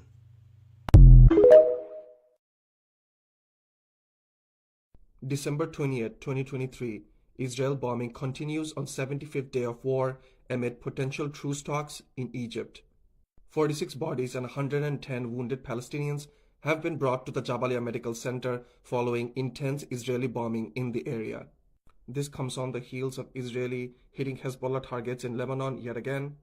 Gaza is experiencing its 7th telecoms blackout since the start of the war. Internet and telecommunications and access in Gaza has been completely shut down, according to Palestinian telecommunications company Paltel. As Israel continues to take damage in the ground fighting, and with the shipping crisis in the Red Sea looming in the background, Israel tells Qatar that they're ready for a week-long truce for 40 hostages. So who are the people that are negotiating on this truce? So you have the Mossad chief, the Qatari prime minister, and the CIA director. So the Mossad chief, David Barnea, is the head of the Israeli intelligence, basically the head of the Israeli CIA. The CIA director is Will Burns from the US, and the Qatari prime minister, Abdul Rahman Al Thani. He's basically Mohammed bin Abdul Rahman Al Thani, my apologies. He's basically negotiating on behalf of Hamas and Palestine. Although they say the talks have been productive, Hamas official says we will not play this game of freeing hostages and then getting bombed later.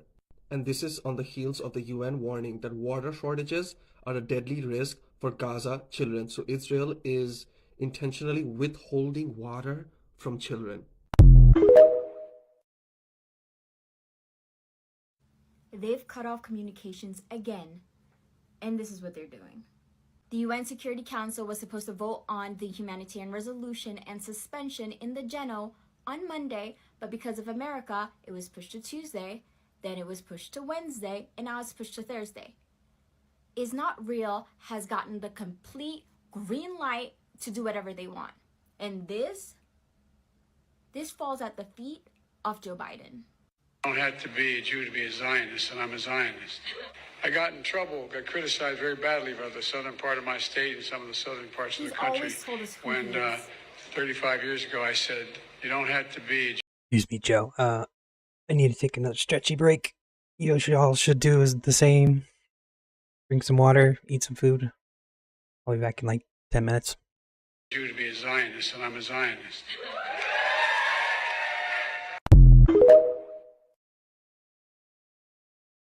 South Africa is standing on business and doing what needs to be done, okay? They are warning all their citizens that whoever goes and joins the Israeli military, they will be persecuted and also at risk of their citizenship being stripped away from them. And that's on period. The foreign minister says any person joining the IDF without the necessary permission of the NCACC is breaking the law and can be persecuted. Neutralized citizens of South Africa face being stripped of their citizenship, and the statement goes on and on and on. But yeah, South Africa is standing on business because honestly, South Africa knows exactly how it feels for another group of people to, you know, force you into an apartheid state, basically, because that's what Israel is doing to the people of Gaza. And South Africa has gone through that. They know exactly how this works. You know what I mean? They feel for the people of Palestine. They know they've been gone through this, you know?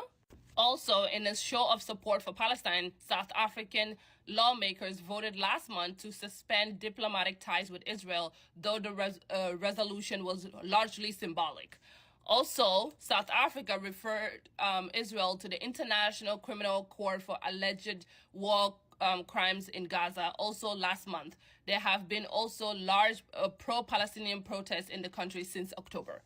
So South Africa is not the one to be messed with, and they are not here for it. Anybody that wants to show their support for Palestine in South Africa, count your days, because you're going to be in jail, period. In 1967, my village, Yalo, was bulldozed over by Isnomorians. And today in 2023, I saw a video posted by Olive.Odyssey, which is a 1-minute tour of the land. Let's see it. Welcome to Palestine. We are in Yalo, a deported Palestinian village. Yalo was ethnically cleansed 20,650 days ago in 1967. It was under Nobel Prize winner Yitzhak Rabin's orders that Yalo, along with all surrounded villages of Latrun, were deported and destroyed. In 1967, the village had 2 schools, one for boys and one for girls, a total of 444 students. You are watching the well they obtained their water from. Yalo is one of my favorite places in Palestine. I come here to forage, and for me it's a way of resistance and a way to connect to the people who once lived here. Today I'm collecting wild asparagus, which we will prepare together in our next video. Resistance can be done in many different ways, and keeping these villages in our collective consciousness is one of them.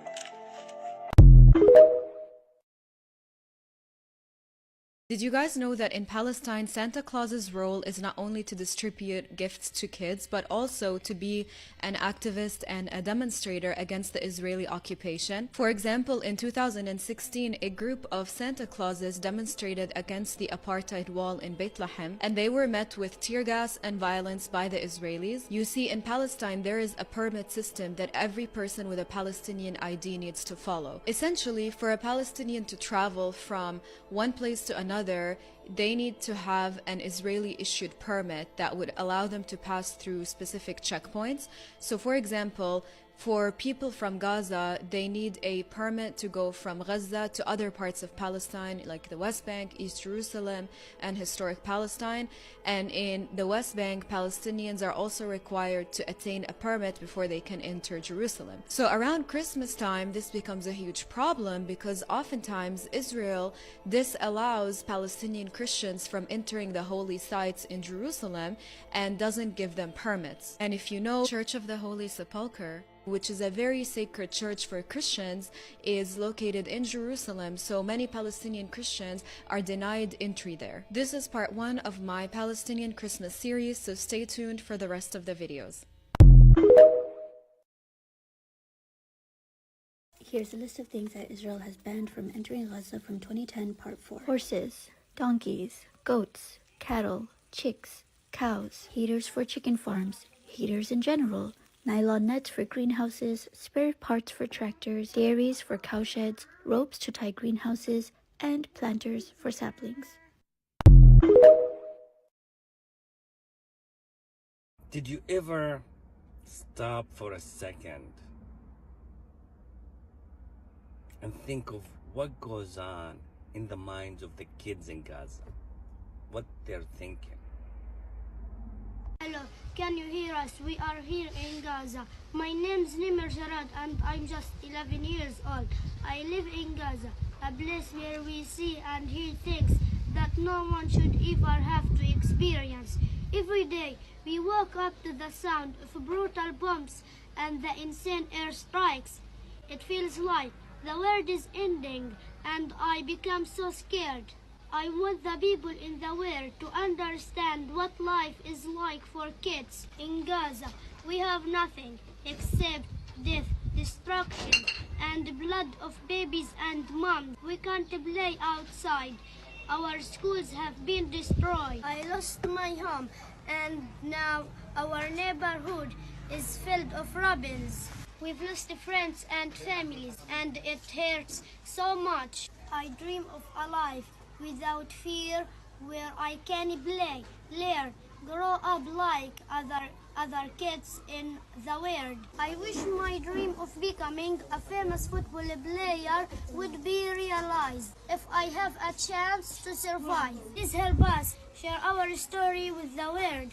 We need your support, your prayers, and your actions to end the suffering, crimes, and occupation. Let's work together for a bright future, protect our dreams, and save our lives. Free Palestine!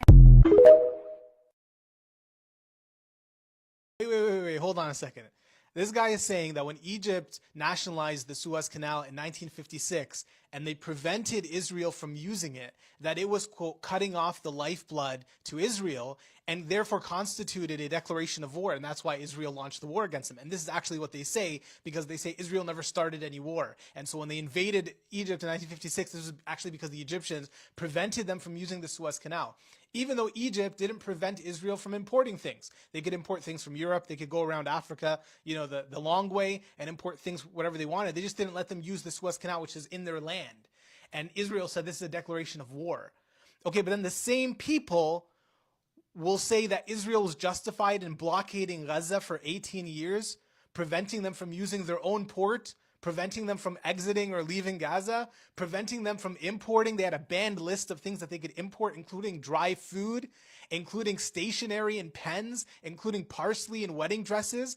They even talked about putting the people in Gaza on a caloric diet. So how does that work? I'm just interested in the logic here, because it can't work both ways. If that was a declaration of war, then what Israel did to Gaza for the last 18 years was even worse, significantly worse. And you can't have it both ways. Y'all, I genuinely think that Israel just kind of says things that it hopes will sound good to the average person who isn't going to do any research. But to the people who are following everything pretty heavily, it really makes no sense. And at best, it's the bare minimum. Now, there's a couple of examples of this, but the one that I specifically want to focus on is how they've shifted the narrative to say, oh, you know, in the next phase of our war, we are going to allow displaced Palestinians to return to their homes in the north. Because to the average person, this sounds like, oh my goodness, that's awesome, that's great. But to the people who are following the news pretty heavily, you're just sitting there like, okay, like this is bare minimum. Especially if you have a Twitch account, Mari, you should go follow Igloo for some West Coast. Oh, I guess I can't.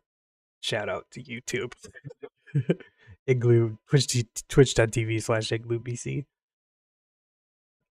Some West Coast Canadian bear energy.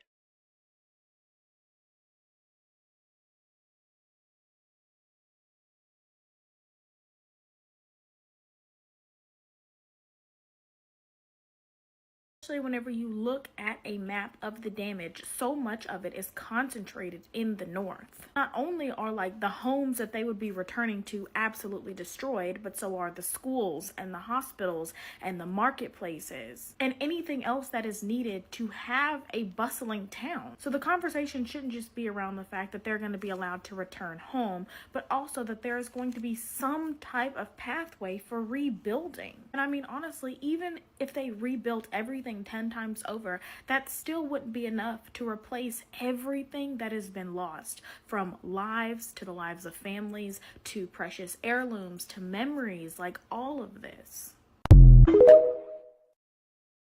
Centuries old olive trees. Why are there no women's hair salons in Palestine, or at least very few that you can see? That's a question the late great academic Trigger warning on this one. Essay. And activist David Graeber asked himself upon visiting the West Bank in 2015. And whatever you think the answer might be, I guarantee you're wrong. Let's read from Graeber's report. In Nablus, every street seems to have a men's hair salon. There are literally thousands of them. Most stay open until at least 2 at night. Often, other than mosques, they're the only places lit up and open at 2 at night. And it seems anytime you pass by one, there are likely to be 4 or 5 nicely coiffed young men clustered inside, watching someone get a haircut. The odd thing is that women's hair salons seem entirely absent. Occasionally, you do see impressive posters for women's cosmetics and hair products. Often, the women are blonde, and a surprising number of Palestinians in Nablus are, in fact, blonde, even children. But the shops are absent. I asked a friend why this was. He explained that while Palestinian society was traditionally considered the most liberal Arab society outside of Beirut, and young women never used to go with their hair covered, things started to change in the 90s with the political rise of Hamas. But in the case of women's hair salons, there was another, much more immediate factor. During the 80s, Israeli intelligence agents began taking advantage of their existence to spike the sweet tea, which was served in the salons, with knockout drugs, and take nude pictures of women so as to blackmail their husbands into turning collaborator or informant. So now women's salons exist, but they're not visible from the street, and women no longer take tea from strangers. Your first reaction upon hearing this might be the same one that Graeber had and that I had myself, to be honest. Is this really true? Israel's crimes are almost literally incredible sometimes, but can this really be one of them? Well, the answer is apparently yes, as confessed by the people who perpetrated this themselves. There's even a Palestinian film made a couple of years ago with a plot that revolves around this. A core part of the myths that Israel propagates in the West revolve around this idea that Israel is a democratic, liberal society that is part of the West and which is fighting religious extremism and barbarism. Many of the ideas, even about this little bubble of liberal, egalitarian society, are just lies. But the main point is, even if they were true, it does not matter. It doesn't matter because these rights will always only be reserved to certain women, to certain queer people, while absolutely everyone else outside of this bubble has no rights because they're not seen as human. And that even includes Jewish people if they're deemed to have the wrong origin or skin color. Colonialism necessitates dehumanization. It cannot exist without it. So next time you see the Israeli government trying to claim that it stands for women, remember the women of Nablus, too afraid to go to a hair salon because they know that their oppressor is everywhere, ready to remind them that they're nothing to them.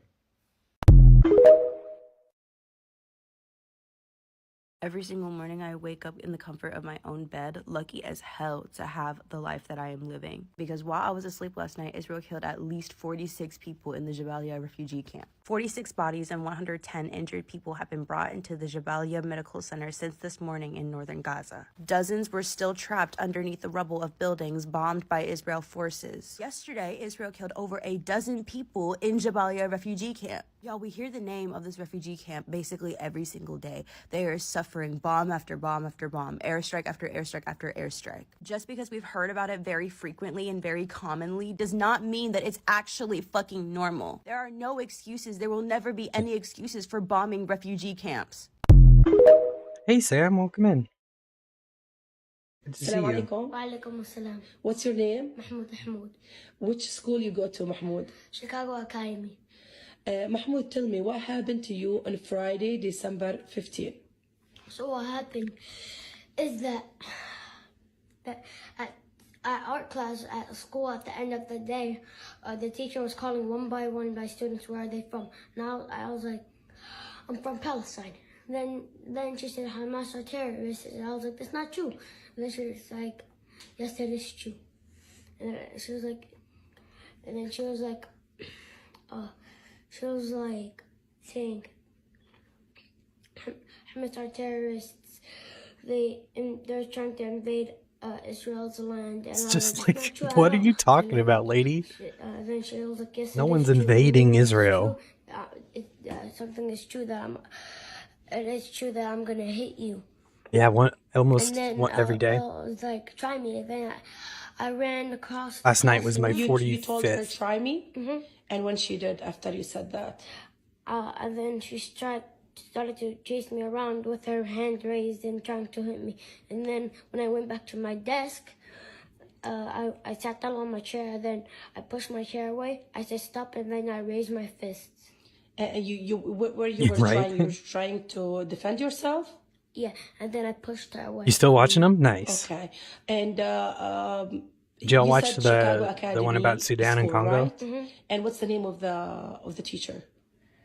Miss Marines. And this is your first probably time like seeing this the teacher? Because third you or told me fourth. before we start recording, Like, just she's some a Palestinian substitute. kid in America getting Okay, harassed so by a this is teacher. your first time seeing her in the class?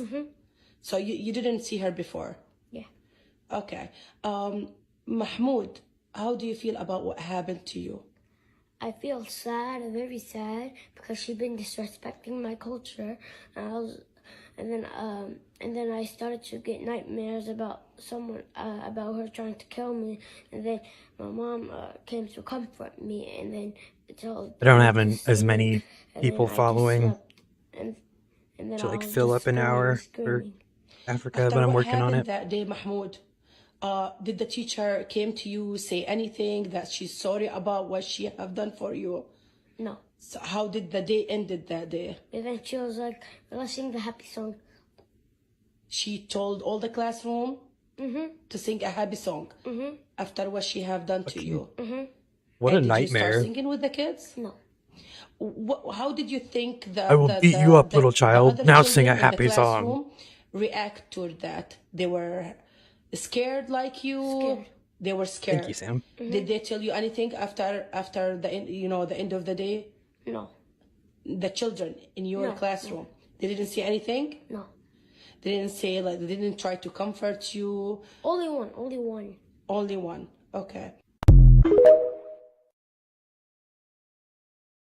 This is your reminder that the same people who stole Taylor Swift's music are the same people that are in Israel right now advocating for the state of Israel to continue the genocide of Palestinians in Gaza, and also advocating for Israel to continue stealing more Palestinian land.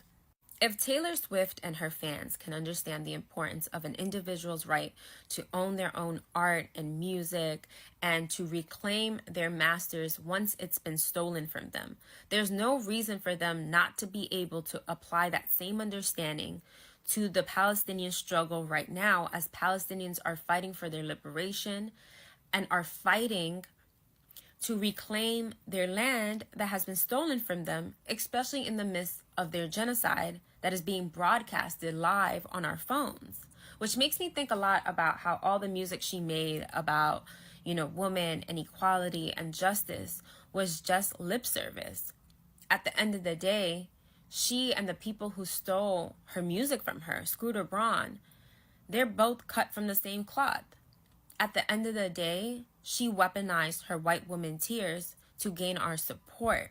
And we supported her because we believed what happened to her was unjust. And when it's time for her to reciprocate back to the people, she's quiet. I just want women of color to know, especially women of color who support Taylor Swift unequivocally.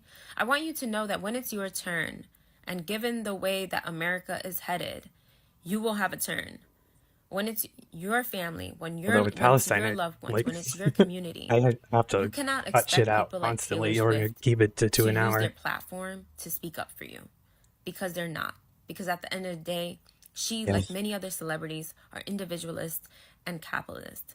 At the end of the day, she's going to jump on her jet, which, by the way, she's the #1 celebrity to emit the most carbon emissions into the environment, which directly impacts people of color, especially indigenous and tribal communities all Find throughout the some world. dark brown. 1 second. She's going to hop on that jet and she's going to pretend that she doesn't see you. And I think it's really important that we also understand that these celebrities and these artists are really great at making music, or they're great at their craft, but they're not great human beings. And we should divest from supporting these celebrities who simply do not care about us, especially in the midst of a genocide. Every single part of Gaza is being bombed. The north of Gaza, Jabalia refugee camp, has faced countless massacres. Residential areas in the middle of Gaza and Deir al-Balah have also faced countless massacres. Khan Yunis is being targeted in several areas by Israeli airstrikes, and the Nasr hospital in Khan Yunis is being surrounded by bombing. Rafah, the place where they told everybody to go, is facing countless airstrikes. Residential areas are being targeted, as well as Kuwaiti hospital. Nasr Hospital and Kuwaiti Hospital are the remaining hospitals in the south of Gaza, and north of Gaza has no functioning hospitals, leaving all the injured to bleed out and die. This little boy is praying the funeral prayer on his mother, his father, and every single one of his siblings. He's the only one left from his entire family. This man's little girls were... and he lay down on the side of the road so that he could be next to their bodies. And then Israel, him too. This man is looking at his little girl's eyes, and they're completely... and he says over and over, "Take my eyes. Take my 2 eyes. Give my 2 eyes to my little girl." This journalist lost these 4 beautiful children. We all And in a benefit video, from he genocide, shows one of the past little and boys present. who's no longer here, pushing his baby brother. And then, when this journalist goes back to his home, which is completely flattened, look at what he finds.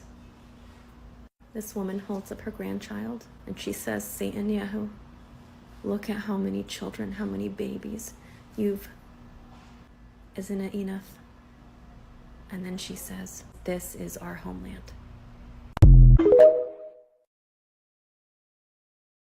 Is the Israeli lobby AIPAC a Trojan horse that's threatening America's national security? This court case that was mysteriously swept under the rug in 2005 may suggest so. In 2005, the United States charged former Department of Defense employee Lawrence Franklin and 2 AIPAC executives, Stephen Rosen and Keith Westman, sharing confidential information related to national defense that could be at the injury of the United States and to the advantage of a foreign nation. Basically, what was going on is this dude named Franklin, who worked at the Department of Defense, was sharing national security information regarding Iran to 2 AIPAC executives, Rosen and Westman, that they then went and told Israeli government officials and U.S. media outlets in order to advance personal foreign policy agenda and influence persons within and outside the United States government. Franklin, who worked at the Pentagon, was a spy who would share information to Israel through the 2 executives of AIPAC to pressure the United States to go to war with Iran. While the Bush administration was trying to keep Iran calm while going to war with Iraq, Franklin and the 2 AIPAC executives were hoping to undermine those talks. They were actually working together to figure out ways to push the U.S. into war with how do they get Iran while Bush away was with this already shit? going into war with Iraq. They shared confidential information they knew they weren't supposed to know, and then encouraged the media to pursue the story. This was going on for 5 years, from 1999 to 2000. If any of you had TikTok, you need to follow Wally Rashid Franklin, the spy here. who was sharing confidential information to Israel through AIPAC, was sentenced to 12 years in prison for disclosing data. Then all of a sudden, a motion was passed to drop all of the charges against the 2 AIPAC executives because they felt it could have been a national security risk had they went to trial. These 2 AIPAC executives literally shared U.S. defense secrets to the Israeli embassy to get us to go to... Like, they're literally, like, that's treason, right? Like, making us start a war? Like, foreign nationals doing that? And, like, prosecuting them is worse for our security. Like, make that make sense. to war with Iran, and the US government drops all of their charges. Because their charges got dropped, Franklin, who was initially going to have 12.5 years in prison, got his sentencing reduced to 10 months of house arrest. So overall, it seems like AIPAC is a Trojan horse that can get away with anything.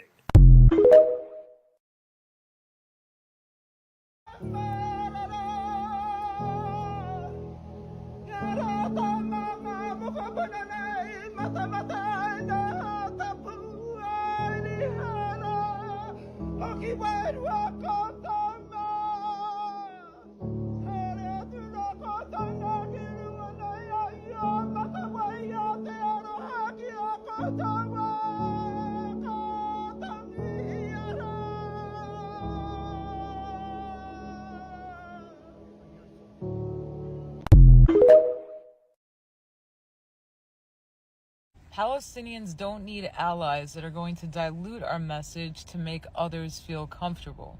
We need accomplices who can synthesize our message, saying the things we're saying, doing the things we're asking you to do, in the ways that are going to reach your people who don't want to listen to us. While this is about our collective liberation, this is not centered around you, because you are not under the most immediate threat of Israel's terror.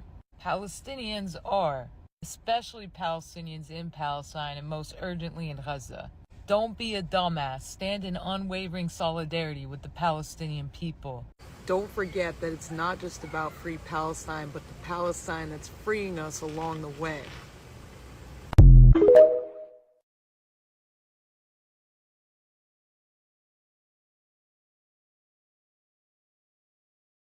Uh, 20th, 19th, maybe?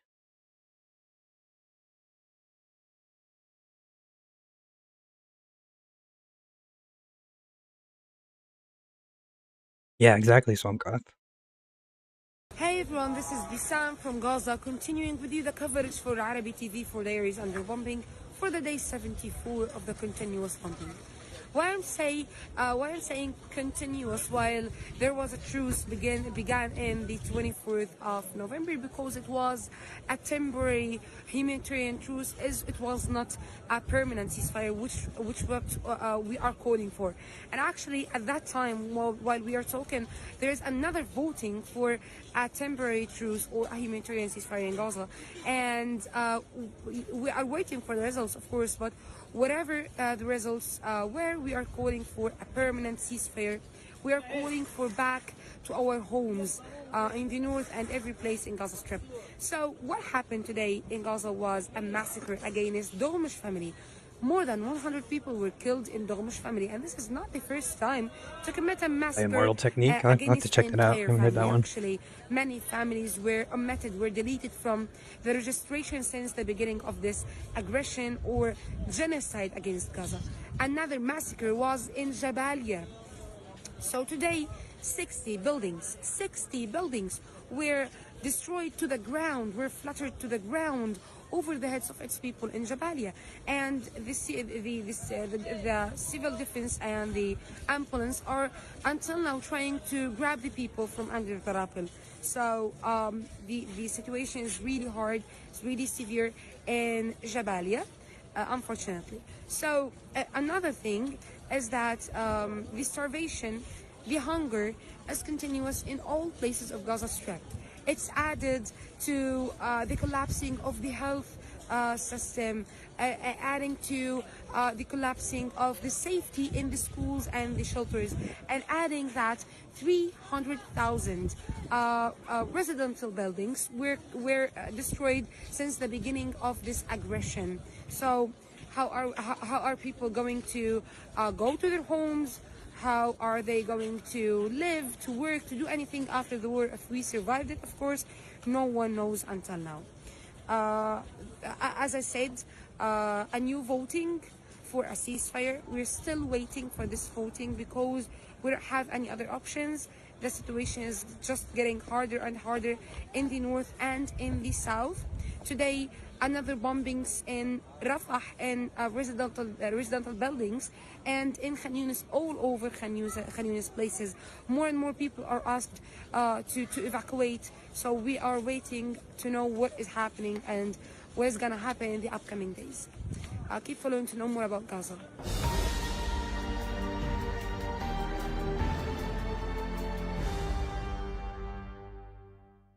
I'm just trying to avoid walking over blood. This is how the emergency in the hospitals in Gaza are looking like. Best pray for us.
How are you, everyone? I just want to talk about the people who are still in the north of Gaza Strip and the people who are still in Gaza City itself. Okay, they are under heavy bombing. They are getting killed. Let's be realistic. As Montaz always being realistic, every 5 to 6 minutes there's someone getting killed. Welcome in. Today in the morning there was a new massacre in yeah, this is the third thing I Jabalia. ever made, so I'm What glad. is happening in Jabalia? It's Especially very Jabalia ambitious. refugee camp. It's something no one can imagine. People are getting. You can't really see. You're on mobile, so you can't really see, but like. It's done with Tunisian crochet, which is in the round very weird, and that's why it has this like weird dent here. And then like I made these little circles, and this one, and this one, and this one like separate. And like without knowing what I was doing at all, I just like attached it and then like went in between. Just completely guessing as I went. That's why it's all like wonky. But I like it that way. Being killed with the lack of media coverage. There's no way for journalists to be there. Actually, I never There's use some patterns. journalists there, but at the morning today, 2 of them was injured after an Israeli airstrike. A number of So like Tunisian is like halfway in between knitting and crochet. So you like crochet one way, but you instead of like pulling it through the last loop that's on your hook, you just leave it on the hook. And then like you either go all the way to the end and then come back chaining through each of the hooks that like as you take the loops off, chain through each one. Or you have a double-sided hook, so you cast loops onto your hook going this way, and then you come back to this side and cast them off by chaining. And you need 2 separate strings for that, which is how I did it in the round, which is very complicated to even figure out what to do. people got killed this morning. Every day there's a new genocide. Yeah, I'm on Twitch and YouTube. Every day there is a new massacre. And Do you do it too, Mari? That's cool. Because I'm not Oh sure yeah, of you came in everything here and you're like What crochet. is happening? That it did stop. It didn't stop. In a way to another, I can't. I can't go everywhere. I'm not Superman who can fly above the checkpoints, above the Israeli drones, above the Israeli jet fighters, the Israeli Let me find it. 1 sec. Above the Israeli surveillance plans, so Oops. I can show and take pictures. Sometimes I share pictures from the people I know from there, but there's no good connection there. There's no food right now. They only got one time some aids from in the last bows, and now it's not enough. There is people stuck there. There are people insist to stay and not leave, but Yeah, so you can either have like one of my former partners had one that was like a long metal hook with hooks on both sides. But I got this kit that has these little extension-y thingies, and like you just like twist, put them on, and you can put like a stopper on one end if you're doing like all the way across and back, like I did with my blanket that I made that one time. But you can also take another hook and put it on the other side. So you have a double-sided hook. You can make like really big stuff with this. Like I made that queen size blanket with it.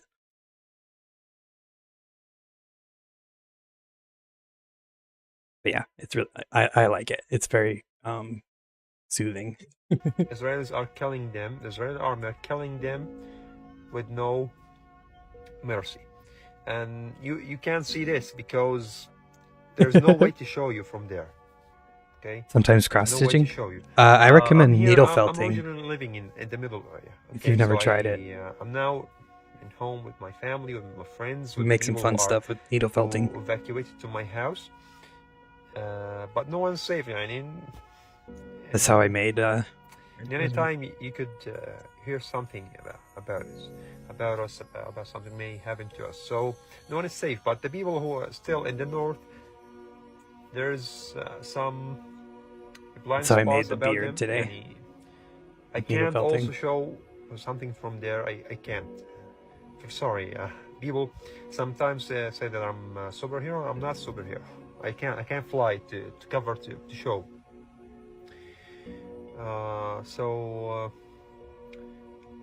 Sometimes also people blame me to not talk about it. I'm trying always to talk about everything is happening here, but I can't. I'm only human in the end.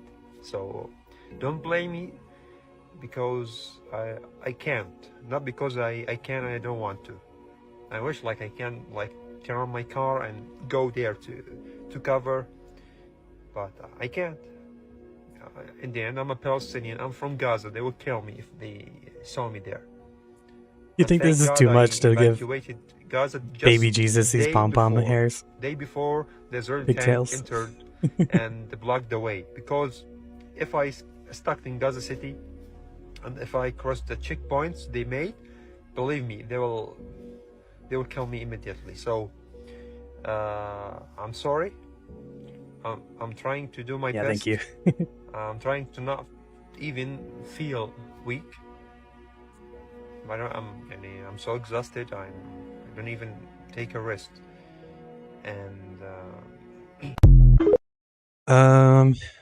now it's taking me about 3 hours to curate, find all the videos every day. Takes me about an hour to edit, and then depending on how my computer feels, another hour to render and upload.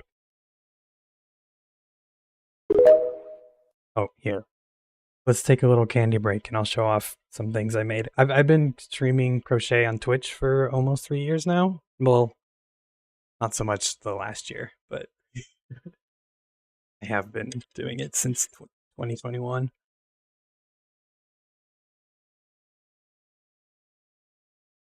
This is one of my favorites. Little SpongeBob.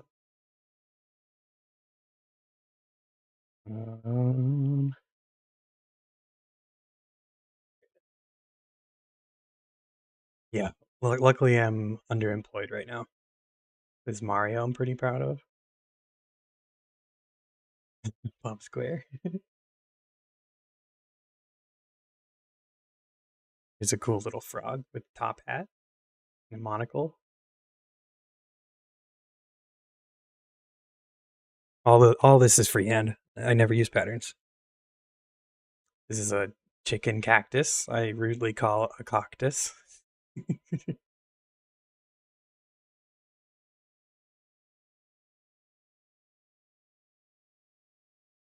Oh yeah, I think I have that somewhere. Cup noodles. I'm really proud of how the ramen noodles turned out. We get that little, the light's so bad here. This is that little like spirally fish thing. Carrots, I guess. And I want to make a YouTube video about this project. It's like procedurally generated ginger roots that you can make yourself without a pattern. You've never seen the cup noodles, Swamp? All I did was like I had this light yellow yarn, just sewing it, and I just like twisted it, and then I sewed it through again, and then twisted it and twisted it and twisted it, and it came out all curly like that. But yeah, like this one, you just make 9 of these little magic circles, and then you just kind of like make phone shapes off of them and connect them together, and then make some more, and then connect another one, and then a little bit more, and connect another one, a little bit more, connect, and then start to like, cap it off at the end. And like you can try and like go for a shape, or you can just like let it go where you want it to. Like I did a bunch of these way back when. Thanks, Mari. Randomized ginger. But you thought it was speaking of crochet and embroidery floss.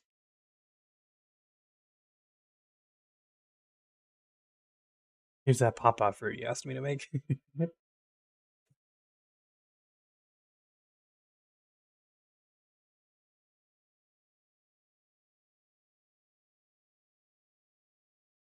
I can't find it. I made a chessboard with like micro crocheted pieces. I can't find it.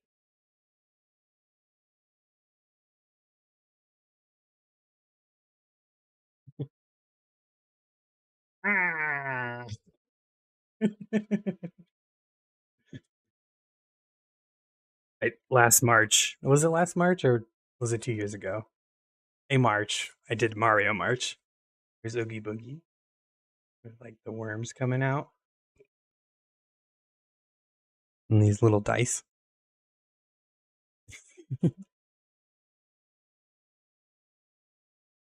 Nintendo controller.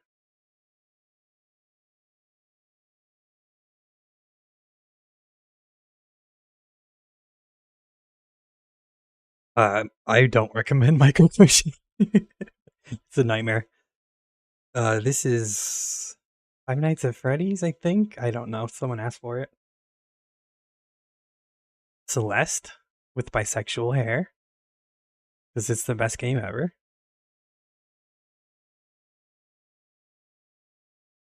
This Yoshi turned out pretty well.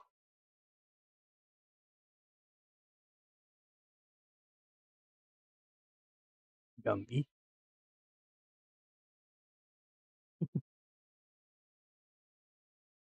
I like this one. It's Attack of the Killer Tomatoes.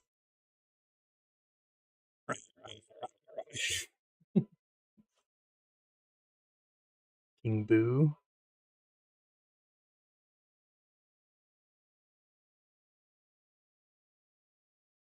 It's Papa Smurf.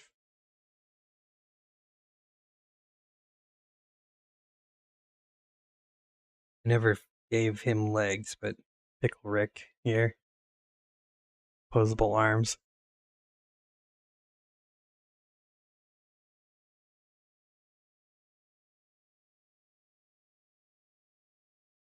It's marijuana.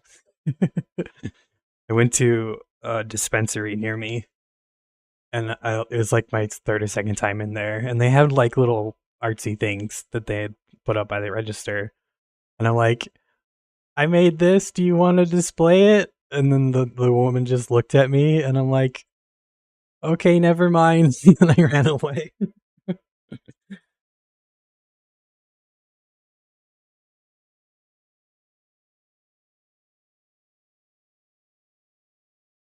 That's all the... Oh, this one's pretty good. Cheap. Hey, Bub Forte, welcome in. It does look like weed. I made like teeny tiny earrings once. I don't see them.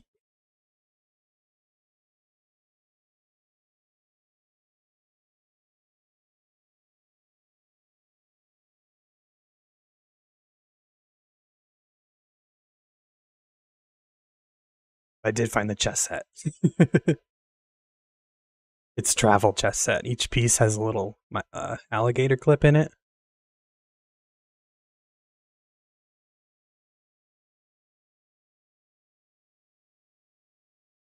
You can tell what each one is. Like the bishops aren't perfect, but they have that little notch in them, and then the horse, and the little castle.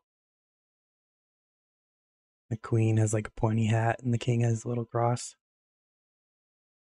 This took about a month and a half of my life.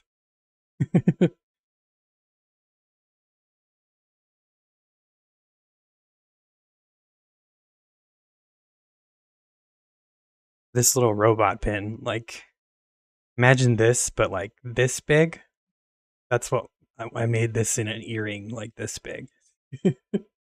Wish I knew where those were.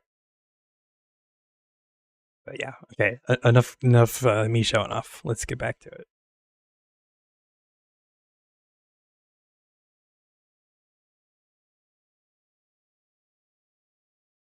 There has been a lot of talks about the aid that enters Gaza Strip, and there has been a lot of talks, people saying they enter, people saying they don't enter.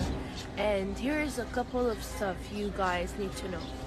First of all, aid do enter Gaza Strip, but the amount of aid is not enough for the huge amount of need for people. We're talking about 2.5 million Palestinians in the blockaded Gaza Strip that are homeless, displaced, lost their houses, lost everything they have. They don't have their businesses anymore, they're not working. So all of these 2.5 million people have zero income. At the same time, these people need daily assistance. So the amount of aid entering is totally and definitely not enough. Some people are saying that they did not benefit from any of the aid that entered the Gaza Strip. This is very normal. People's names are still on the list, and there has been of all the Palestinian things I'm making, all the details I'm adding to this one feels the most blasphemous, but it needs to be in there. I'm giving Jesus Reem's hair. This picture down here.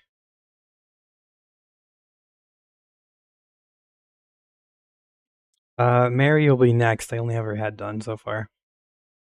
I'm gonna give her Bison's hair, like this picture.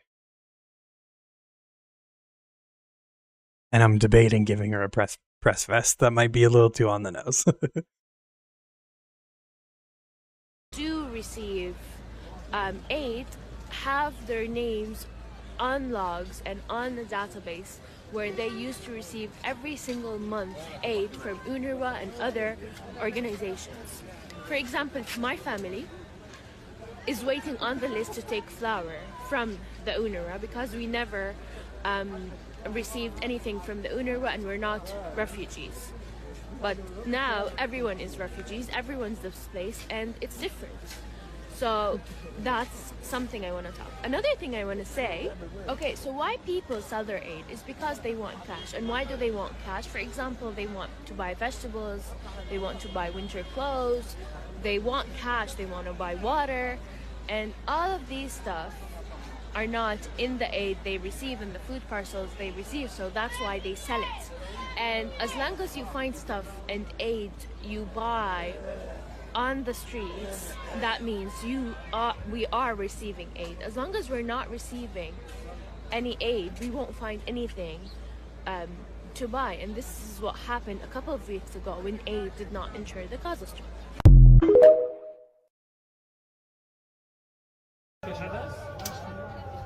Hello, it's December the 19th, 2023, live from Gaza. Do you ever want to know how we make bread here now? This is our bread maker. ناخذ صوره وباقي اللي فيها بعمر نصبر شوي تحت يعني. So it's been a busy day here. Now we're taking a break. ورجينا ابو فرح. Oh yeah, Finn. Welcome in. عيني. So this is where it starts. And then it gets baked inside. This is good. Yeah.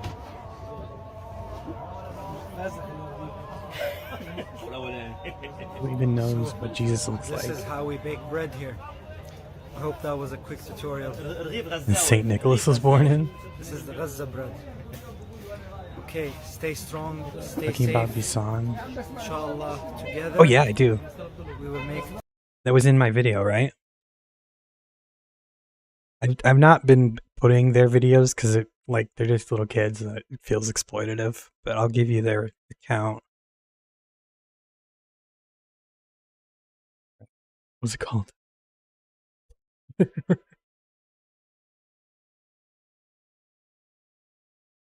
was like my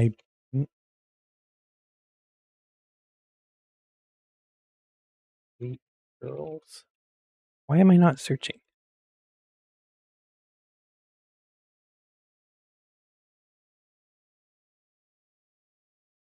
This is gonna come up with porn, isn't it? This one, right?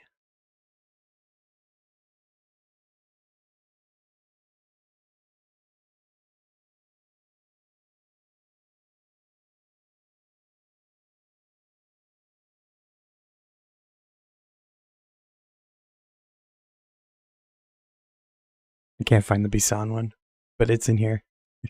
I'll give you the link to their page.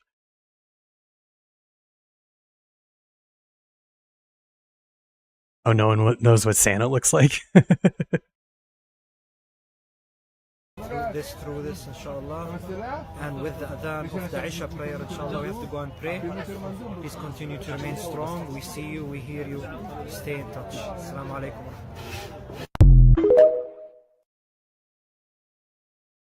الصحفي الفلسطيني في هذه الحرب دفع ثمنا باهظا جدا جدا جدا من أهله وأقاربه. أكثر من 70 من الصحفيين الفلسطينيين استشهدوا، بعض الأسر استهدفت.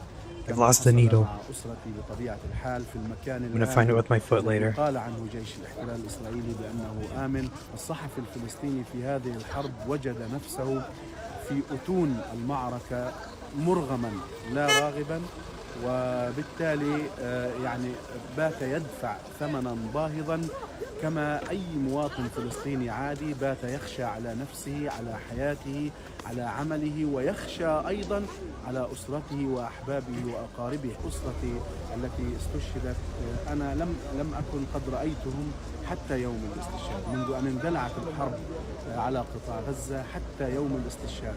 ودعتهم قبل أن أذهب إلى الحرب، وودعتهم عندما دفنتهم ووريتهم. It definitely was. الصراحة هو إنه إحنا اضطرينا ننزح تقريبا 4 مرات، يعني كنا في غزة اضطرينا ننزح على مستشفى ناصر، بعدين مستشفى ناصر اضطرينا نيجي هان، وأكثر إشي الصعوبة إنه أنت تلاقي مكان. Yo, Renz, welcome in. يعني زي ما أنتم شايفين المكان الوحيد I think it's their parents, because all 4 of the kids make videos. في الوصول إلى المعلومة، في معرفة أماكن الاستهدافات بدقة، معرفة عدد الضحايا بدقة، فبالتالي هذا صراع آخر المرتبط فيه هو انقطاع الإنترنت والاتصالات. الحرب هذه تختلف عن الحروب السابقة كون انه لا يوجد مكان امن في كل انحاء قطاع غزه، حتى الدروع اللي احنا بنلبسها هي ما بتوفر الحمايه بسبب انه الطائرات الاسرائيليه ما بيفرق ما بين صحفي. And this is Reem/Jesus. انه احنا بنتنقل من مكان لاخر مع عوائلنا. يعني انا موجود الان في المستشفى الكويتي، معايا عائلتي موجوده الخيمه نازحة، يعني it's fun. Having fun here. العوائل التي نزحت من الشمال القطاع. Sucky for other reasons that you already know about. Well, not specifically, but you know and guess. أنا من جاي والله أنا ما بستحي وما بخجل.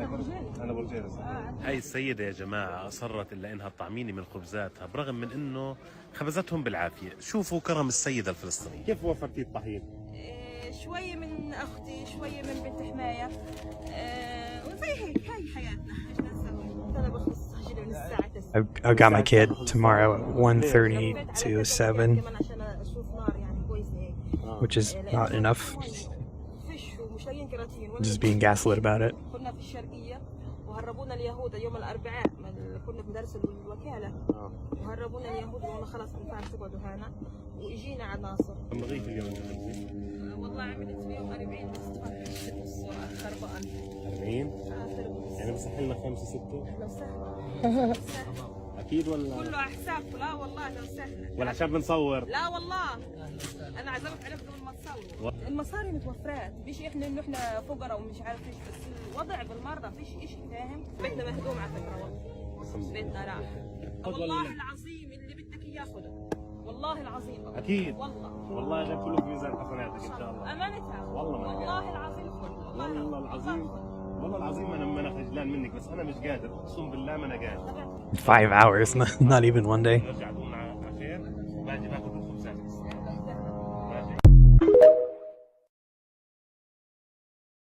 ابويا وابني استشهدوا بس عند الله الله يرحمهم. الحمد لله طيب حبيبي ابني حبيبي عارف قديش عمره حاسس قديش. I think I should have done this first. عمره 30 يوم الله يخليه طيب. زين استشهد ابويا استشهد في الجنة والله في الجنة والله غير في الجنة والله كله من مسحه كل العيال مسحه.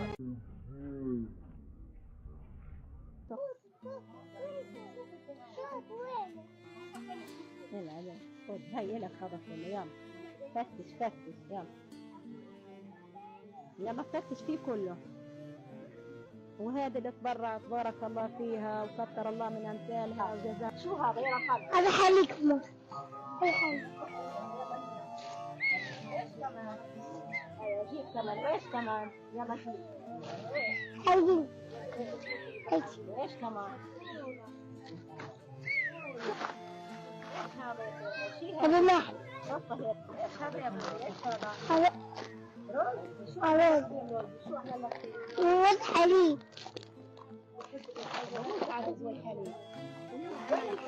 ماشي يلا خذ يا جدي يلا طلع فرحان اسمه هو عيد عنده يلا. This boy, either 1 or 2 days before this video, he was like in line to get some soup and they ran out right before he got some and he was all sad. And the journalist got a video of that, and so they made sure that he got some aid as soon as I got it. طلع احنا هنا 13 نفر والله نحن مساجين في المدارس نحب نتعرف علينا الا رب كريم يعني بيجبر خاطرنا من عنده احيانا اهل الخير بتكرمنا. فاضطريت ان انا اشتري جملي وكرفور وبردقان وكلمنتينا وليمون عشان اعمل عصير. عنده كسر في القدم اليمنى وعنده حروق في القدم اليسرى وعدة شظايا في الظهر وفي راسه حروق يعني حروق صعبة جدا في الوجه وفي الايديه وفي رجليه من فوق لتحت لما جبناهم من تحت الأنقاض. حروق مش طبيعية وسمار يعني في مادة سامرة على جسم الأطفال. والله صواريخ قوية جدا يعني مش لأول مرة نسمعها ولأول مرة نشوفها. يعني بقول لك بتدمر مربعات كاملة. والله محمد هذا ابني الوحيد يعني أنا يعني بعد ربنا أولا ثم محمد ابني يعني فيش اللي هو يعني محمد. أنا عندي محمد كل حاجة في حياتي.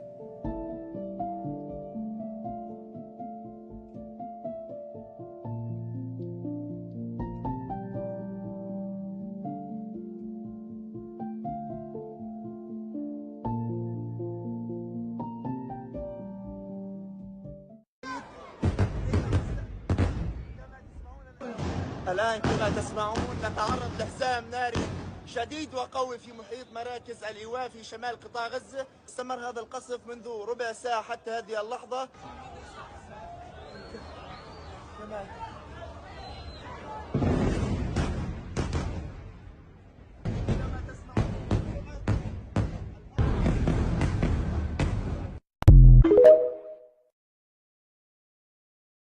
blindfolded and beaten for nearly a month.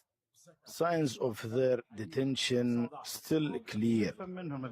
These men say Israeli forces did this to them. We were out in the cold. The rain was falling on us, and we only had one blanket. They abused us, spat on us, and disrespected us. They did not respect the elderly or those injured. Muhammad Dawood says he was detained in November as he followed Israeli orders. These are the men that they rounded up in Jabalia and made them take all their clothes off and sit in the cold, and like gave one of them a gun for a PR shoot.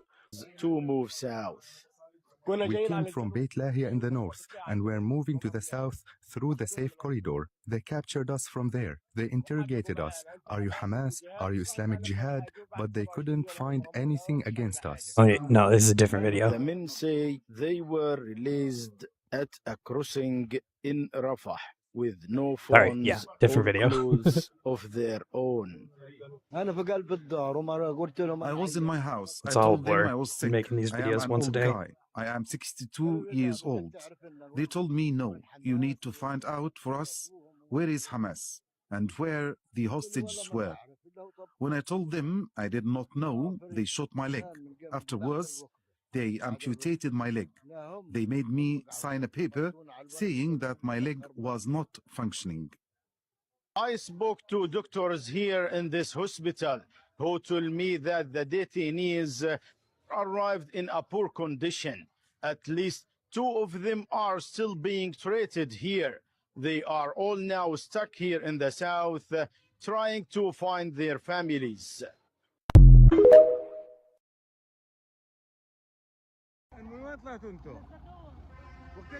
رشعنا جوا الدور وطلعونا واعتقلونا ولنا 25 يوم محبوسين عندهم عذبونا وكسرونا وهذا رب واحده والحمد لله. انا غزه اخذوني وانا قاعد على المرق لاولادي قاعد لا بقول اطلع الجيش طلعنا اخذونا جوا على السبع بهدلونا كل شويه عذاب كهرباء عذاب ذبحونا ذبح مش قادرين يا راجل. اغلبيه الاسرى اللي حاليا طلعوا العذاب اللي شافوه ما حصلش في اي دوله كانت. يعني شبيه لجوانتنامو بصراحه من الاخر سطر الاخير فهم اعطوا خط امن وهو مش خط امن.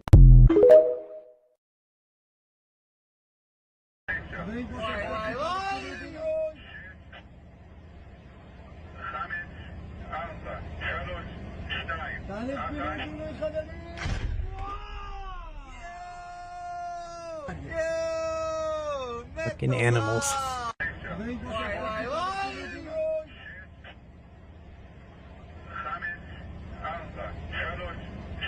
Did I put it in twice? Why did I do that? My bad.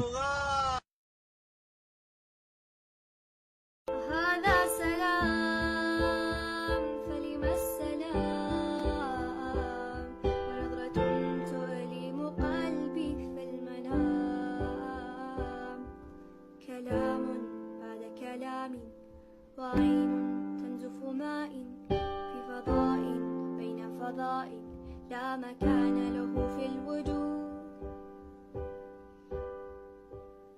لم لا لم لا لا لا لا لا لا لا لم لا.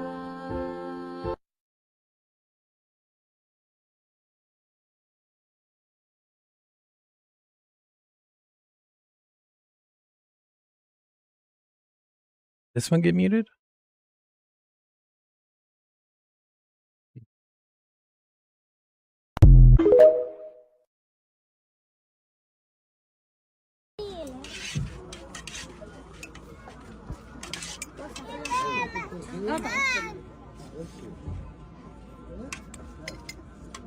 كيف المعاناة اللي احنا عايشينها؟ لحمة مش لحمة والله حتى مش حاطط لحمة. اسكت منيح الملاقين. يلا روح حط لك ايش احط لك ايش. حط ايش احط لابني.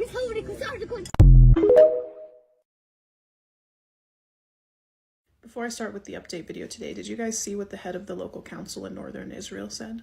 He called for Gazans to be loaded up onto Israeli Navy ships and taken to Lebanese refugee camps. And he said that Gaza should be turned into a museum so that the world will learn what Israel can do. And then he went on to say that the Gaza Strip should be flattened completely, just like Auschwitz today, and that Palestinian residents should be forcefully transferred to refugee camps in Lebanon. For those that don't know, there are over 200,000 Palestinians living in refugee camps in Lebanon. They shouldn't be forced out of their homes and thrown into refugee camps. They have a home, they have a land. And those who are in the refugee camps in Lebanon should be able to go home. Those of you that keep saying, why don't Palestinians just leave? That's exactly what that guy wants you to feel like and say and think. Today is December 19th. I have updates for today. If I miss anything, please comment it. The IOF targeted residential buildings in Rafah, martyring 29 people. This is after they've declared Rafah a safe zone. H Group posted a video on their Telegram of 3 captives pleading to Israel for their immediate release. But it seems like Israel is more consumed in continuing their violence and their genocide than they are with actually getting the hostages back. Adel Zaroub is another journalist that has been martyred by the IOF during an air raid. The air raid targeted his family's home in Rafah. Jabalia refugee camp has been attacked again by the IOF, martyring 13 people. Israeli forces detained 240 people, including 80 medical staff, 40 patients, and 120 displaced people in Al-Auda hospital in northern Gaza. UNICEF's spokesperson has said that without sufficient safe water, food, and sanitation that only a humanitarian ceasefire can bring, child deaths due to disease could surpass those killed in bombardments. IOF carried out an intense raid in Nablus overnight. Using stun guns and firing tear gas, they illegally detained 2 Palestinian men, and they blew up a multi-story structure. The IOF have illegally detained 30 Palestinians overnight in the occupied West Bank. Do not stop communicating, do not stop spreading information, don't stop protesting, don't stop boycotting. Agreed. It doesn't matter what laws they try to put into place to stop us from using our voices, we will continue. From the river to the sea, Palestine will be free. Okay, Tuesday the 19th of December, day 74 and 75 years. Here are the latest updates. Israeli forces have detained hundreds of people in Al-Auda hospital, according to the health ministry. So they provided an update on the situation. Israeli forces have turned the hospital into a military barracks. They have detained 240 people, including 80 medical staff, 40 patients, and 120 displaced people inside the hospital. And they have arrested a further 6 hospital staff, including the director of this facility, Ahmed Muhanna. So firstly, 3 residential buildings have been bombed in Rafah, with at least 29 people killed and many, many more feared to be trapped under the rubble. In fact, as a result of today's bombings, 3 children have had to watch their father burn in front of their eyes because of Israeli airstrikes. Israeli forces have carried out an intense overnight raid in Nablus, which is in the occupied West Bank, by the way. They have fired grenades, stun grenades, tear gas, and they've arrested 2 men from the town, and they've blown up a multi-story structure. Also, the yes, US, all the time. The worst is when it goes underneath your fingernail. The multinational security initiative. Effectively, it's the US and some other Western countries and the traitor Bahrain, and they have come together to create this task force to combat the Yemeni Houthis who've been seizing ships and basically causing so much disruption to Israel. And the only people standing to lose from this is them. Literally, the US, Israel. My daughter made something. Because I know, it's terrible. so much, and the US, that it could be the change that is needed. Hamas has also released a video to its Telegram of 3 Israeli captives pleading to Israel for their immediate release. This comes after Israel murdered 3 of their own captives who were unarmed and waving a white flag. There is a tactical pause taking place from 10 a.m. Gaza time to 2 p.m. for humanitarian purposes today in Rafah, in Al-Janina, but that is the only area where this pause applies. So the Yemeni Houthis have said that this new alliance of all these countries and the traitor Bahrain is unnecessary, and it will have no impact on their stance in the war. I'm happy with this according hair. to their chief negotiator, and he says that it's essentially unnecessary because all waters near Yemen are still safe, except for Israeli-linked ships or vessels, right? He says that they've only targeted Israeli-linked ships and vessels, and they have waged attacks on more than 12 commercial ships that they consider to be linked to Israel since this war broke up. Israeli forces have raided a town near Bethlehem, the town of Nahalin in southwest occupied West Bank, and they were also carried out in these overnight raids in other parts of the occupied territory, including Ramallah, Jenin, Hebron, and Tulkarem. More than 4,500 people have been arrested amid Israeli raids in the occupied West Bank since the 7th of October. The US, by the way, the US-led mission, which is called Operation Prosperity Guardian, will include joint patrols of the UK, Bahrain, traitors, Canada, France, Italy, Netherlands, Seychelles, and Spain to take this patrol to stop the Yemeni Houthis. Also, in other news, which is positive in my eyes, hundreds of Israeli airport workers have been laid off. An additional, you need a special one. So 600 have been put on unpaid leave, and an additional 2,000 will.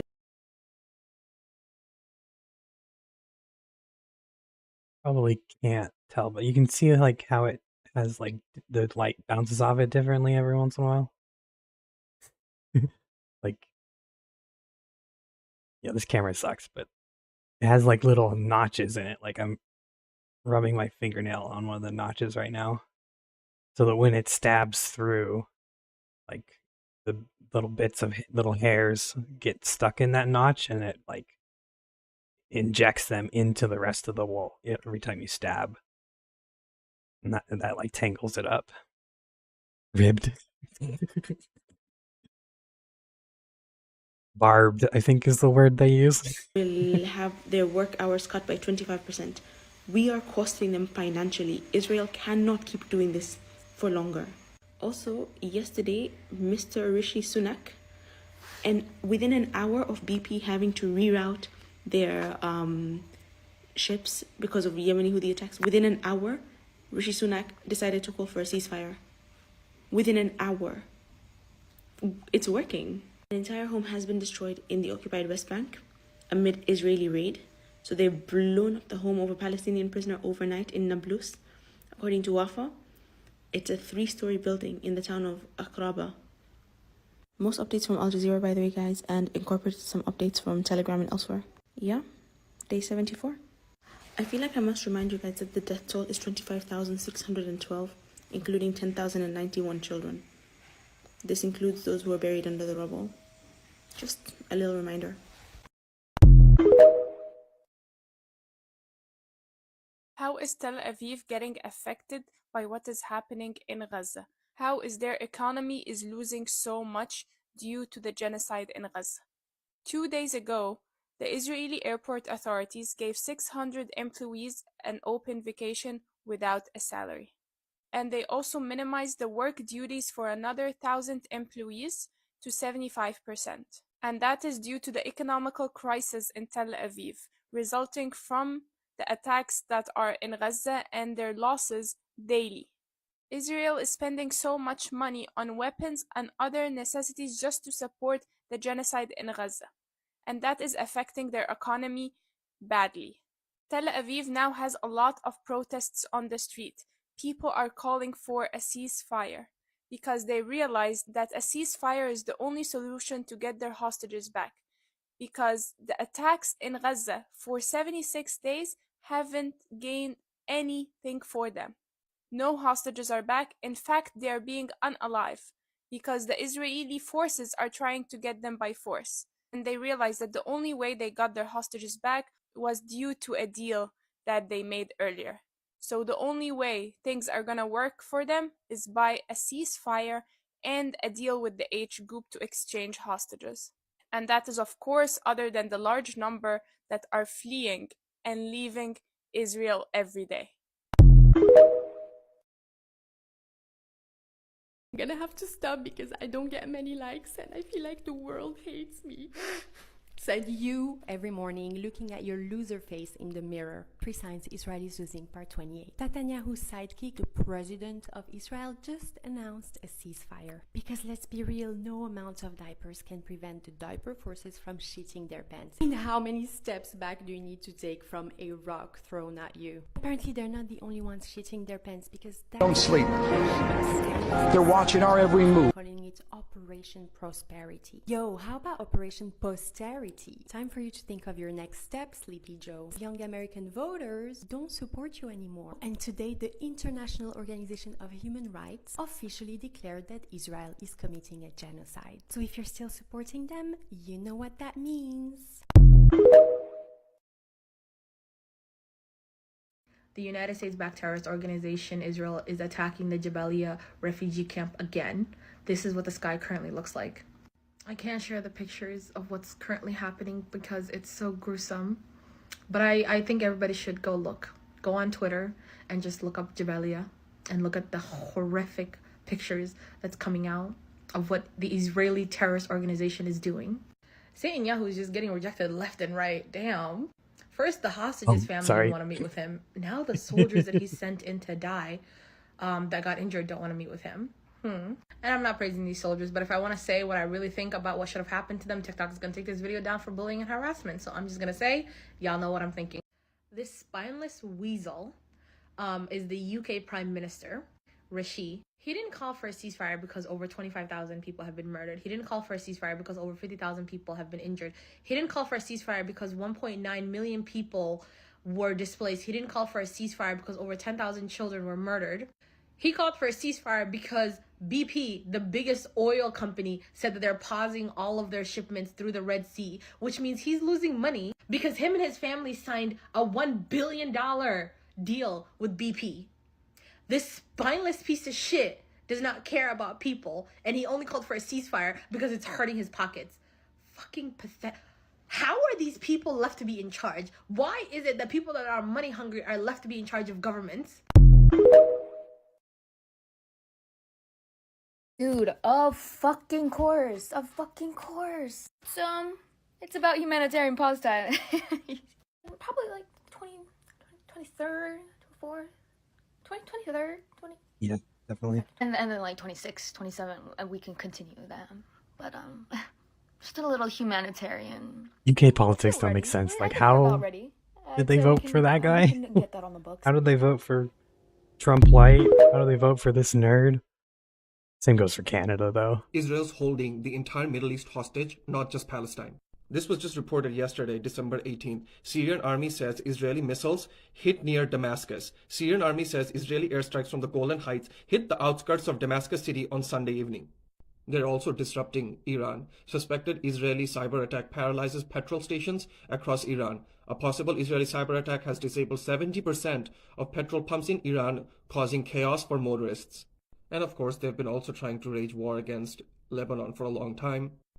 And of course, there's the onslaught. Liberals love to talk about Russian attacks on America. Israeli council leader says Gaza nothing about that.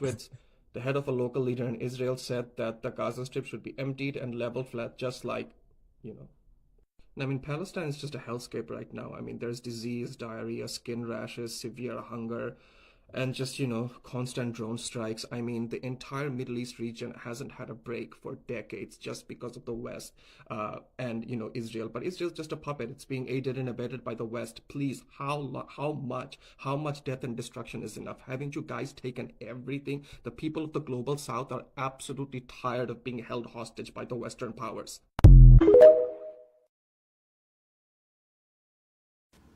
We now have footage of Ukrainian soldiers helping the IOF.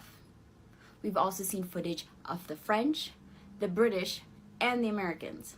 But let the Houthis try to help. Oh my gosh, the world is falling apart. We need a multinational task force to stop them. Right, I need another stretch break. By the way, this is the same Ukraine that abstained from the ceasefire vote. I'll be back.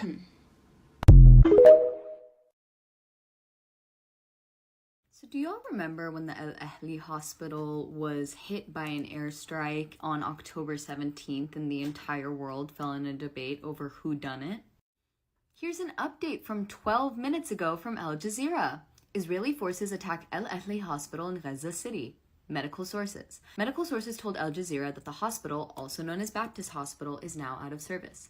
They added that the Israeli military had forced displaced people sheltering in the hospital out and arrested 2 doctors. Ghassan Abu Sitta, a British Palestinian surgeon who worked at the hospital in the first 2 months of the conflict and is now back in the UK, wrote in a social media post that the Al Ahli had been attacked, that staff and wounded people had been rounded up. And according to this report that was released by the United Nations on December 7th, at least 364 attacks on healthcare services have been recorded in the occupied Palestinian territory since the 7th of October 2023, resulting in at least 553 people killed and 729 injured. More than 50 health facilities and 190 ambulances have also been affected. Other healthcare workers have been injured, arrested, and detained, including the general director of Gaza's biggest hospital, El Shifa, who was arrested on the 23rd of November. His whereabouts are unknown. El Endonesi hospital has reportedly been bombed 35 times since the 28th of October. I don't know about y'all, but I haven't really heard from the rah-rah everything's Palestine's fault when it comes to the attack on healthcare systems, especially the El Ahli hospital, since October. Back to the article from less than 15 minutes ago, Richard Sewell, the dean of St. George College in occupied East Jerusalem, also said that the Israeli military had forced the hospital to close and that most of the hospital staff had been arrested. Quote, just skeleton staff remains to tend to over 100 seriously wounded patients. No running water and no electricity, hardly even shocked now. End quote. Now tell me, why is this still a contested question? And also tell me why those who were pushing out the narrative that Hamas and Palestine definitely dropped this airstrike on the El Ahli in October have now switched their narrative to Hamas using human shields and children as collateral damage. Does any of this add up? Does any of it make sense? Or can we put 1 + 1 = 2 together and realize that this imaginary state has been indiscriminately bombarding and attacking medical systems, which is absolutely a war crime? I'll leave it up to you. 13 days ago, on December 7th, 3 of my friend's cousins were targeted by the Israelis. Ahmed, who was 16 years old, got killed, and 2 of his siblings, Muhammad and Sarah, were severely injured. After 5 days of being stuck in the north of Gaza without any medical care or an ability to take both of the siblings to a hospital, Muhammad also died from his wounds. For the past 13 days, his sister Sarah has been very severely burnt and injured, and she has not been able to get any medical care. They contacted 18 different organizations. I also helped them contact a few organizations, but the issue in the north of Gaza now is that there is no food getting in and there is no medical care. You literally can't go outside to take someone to any hospital. My friend's family is very, very worried that Sarah is going to die as a result of her wounds because she has been left untreated for 13 days, which is literally what happened to her brother Muhammad, who was bleeding for 5 days without treatment, and eventually he died as a result of his wounds. I think by now we're all well aware of not only how much the Israeli government lies, but how easily those lies roll off their tongue. There is a list. Behind me is the deputy mayor of Jerusalem, and she's being asked about the 2 Palestinian Christian women who were shot outside of a church in Gaza. Is it necessary, it is reported, to start shooting, having snipers outside a church? I saw the reports this morning. There are no churches in Gaza. So first she says there are no churches in Gaza. Maybe she just meant that their intention is to make sure there are no churches left in Gaza. There's a Catholic church in there, isn't there? That is. Yeah, unfortunately there are no Christians because they were driven out by. Well, there are. Apparently she thinks we haven't seen the images, the videos, and we can't fact check. And she realizes the interviewer actually knows what he's talking about. She then says it was Hamas who drove out Palestinian Christians, even though currently there are hundreds taking shelter in a church in Gaza. But when none of her lies work, she says this. Respectfully, there are Christians, because I spoke to an MP yesterday who has family members in the church who are Christians. Well, I don't know what happened. I don't know who was attacked. I didn't see the report. She didn't see the report? I thought at the beginning of the interview she said she did. I saw the reports this morning. There are no churches in Gaza. So in 33 seconds, she couldn't even keep up with her own lies. My recommendation to this council is that it immediately recognize the state of Palestine in a matter of days or weeks and welcome Palestine as a full member of the United Nations, with the capital in East Jerusalem and with sovereign control over the Islamic holy sites. The Council should establish a peacekeeping force drawn heavily from the neighboring Arab countries to help provide security in Palestine. Such an outcome is in the overwhelming will of the international community and the manifest interest of both Israel and Palestine, despite the vociferous objections by hardline rejectionists on both sides of the divide. The Security Council is vested with considerable powers by the UN Charter when it has the resolve of its members. It can introduce peacekeepers and even armies if necessary. It can impose economic sanctions on countries that do not comply with UN Security Council resolutions. It can provide security guarantees to nations. It can make referrals to the International Criminal Court to stop war crimes. In short, the Council is certainly able to enforce its resolutions if it chooses to do so. Were the founders of the movement themselves genocidal is a very good question, and it's one that historians themselves debate. And it's a question that allows you to understand the difference between the right wing and the left wing in Israel today within their politics. So Theodor Herzl, who's considered the founder of the Zionist movement, he says in his public works, he says a lot of good things about how they're going to treat the local population. But in his private diary, he writes, quote, "We shall spirit its penniless population across the frontiers." Meaning from the very beginning, they're thinking about ethnic cleansing, getting them off the land. But does that mean they were planning on using violence to get them off the land? Not necessarily. It does seem like they meant to use economic punishment, economic incentive in order to do so, which they tried. They tried using economic incentive to buy the land, but they were only able to buy around 10% of it. They tried economic punishments to create basically an economy that would exclude the Palestinians, but the Palestinians were not that poor in the beginning of the century, so it wasn't that effective.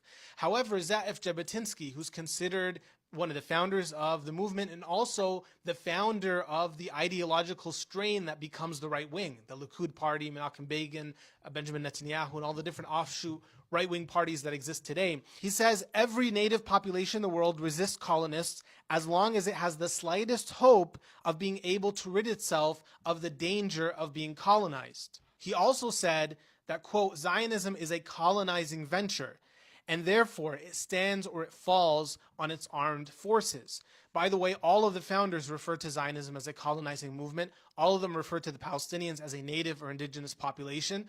But Jabotinsky is the one who realizes from the very beginning that violence is going to be necessary, and ultimately he gives birth to this right wing. And so the difference between the left and the left wing is how do we get rid of them? Ehud Barak, who's a left-wing politician, his campaign slogan when he ran for prime minister was "We are here and they are there," meaning segregation, meaning build the wall. The left wing in Israel says build the wall, and the right wing, like Jabotinsky, is looking at more sinister means. I'm sick, but I've risen from my slumber because I saw this posted by the official Israel Twitter, formerly X, whatever, account, and I'll just let that sit for like, just look at it.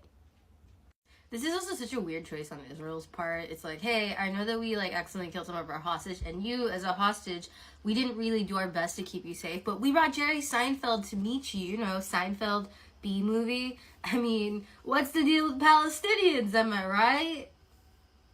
This is also such a weird way to find out that Jerry Seinfeld does not, in fact, give a fuck about Palestinians.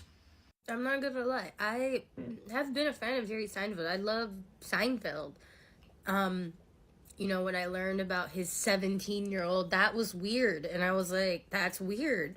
And part of it's like, well, you know, that was in the past. But no, this just for me re-highlights the fact that being famous, being like well-loved, doesn't make you not a creep. Hence, dating a 17-year-old when you're in your late 30s. It doesn't make you a good person. Hence, supporting a genocide.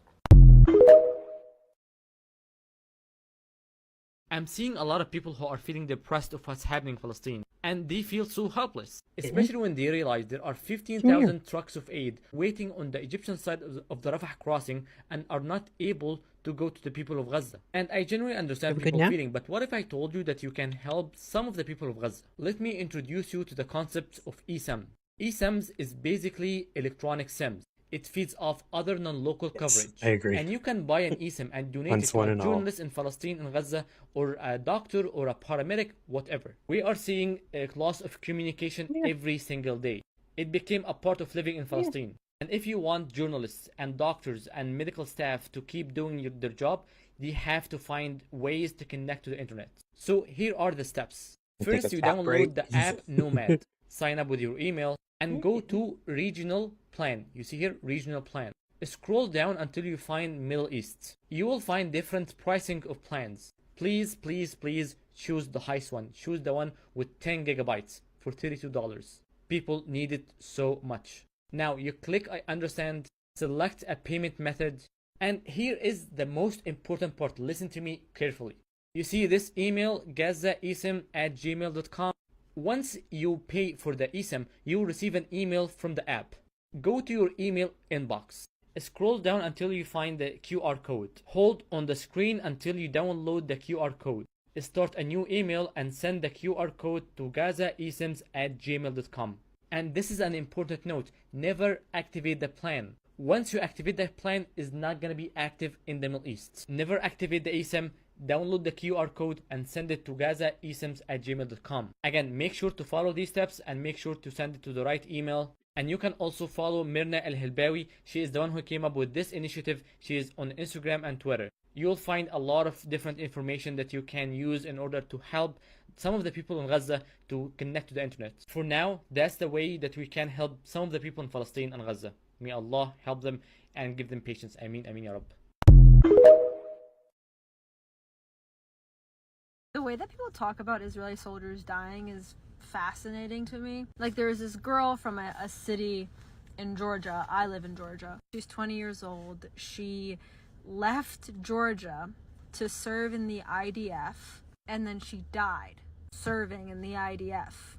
You know, as soldiers do, die serving in a military. It made news. It made news. Local news. From the city, in the city that she's from, it made local news. Like, oh, devastating, girl from this place in Georgia in America went to serve in the IDF and she died. Her parents failed her. Her parents failed her. They raised her to be a Zionist, and then they all moved, I believe they all moved to Israel together. And she served in the IDF because of her parents. She died serving the IDF, and her parents are to blame. Soldiers dying is not news, y'all. I don't know, I find it fascinating the way that was covered. People are taking more time mourning people who are voluntarily joining the IDF.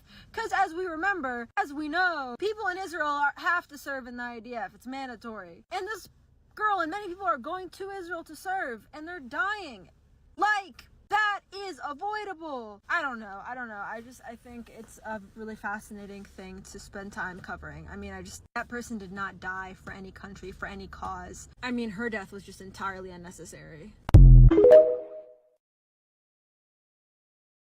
There are so many fronts that Gazans are fighting right now. There's the obvious front of bombs, white phosphorus, shelling. Then there's some issues that get looked past sometimes, such as starvation, dehydration, and waterborne illnesses. Now, in addition to that, children are showing these rashes, and we don't know what it is because you can't necessarily go to the doctors right now or get your measles vaccination. It could be measles. And then on top of all of these things, they get called human shields. Why is Israel targeting schools, bakeries, hospitals, churches? Let's start with 1948. Stay with me, I know we're going to go back in history a bit. Now, 1948 is when the Nakba happened. This included the death and expulsion of a lot of Palestinians. Now, between 1947 and 1949, there was 1.9 million Palestinians, and 750,000 of them became refugees. And 75 years ago, Israel could get away with this without tremendous international backlash. But right now, the world is crying with Palestine. So, to answer the question of before, bombing churches, hospitals, bakeries, schools, it is the intention of making it unlivable land. This has been ongoing since before this, not even just in Gaza. People in the West Bank have had trash thrown at them and have had illnesses be brought up because of this. When you are losing public opinion, you have to ruin the infrastructure of a land. And it's been said many times before my video, I'm not the person who came up with this thought, but for them to go in and destroy the olive trees and destroy the infrastructure, if that is their land, why are they harming it in this way? Please note a very weird thing. IDF always aims to target all the maternity and children departments in all hospitals as first place to bomb. Why? It's important that y'all recognize the entire goal of genocide. Genocide is to wipe out that ethnic group or the group being targeted completely. That also means future generations. That is why the IDF has targeted maternity wards, pregnant women. That is why they have killed infants, execution style as well. That is the exact same method that Nazis used in Nazi Germany. If you read Night by Elie Wiesel, who was a survivor of Auschwitz, he detailed soldiers ripping babies from their mother's arms and using them as target practice. In the U.S., if you read an Indigenous Peoples History of the United States, the U.S. settlers also targeted children of indigenous nations. It is deliberate. The U.S. also forced sterilization on black women in the United States. Up until, what was it, the 1980s, 1970s? Up until recently, just at the border, migrants coming in from Mexico were forcibly sterilized against their consent. It is deliberate. When looking at genocide, it is deliberate. When looking at white supremacy, it is deliberate. But wait, there's more. We're talking about cultural similarities between Palestinians and Latinos. And we've realized we both use olive oil to cure ailments. Pero mira, do you know how to say olive in Arabic? Zaytuna. Zaytuna.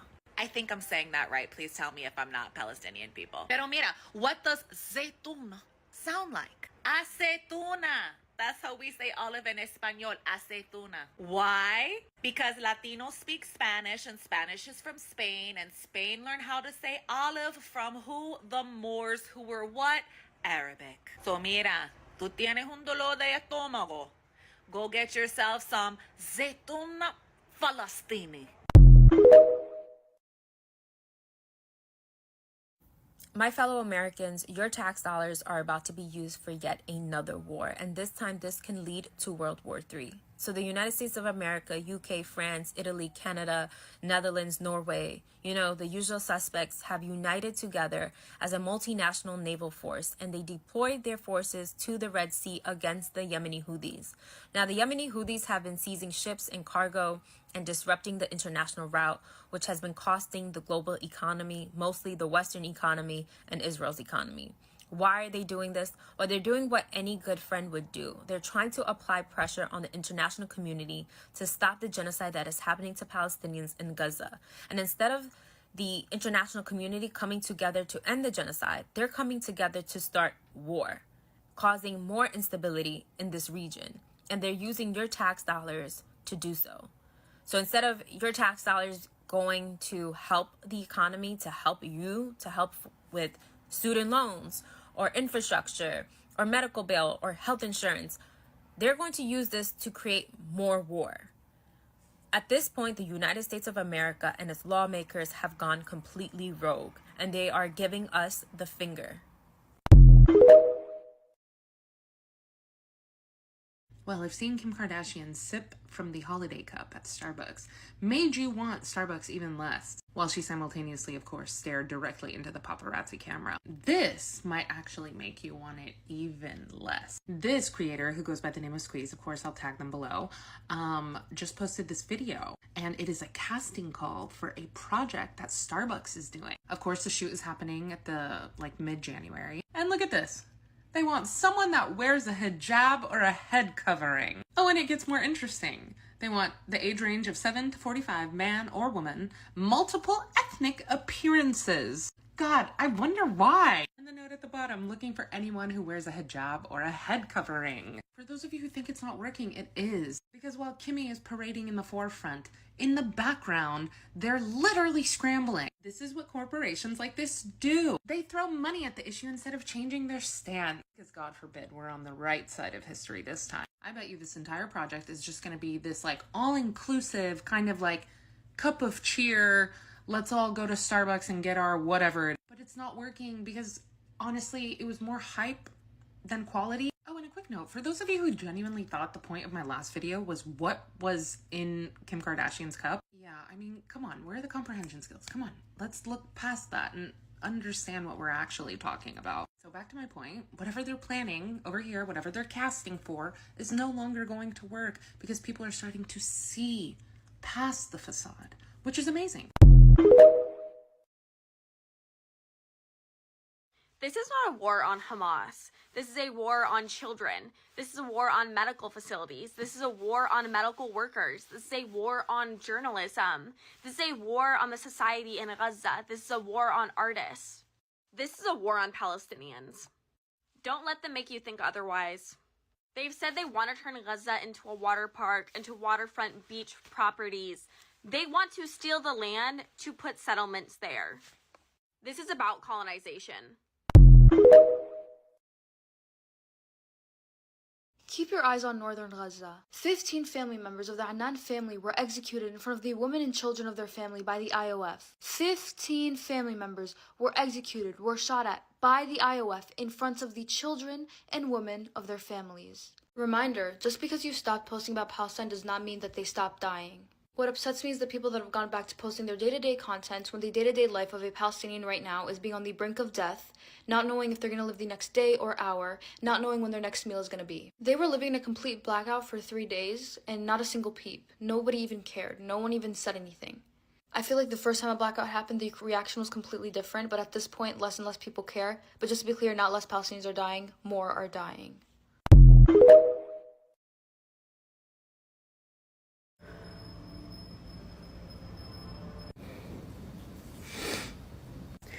I saw a doctor holding up basically like a lump of a person. It looked like they didn't have their head anymore. And that was like 3 hours ago, and I can't stop feeling I'm gonna vomit. I saw a row of children this morning. It didn't look like they were sleeping. They didn't look like they were The share is really calmly bad. sleeping. If you've seen it, if you haven't, you don't need to. They look like they were murdered. And I saw a doctor holding up just like a piece of a leg. And I saw a little boy saying that he wants to be buried with his brother. And I can't stop thinking about the leg that I saw yesterday with like a spine sticking out of it.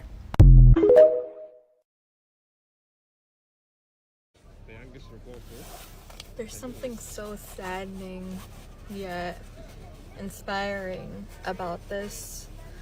Saddening because it didn't come from good circumstances, but inspiring because despite all the nasty propaganda that's going around about the children and the men and the women, all you really see is these kids looking up to the other people, wanting to be reporters, wanting to report the truth.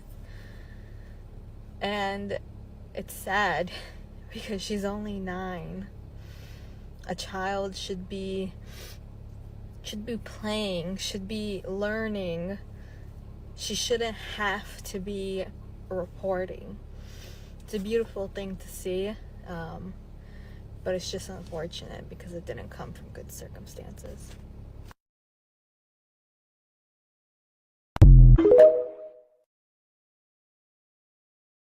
Don't forget that it's not just about free Palestine, but the Palestine that's freeing us along the way.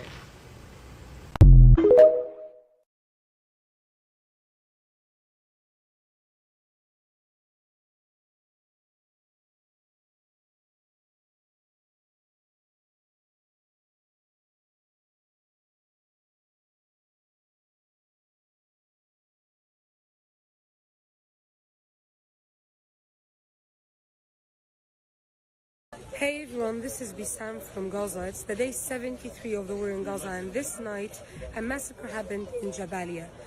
The Israeli army bombed a residential square. 100 people were killed, 100 are missed under the rubble. Until now, hundreds are injured. It's a normal night in the north of Gaza Strip, in Jabalia refugee camp and Jabalia area. Hey everyone, can you imagine going through these stages during the 72 days, then to be killed? This is what happened with Dunya Abu Muhsin. Dunya Abu Muhsin left her home in the beginning of this escalation or this aggression or this genocide because her home was bombed to a relative's home, and then this home was bombed either. She lost her mother, her father, her brother, they were all killed. Then she lost her leg. She was injured and her leg was amputated. Then she lived with some of the family members, the relatives, to Nasser Medical Complex. She lived and got the treatment in Mubarak building, or the maternity and children building inside Nasser Medical Complex. And yesterday, the room where she was bombed and she was killed. Can you imagine surviving for 72 days without any help from anyone? She lost her family, she lost even her body, and then to be killed. That's the story of each of us under the Israeli occupation, the Israeli aggression, the genocide that Israel is committing against Palestinians in Palestine and Gaza specifically. This is literally what is happening with all of us. Hey everyone, this is Bissam from Gaza, continuing with you the coverage for Al Arabi TV for layers under bombing in the day 73 of the war in Gaza. I'll start from yesterday. Actually, yesterday, at the end of the day, a bombing targeted Mubarak building. Mubarak building is the maternity and children building inside Nasser Medical Complex in Khan Yunis. So the bombing caused 1 murder and 5 injuries. The child is a 14, beautiful child. She's Dunya Abu Muhsin. She was killed after losing her father, mother, brother, and her leg in a bombing targeted their home. Now she was taken her treatment in the room, but unfortunately after the bombing she lost her life. So this is the second time to drop a bomb on Nasser Medical Complex, but the first time we were lucky that no one was killed, only 2 injuries. Today at the morning, the first thing we've heard was a massacre in Jabalia. 100 people were killed, 100 are still under the rubble, hundreds of injuries and missed people. And it was not the only massacre during the day. Actually, another massacre in Shifa hospital. Yes, Shifa partially is working, but fully is a displaced shelter. So 27 people were killed in today's massacre in Shifa. The Ministry of Health is talking about more than 52,000 injuries. 5,000 are in severe and need to travel outside Gaza to have the treatment, and only 500 of them traveled. And the media, the government media office in Gaza is talking about 300,000 buildings, residential buildings, were bombed. We're talking about millions, hundreds of thousands, more than 1 million people are now displaced without any home, even if they survived this war. So bombings are all around Khan Yunis, the north of Gaza Strip, the middle area, and people were told today in Gizan Rashwan and Batn Samin and Jort al-Lut by leaflets from the sky to evacuate to Rafah again. Rafah is not enough. No spaces, no food, and no safety there. So people are now between hunger and death, being killed and bombing, and between, of course, the cold and winter, and to not have any place to go. This is for now. Keep following to know more about Gaza.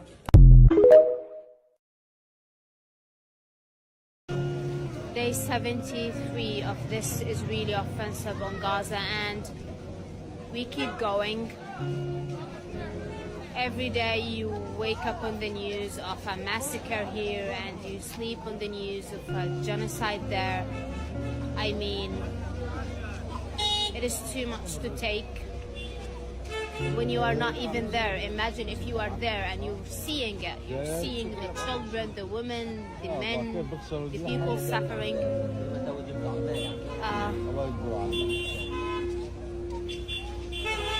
I am live every top of the hour on CGTN. You can watch me there. Even if there were no network, you can still watch me there because we are using the satellite connection.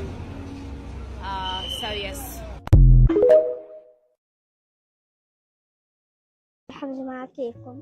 الليلة الماضية رمى قذيفة على قسم الولادة في مستشفى ناصر، وكان في الغرفة عدد من النازحين وعدد من الإصابات والشهداء. فهي الأوضة، هي السقف لما نزل الصاروخ، هي الدم لسه على الحيطة، هي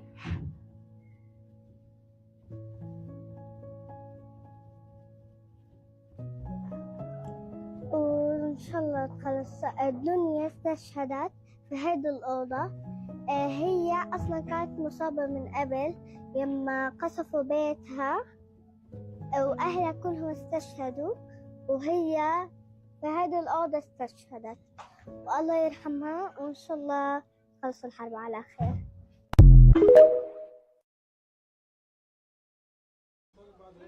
اسمي دنيا إياد أبو محسن، عمري 12 سنة. قصفت دارنا. أول حاجة كنت نايمة، بابا كان نايم، صحي، قمنا، كنا معرفناش كيف قمنا، حضرنا وماما حضنت أختي، ضلت أخت نعرفش وينها. فبعد هيك ما دريتش عن حنا. طبعا نزل علينا الصاروخ التاني، تاني صاروخ اللي هو اللي نزل علينا، ما عرفناش اشي. صحيت لقيت في عالم وناس وضواء وحجار، ولقيت بابا واختي قاعدة بتعيط. فلقيت هيك الحجار علي، نزلتهن، لقيت دم وقرف واشياء زي هيك، ولقيت بابا كمان كله دم من تحت ومن فوق ووجهه كله، ولقيت اختي كمان نفس الاشي، وكانت تعيط فقع من العياط، ما رضيتش تسكت. وفي زلمة شافها، قالها، هي كانت بدها تقوم، كانت بدها تطلع، قالها اقعدي ما تقوميش. خافت عشان الناس اللي حواليها بتخاف. بعد هيك جابونا هنا على المستشفى. انا جابوني، مرت الايام، سألتهم عن بابا، قالوا لي ابوك عايش تحت.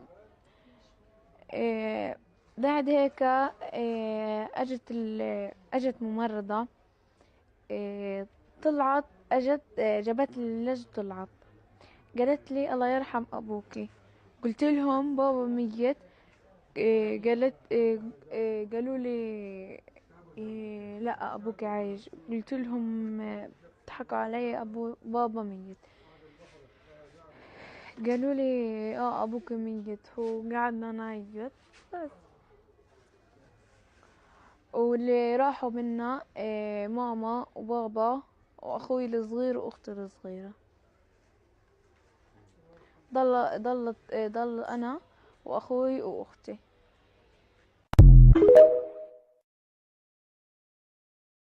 Many of people have died without anything.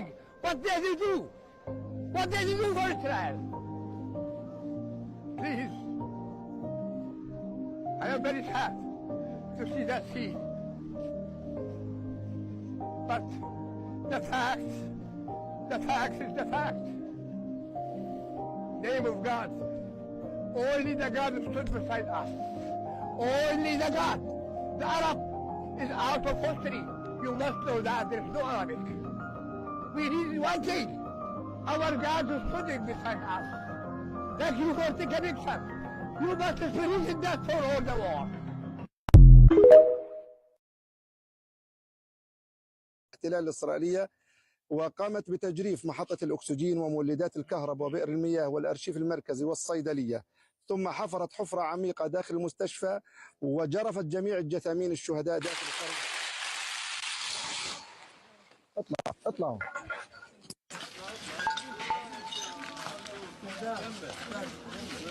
هاي الاطلاق يا عم على الارض، هين يا عم. نحن نقوم بتوثيق مؤتمر وزارة الصحة هنا في مستشفى كمال عدوان. قوات الاحتلال تقوم بإطلاق النار بكثافة. أثناء عقدنا لهذا المؤتمر أطلق علينا الرصاص وخرجنا من البوابة الأمامية إلى البوابة الخلفية. ما زال القناصة الإسرائيلية يتعرض إلينا بالقنص المباشر على هذا المؤتمر الصحفي. نهاية تم حفر حفرة كبيرة داخل المستشفى وجرفت جثامين الشهداء هذه الجرافة داخل الحفرة، وكان عددا كبيرا من الجثث تقارب ل 12 جثة يا دكتور. هناك 12 جثة وهناك عدد مصابين. هؤلاء المصابين لا ندري هل جرفتهم الجرافة الإسرائيلية داخل هذه الجرف، هذه الحفرة الكبيرة، ولذلك نحن نطالب بتحقيق دولي عاجل لهذه الجريمة النكراء المركبة بحق مستشفى كمال عدوان، وتطالب وزارة الصحة بإجراء هذا التحقيق من قبل المؤسسات الدولية المختصة بذلك. أقدم لكم الدكتور حسام أبو صفية، وهو المدير الطبي الذي بقي محاصرا لآخر لحظة في هذا المستشفى. بسم الله الرحمن الرحيم. طبعا من اليوم اللي تم إطلاق الحصار علينا في مجمع كمال عدوان الطبي، طلبوا من الجميع الخروج إلى ساحة هذه المستشفى، ومن ثم طلبوا من النازحين دون ال 65 عام بالخروج مرفوعين الأيدي.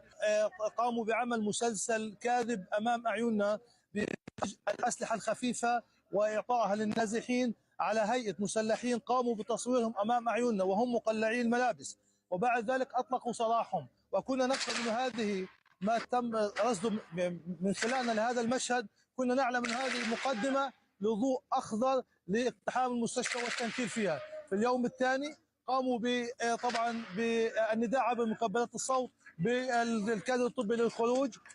خرج أكثر من 75 من الكادر الطبي، تم اعتقالهم والتعامل معهم بطريقة غير إنسانية.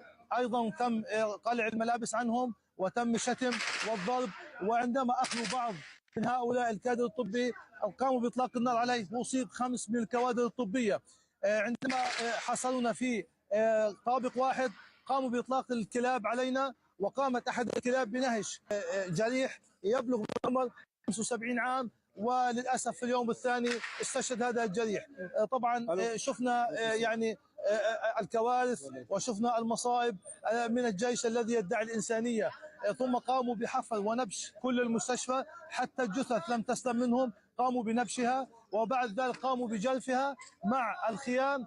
أعتقد كان هناك يعني أصوات يعني تصرخ، ولا نعلم ولا يسمح لنا بالنظر، لأنه أي شخص كان بيتحرك نطلق النار عليه. وأعتقد أن هناك كان أحياء تم جرفهم مع الجثث، وللأسف أصبحنا على مجزرة جديدة كلها من الشهداء اللي كانوا مسبقا موجودين يعني في ساحة المستشفى، من المصابين ومن النازحين تم جرفهم كلهم على حد سواء، بالإضافة إلى إحراق المباني المحيطة بالمستشفى مثل الصيدلية، مثل محطة الأكسجين، مثل مولد الكهرباء، مثل خزانات المياه.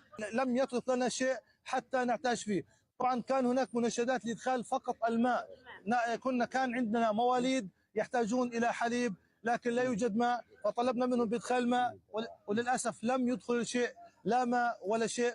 فأصبحنا على انسحاب بشكل مباشر، فتفاجأنا بكثير من الجرحى هم شهداء. استشهد معنا أكثر من 12 جريح ورفضوا إخراجهم وبقوا معنا في نفس الطابق تعايشنا فيه في فترة الحصار المطلق كان علينا.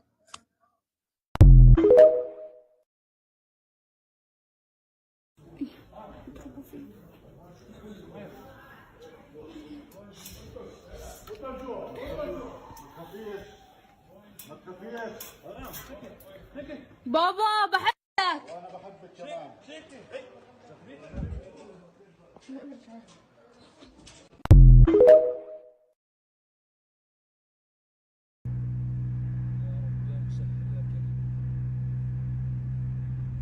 Hey, welcome back, Murray.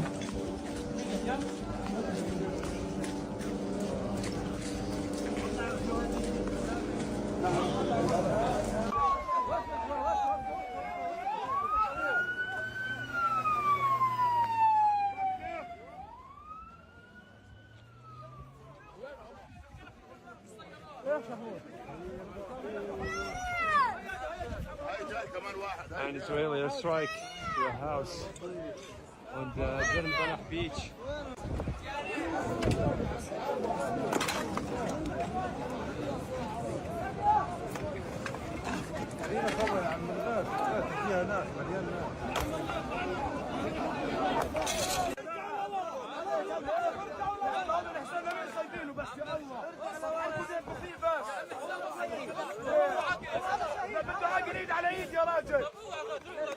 ارجع ورا ارجع ورا امسك امسك قولوا يا رب ايد مع بعض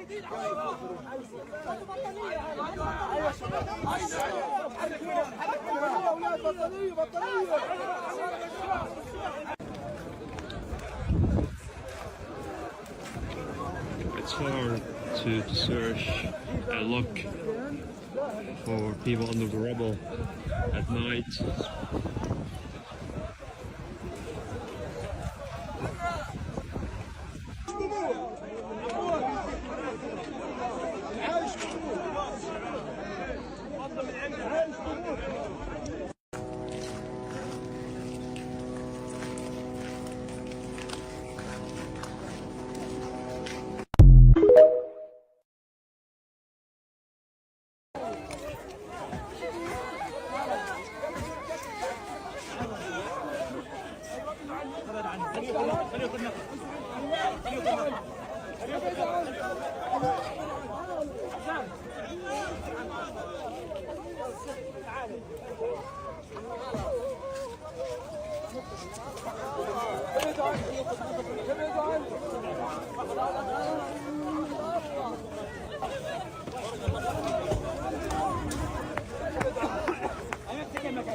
So my update videos are not getting pushed out at all. So we're gonna just try a different intro, different setup, and see if that, tricks the app into letting you guys actually see. It is December 18th. I have updates for today. If I do miss anything, please comment it. Gaza's water system has completely collapsed. In addition to the lack of water, some places in Gaza were without any fuel or electricity, further compounding the challenges faced by residents. Without fuel, the grinding mills are not working, so nobody has wheat, no food. Trucks coming from Egypt are offloading aid to trucks in Gaza, but without fuel, these trucks are unable to move and distribute the aid. An Israeli attack on Jabalia refugee camp has martyred 110 people. Homes in the Daraj, Tufa, and Shajia neighborhoods have been attacked by Israeli artillery shelling. Plumes of smoke have been emanating from the Al-Shifa hospital. At the time that I am reporting this, we have no updates yet on what exactly is going on there. But if you see this and there has been updates, please let us know in the comments. Yesterday, an Israeli airstrike targeted Nasser Hospital, and more specifically, the maternity ward. A little girl named Dunya Abu Muhsan was killed instantly. The shell penetrated the ceiling and directly hit her. Parts of her head and blood are splattered on the wall. As you can see, it is a brutal crime. Now, Dunya had both legs amputated, and she was receiving treatment in Nasser Hospital after she was injured when her house was bombed, which killed her family. That includes her father, mother, and her 2 brothers as well. Finally, she lost her life. The enemy killed Dunya and killed all her hopes. The enemy didn't send us any warning or evacuation order. The enemy didn't say anything before shelling our department. 4 Palestinians, including 2 children, were killed in an Israeli raid on Farah refugee camp in the occupied West Bank. 35 Palestinians, including 2 women, were illegally detained overnight in the occupied West Bank. The far-right National Security Minister of Israel, Ben Gvir, vows to continue giving weapons to Israelis and Israeli settlers. And I have made several videos prior of how he is distributing permits to allow his close friends, his close buddies, who are also, far-right members, to distribute guns without any proper training, and they're distributing it to people who are not passing the mental or physical requirements in order to own a gun. They are just giving guns out like they're candy. And these settlers, especially that they give guns to, have been using them to attack Palestinians in the occupied West Bank. And he continues to say that he will not stop doing it, no matter what political campaign comes up against him, no matter how many human rights groups try to stop him. He said that he is not going to stop giving out the guns to anybody and everybody. So while he continues to arm Israelis and Israeli settlers, Palestinians are still not allowed to defend themselves in any manner. The UN is scheduled to vote for a new resolution today to halt the fighting in Gaza. But the UN has continuously proven how useless they are. unless they are willing to enact certain chapters that allow for force to be used against Israel, then nothing's going to stop Israel from what they are doing. Netanyahu and all of his little colleagues have consistently said that no matter how the world feels about it, they're going to continue what they're doing. We must continue applying pressure from out here as much as we can. We must continue to talk about what's happening, keep our eyes on everything. Social media attempts to silence us. Western media attempts to silence us, but we will not be silenced. Continue protesting and continue boycotting. From the river to the sea, Palestine will be free. Hi guys, it is 12:07 p.m. on Monday the 18th of December in Gaza, and here are the latest updates. Just for the algorithm, can you guys guess where this is? Okay, reading from Al Jazeera, there have been mass casualties reported in Israeli airstrikes on the Jabalia and Nusayrat refugee camps as Gaza's hospitals continue to be targeted. There is continuous shooting to the entrance of Al-Shifa hospital in Gaza city, and at least 26 Palestinians have been killed in an attack on this hospital earlier today. Apart from the at least 90 people who were killed today in the Jabalia refugee camp, 110 people were killed in an Israeli airstrike on Jabalia yesterday on Sunday. And they buried the dead in a mass grave in the compound of the Kamal Adwan hospital, which is the same hospital, by the way, in which Israeli bulldozers buried dozens of Palestinians alive as they crushed them in their tents. All while Israeli forces have surrounded a compound of schools housing a large number of displaced people in the Rimal neighborhood. And another 65 people who are wounded and were at the hospital are now missing. Now, in the occupied West Bank, at least 4 more Palestinians have been killed in a raid on the Far'a refugee camp. And this is in a place where there is no Hamas, by the way, in the occupied West Bank. And of these victims, 2 were 17-year-old teenagers, 1 was 20 years old, and 1 was 24 years old. They're just young people. 10 members of one family are among 25 people killed in an Israeli airstrike on the Nusayrat refugee camp in central Gaza. Israeli forces have attacked homes in Gaza. That's the plan. Artillery shelling has struck several houses in the Shujaiya, Tufa, and Daraj neighborhoods in Gaza city. They know. Earlier, there have been reports of dozens it's not like they of don't people care. killed in They Israeli know. airstrikes in the Nusayrat and Jabalia refugee camps.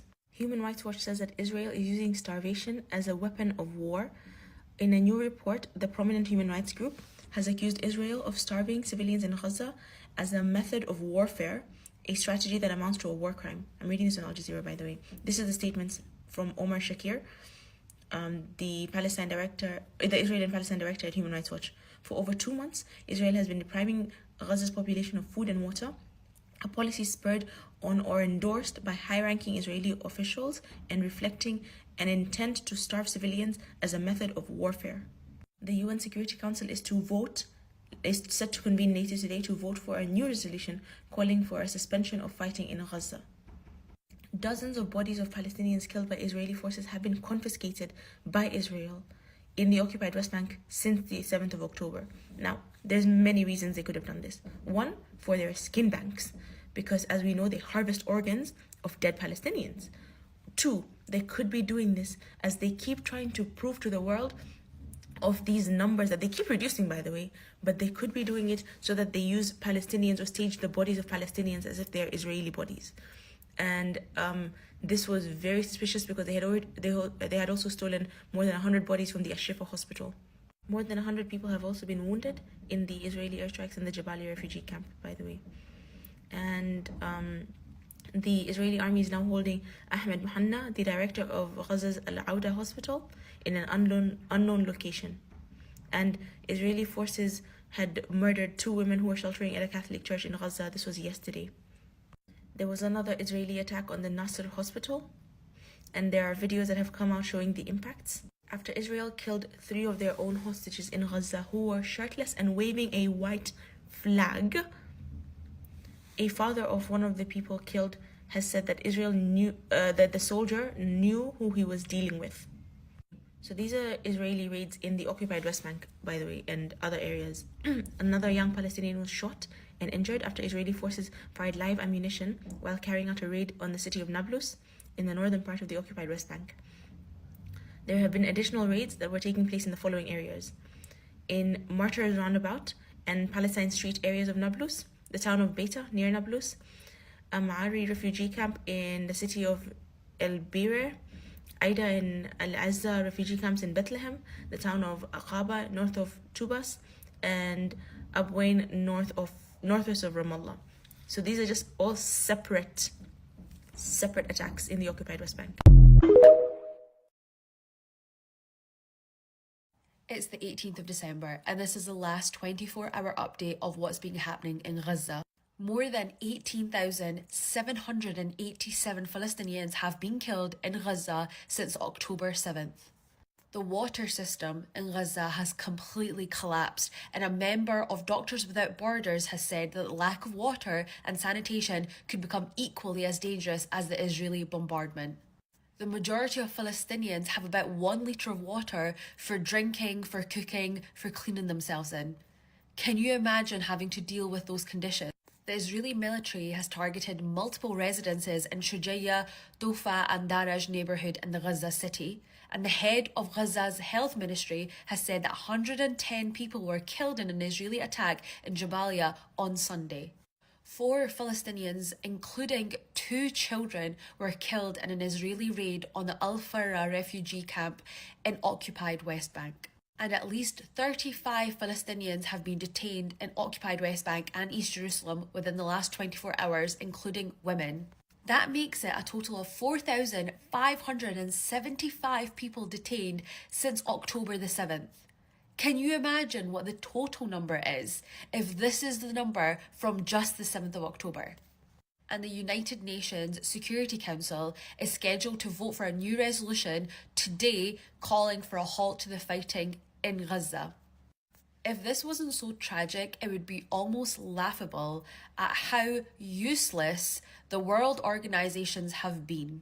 The ones created after the World Wars for exactly this purpose and this purpose alone, and they have been able to do nothing.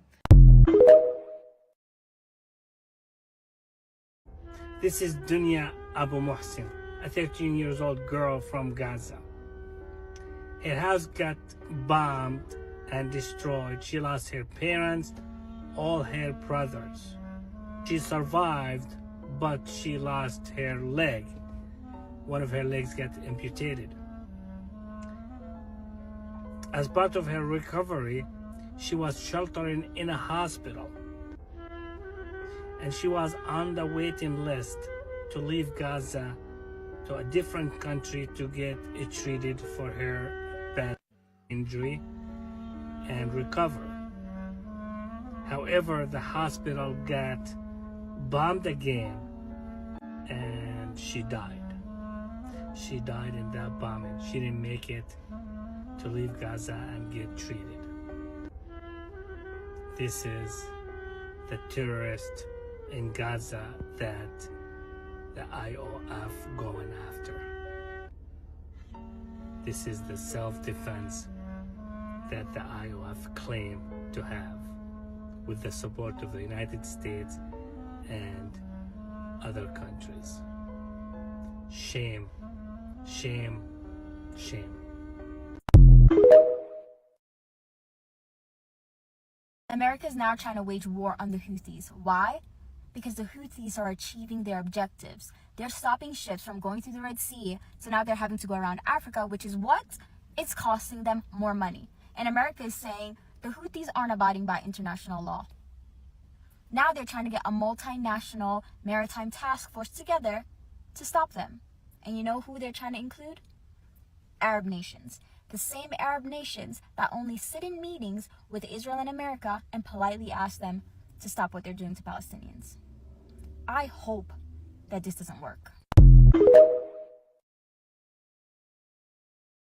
Israel is using the method of hunger as a warfare to wipe out the Palestinians. They are basically blocking all the aid trucks that we have donated to enter into Gaza, blocking it so that these people can be hungry and starve to death. Children, babies, men, and women. Okay? Right now, one of the aids we're able to get inside, and the people were so hungry, it's like scrambling for anything. and they ran through this truck and everybody took whatever they can, as they should, because all of this was for them. And there should be more trucks coming in. But they're not, because Israel is using this method to wipe them all out. Millions of displaced people don't have fresh water, don't have food, nothing. And it's all sitting outside of the borders. If this is just, it's so heartbreaking to watch these videos. It's not that I'm watching it because I'm like, oh, how can they do this? No, I'm watching this because I'm like, you should be having more food to eat. You should have more than this that you're fighting between yourselves for. There's more. You deserve more.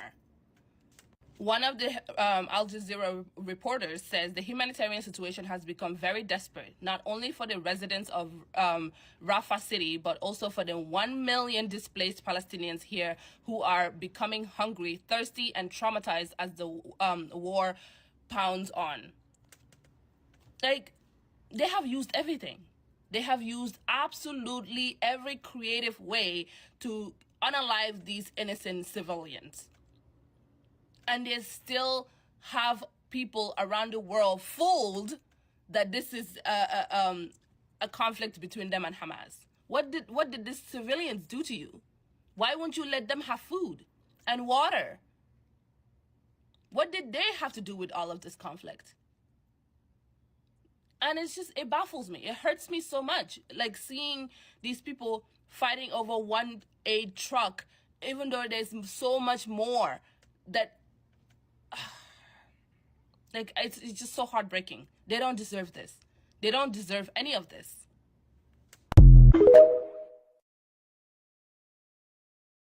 I want to say I'm shocked, but it took 1 hour between the announcement of BP stopping their shipments through the Red Sea and the British Prime Minister calling for a permanent ceasefire. It took 1 hour. BBC breaks that the oil giant BP is going to pause shipments to the Red Sea because of what Yemen is doing. And then it just took 1 hour for Sunak to call for a permanent ceasefire. It's always been money. It's always been the flow of goods. These institutions that claim to stand up for human rights and civil liberties, to be bastions of civil liberties, watched us watch the live slaughter and genocide of a people, children, women, men. But it took 1 hour, just one, for their oil to be cut off, for them to call for a permanent ceasefire.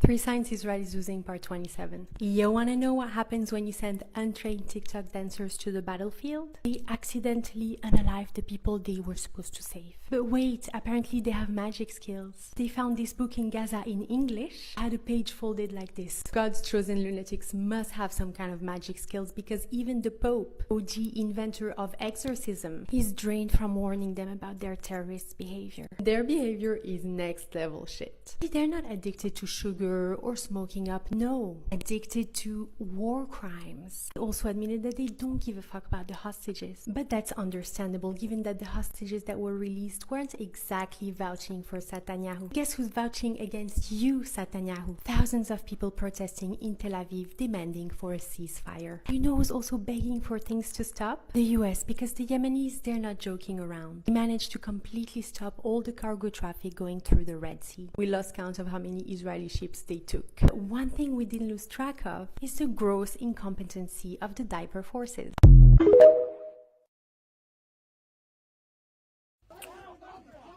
Israeli tanks have again bombed Mubarak Children and Maternity Hospital in Nasser Medical Complex in Khan Yunis, southern Gaza. Initial reporting says 20 people were murdered and at least 50 others have been wounded. Does the world still doubt that the war in Gaza is a barbaric war led by America and Israel and allies against the Palestinians? How long will the blood of innocent people continue to be played with? It is beyond our capacity to imagine such evil. Israel's crimes are unbelievable. They surpass the Nazi Germany's crimes because they are doing it out in the open. Every time I think that this is the worst, barbaric, bottomest, outrageous atrocity, they go deeper and deeper. They have no moral compass at all. This is so evilish, more than my comprehension.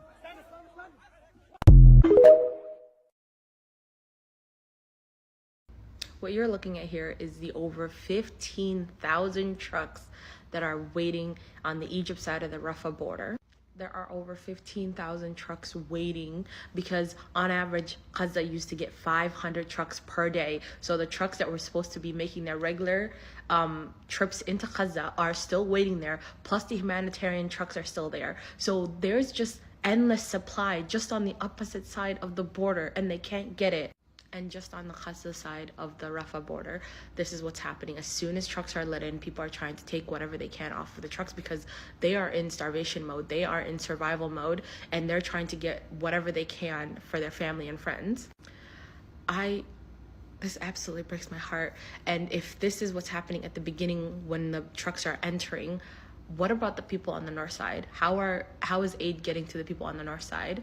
It's just so awful to think about that all the aid that could sustain every single person, it's just on the opposite side of the border.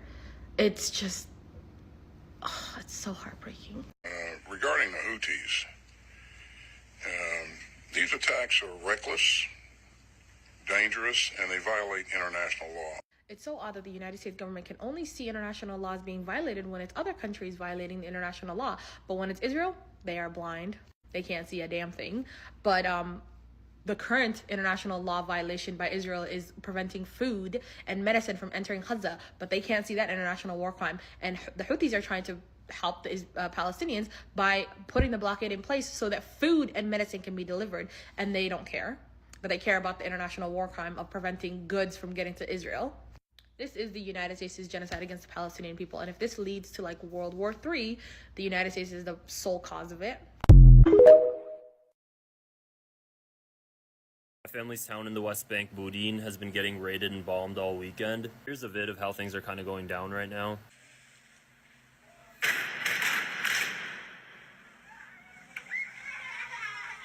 Recently, this has been happening for no other reason than to scare us into submission. They're everywhere at this point. My cousin was walking outside and an IOF troop interrogated her. Never even really thought about this, but female-on-female attacks in the West Bank are really bad. I was telling my cousin, I was like, hey, if there's a female IOF troop, are they usually kinder? She was like, absolutely not. The female IOF troops are even worse to Palestinian females. The female IOF troops will curse them out, beat them, get the other men involved to do the same. So yeah, that's been happening today and this past weekend. Listen to the warning phone call that Israel gives some random Palestinian families in the middle of the night before they're about to missile their entire apartment building.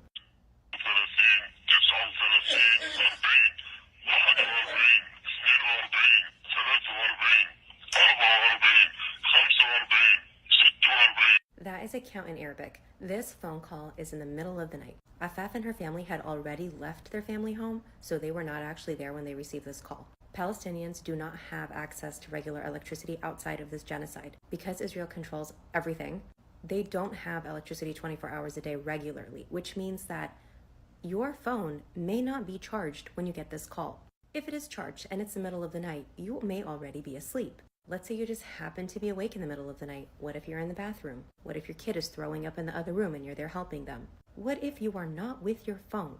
And imagine you are a typically abled person. You live on the ground floor. You do get this call. You answer it. You realize it's a countdown. You run out immediately. How far can you get on a countdown of 50 seconds away from your entire massive apartment building where a missile is not going to also engulf you? Imagine if you lived on the second floor, third floor, 15th floor, and there's no electricity for the elevator. Are you going to be able to walk down, run down those stairs? That's if it's just you. Imagine if you are also responsible for children who are sleeping in different parts of the house. Even if they're sleeping in the same room, in the same bed, how are you going to get everyone out? Imagine if you're an elderly person, if you're a disabled person, if you're injured in any way. We already know that Israel doesn't care about Palestinian civilians, as we just saw them crush with a bulldozer an entire tent area outside of a hospital where civilians were wounded and seeking refuge. We didn't just hear about it, we saw it. We already saw as they kidnapped the elderly grandfathers and they stripped them and took them away, and then they, at point blank execution style, murdered the mothers, the children, and the babies. We saw this. We saw footage of decaying premature babies filled with maggots because Israel refused to allow the Red Cross to come in and take those babies after saying that they would, and they forced the hospital staff and families out at gunpoint. So you tell me, what is the point of the phone call if they already know that this ridiculously short amount of courtesy time before they bomb an entire building full of families is not enough for even the most fit athlete to get out in time? There are times where someone is already gone from the house and they come back to find it completely leveled. And in the case of this father, I can't stop thinking about him. He's standing on what was his home. And when someone asks, "What are you looking for?" he says, "My 4 kids." He says, "I'm looking for my 4 kids."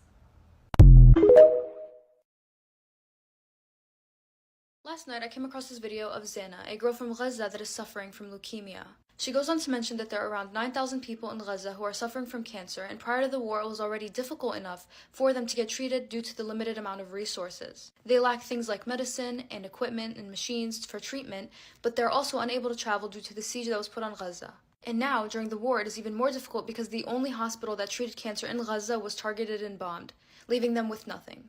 No access to treatment whatsoever. Do you know how much the Egyptian Border Authority is charging people who are trying to leave Gaza?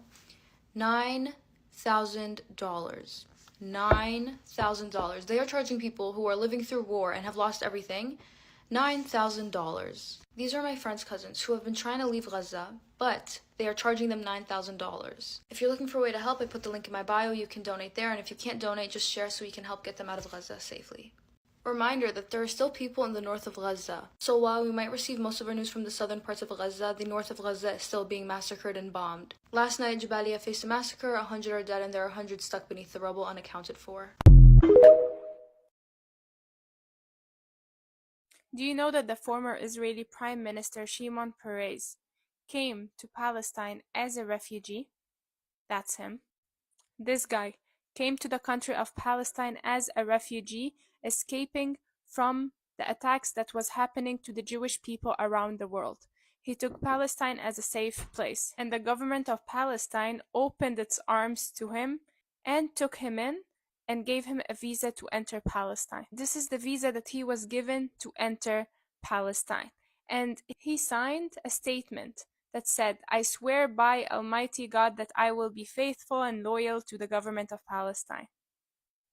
And that's a huge proof that Zionists have no right in the land of Palestine. The land of Palestine and the country of Palestine will always be an Arabic country. It's an Arabic country for the Palestinian people.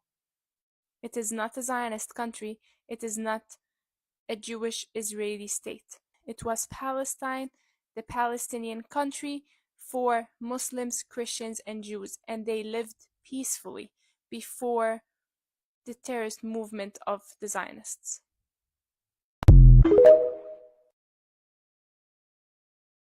I want to remind everyone, while Gaza burns, the West Bank is on fire.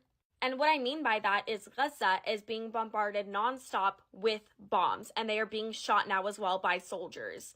Atrocities are happening every single day in Gaza. 90% of the population is displaced. And while all of this is happening, occupation forces are not letting up in the West Bank. They are actually terrorizing Palestinians even more in the West Bank than they ever have before. They have been kidnapping Palestinian leaders from different refugee camps, kidnapping thousands of Palestinians and putting them on administrative detention, which means they are not being charged or put on trial. They are just simply being held. My dad's friend who lives in the West Bank said that he has basically not left the house in 3 months. because of occupation forces and violent settlers.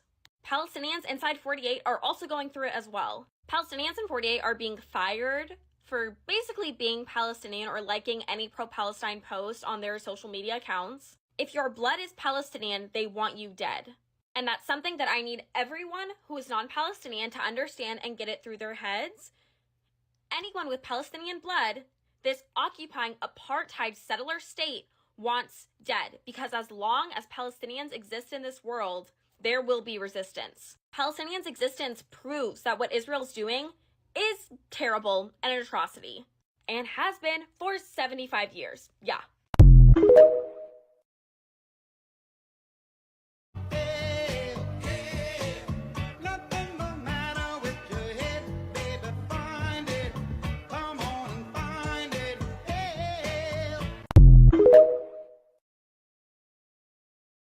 Let's talk about two insane best friends that convince each other their actions are normal. The US and Israel. What started the world's most destructive bestie duo, and why does it exist? The US and Israel claim to be partners due to their shared values and democracy. You know, the way that frauds are technically charity organizations. Their relationship really started to take off in 1967, when Israel occupied more Palestinian territory and defeated many Arab states. The US is like, hating brown people and taking their land, that's like my thing. The US became Israel's #1 simp and sugar daddy, giving almost $4 billion a year in military aid while his own kids can't afford food and housing. They've also been collabing together on developing weapons, which is like the geopolitical equivalent of these two collabing. One reason the US adores Israel is because Israel is surrounded by oil-producing regions. You know, the same way me and the girls befriend someone who has a swimming pool.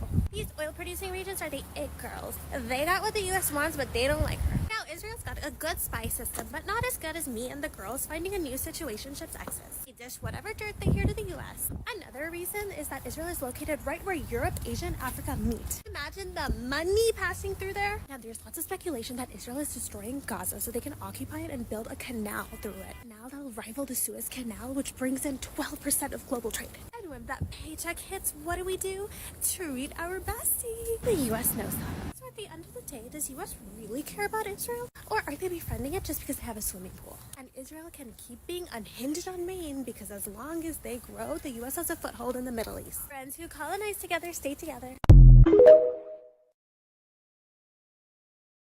Alright y'all, listen up. It's time to refocus and prioritize our activism efforts for Gaza. I'm going to quickly run through our biggest activism efforts and list them by priority. Our biggest priority should be ending the ongoing genocide in Gaza. That includes supporting all efforts pushing for a ceasefire right now. To help do this, we all need to take real action. That includes protesting, boycotting, calling and emailing your MPs and congressmen. Do not give any of your politicians a moment of normalcy. Keep calling and keep emailing them until they respond. Our second priority should be advocating for the actual needs of the Palestinians in the Gaza Strip. That includes pushing for the unconditional flow of humanitarian aid through the Rafah border into Gaza. This means spreading awareness about the fact that there are 50,000 pregnant women in Gaza, or that there are literally Palestinians in the Gaza Strip right now who are literally starving to death. Just yesterday in the Kamal Adwan hospital in Gaza, Israeli occupation soldiers released their canine dogs on a group of Palestinians. One of the dogs ended up attacking a wounded Palestinian man and mauling him to death. Also, the fact that a majority of Palestinians in Gaza are completely homeless. They have nowhere to go. Many of them are literally living in makeshift tents and UN schools, and that's if they're lucky. We need to be participating in the efforts of rebuilding Gaza. That doesn't mean sending Palestinians into neighboring Arab countries just like they did in the Nakba. That means rebuilding Gaza so that Palestinians can go back to their homes. Obviously, we can't get to this goal until we achieve our efforts of calling for an immediate and permanent ceasefire in Gaza. And finally, we should be advocating to hold Israeli war criminals accountable for their committed crimes. And that includes all politicians in the world who are helping, aiding, and abetting this genocide. It is more important now than ever that we remain focused on our goal. We have got to intensify our activism efforts. That includes social media as well. Keep posting more than you ever have. Keep boosting. Keep interacting with Palestinian content like this video. It is going to take all of us working together. That includes you. So after you're done watching this video, make sure you commit to one of the following. Email or call one of your MPs or congressmen. Join a local protest or rally or make one yourself. Go shut down an Israeli army arms factory or something. You gotta go out there and take action. And lastly, and most importantly, make sure you are centering and amplifying Palestinian voices. It should be Palestinians who are narrating their story. Make sure you are following all the journalists in Gaza and you are keeping up with them and interacting with their posts to make sure you are boosting them in the algorithm. If you aren't already following all of the journalists on TikTok and Instagram, I already made a video where I talked about where you can follow them and how you can boost their content. I also made a crash course on how you can help push pro-Palestinian content as well. There is so much that you can do to actually help what is happening. This feeling of helplessness is a colonial mindset. They want you to fall into these feelings of despair and pity and helplessness, but we're not about that. People in Gaza haven't given up, so we aren't either. We are standing on business. It's time to get up, refocus, and take action.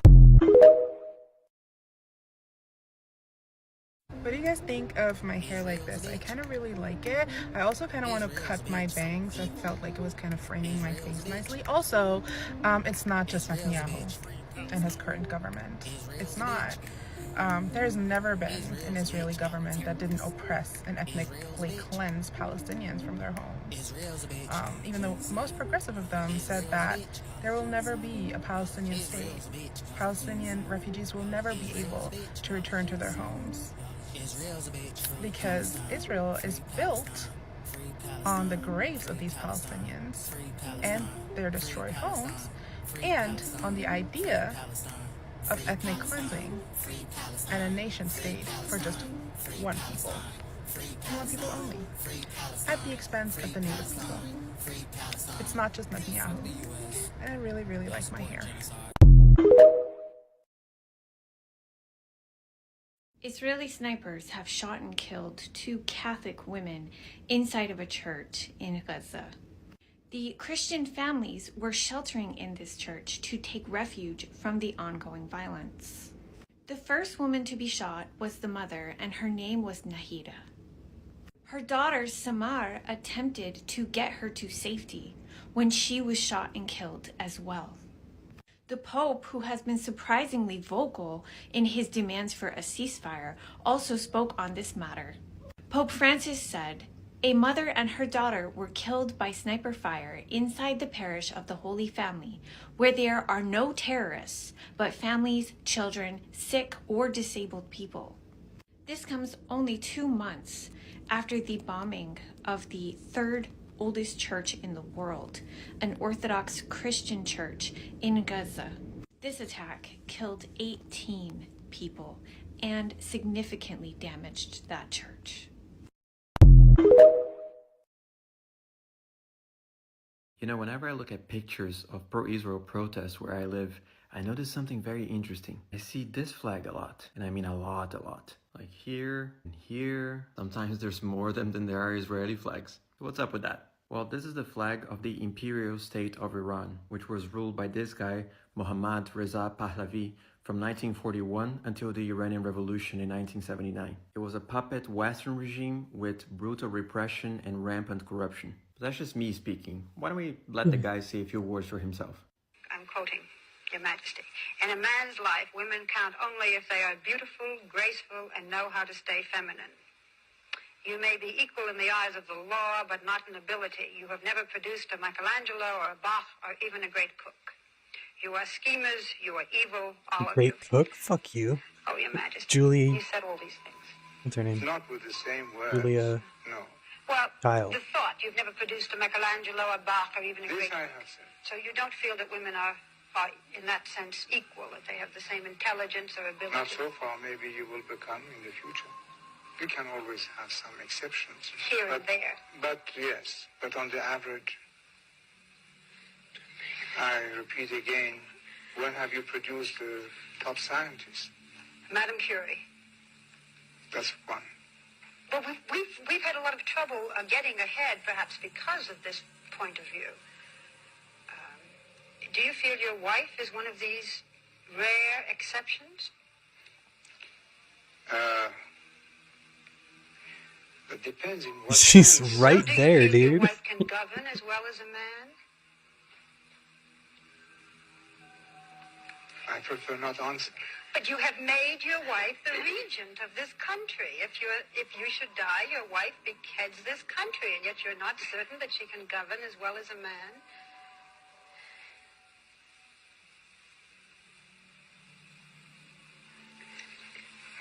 response, the reaction that she might eventually have under crisis. These are unanswerable questions. How do you want to... Well, I admire you for your honesty, but what you are really saying is women are nice in their place. Nice, pretty creatures. You are a very pretty woman. Say something, Your Majesty. How do you feel when you listen to this?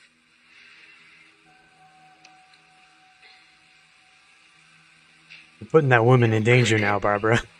What can I say? You know, it's I don't think you really believe that.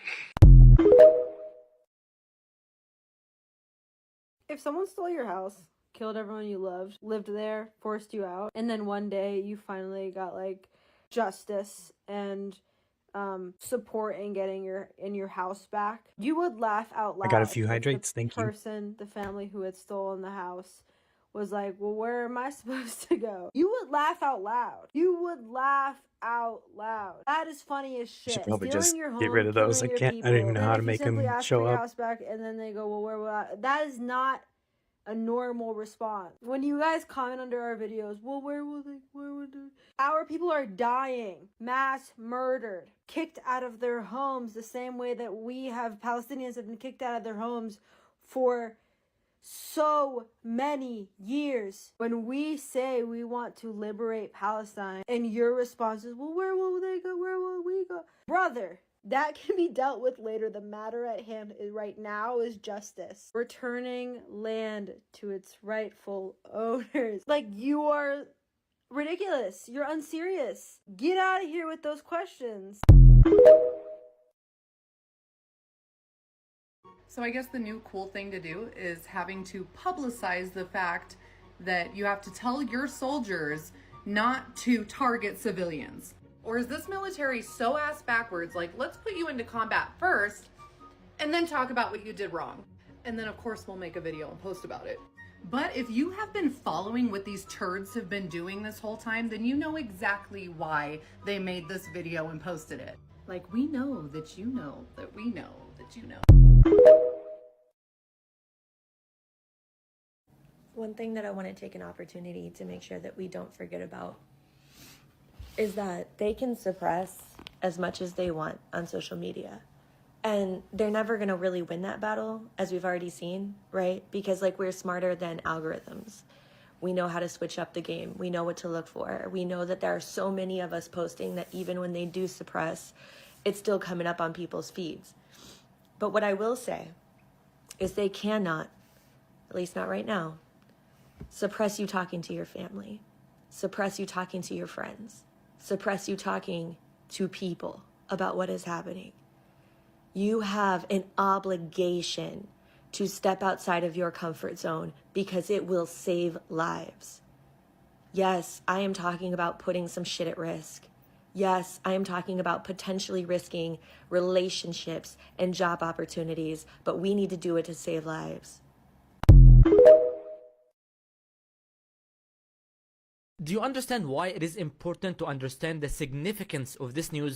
3 Israeli hostages were able to escape the captivity of Hummus, and they ran toward the Israeli occupation forces, took off their shirts and held like white flags. They were yelling for help in Hebrew, and once they started to come close to the Israeli forces, they screamed terrorists and started to shoot at them. 2 of them were killed and 1 was able to escape. They pursued him, and despite he was screaming in Hebrew, they still shot him dead. Apparently, the incident began when one soldier stationed in a building identified 3 suspicious figures exiting a building several dozen meters away. All 3 of them were shirtless, with one of the figures carrying a stick with a makeshift white flag. The soldier believed that the men moving towards him was an attempt by Hamas to lure the IDF into a trap, so he immediately opened fire and shouted terrorists to his other forces nearby. This takes me to an incident that happened a month ago. This is Bashir Ibrahim Hajji. He was the grandfather of Hala Hajji. The Israeli occupation forces in Gaza took a picture with him and published it, claiming that they were trying to help an elderly man from Gaza to migrate to the south. You can see the guy walking with a cane and he was not able to move. Bashir was found shot dead few hundred meters away from the same spot they took the picture. Similarly, in the same month, IDF took a video of them giving water to displaced Palestinians who are trying to flee from northern Gaza to the south. You know, like you can see here, giving them water bottles. And here as well, they're trying to help the little girl. And here, they're trying to give them, like, I think, food or something. This humanitarian passageway is to allow us, IDF, to attack Gaza and the Hamas only. Only the Hamas, not the Gazan citizens. We allow the women and the children this humanitarian passageway so we can continue with our job to attack the Hamas and to defeat him. This Palestinian family testified that they shot at them after they finished filming the video. Similarly, in 2014, an exact case happened. This picture of an IDF soldier giving water to a Palestinian woman was posted on Twitter by Afakhay Adrai, the Arabic spokesperson of Israel. After the IDF took that photo, they shot her dead. The case of that woman, Ghalia Abu Rida, was mentioned in a United Nations report, which takes me back to this incident. If this is how they treated the Israeli hostages, just imagine how they treat Palestinian civilians. And it also proved that the videos that you are seeing of Palestinian civilians in northern Gaza that are stripped out of their clothes, surrendering and giving away their weapons to the Israeli occupation forces are pure pieces of propaganda. Because if the Israeli occupation forces are shooting at Israelis who are holding no weapons, imagine what they would do to a Palestinian who's holding a stick. Yeah, just think about it. UN says Gaza has become most dangerous place in the world for journalists and their families. Journalists and their families. Since October 7th, at least 57 Palestinian journalists have been killed in Gaza, according to the Committee to Protect Journalists. And then in total since October 7th, at least 64 journalists have been killed. That includes 4 Israeli journalists and 3 Lebanese journalists. And I'm not surprised by these numbers because look at the damage from October 7th to November 10th. And then look at the damage get worse from November 10th until December 11th.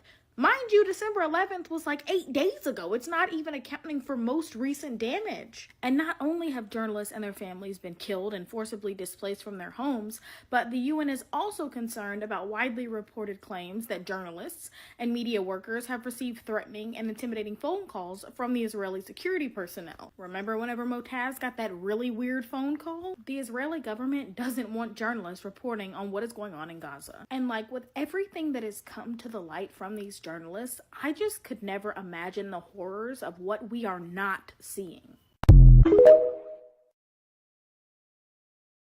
Here's a list of things that Israel has banned from entering Gaza from 2010, Part 2. Fresh meat, wood for construction, plastic, glass, and metal containers, fabric for clothing, flavor and smell enhancers, fishing rods, various fishing nets, and ropes for fishing, nylon nets for greenhouses, and spare parts for tractors.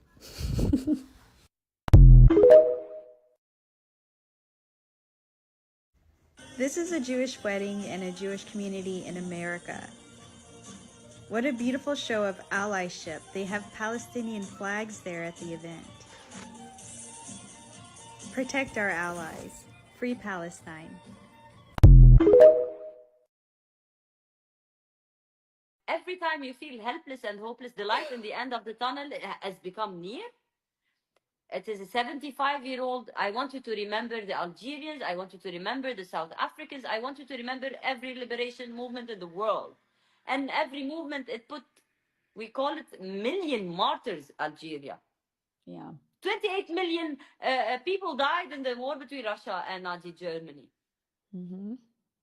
Liberation costs lives. We are closer. We are stronger, we are seen, and they are really, they're propaganda lies. Aren't you really entertained? I am loving it to see them that week. They're really entertaining me. It's really like very sad, okay? But it's the tragedy unfolding.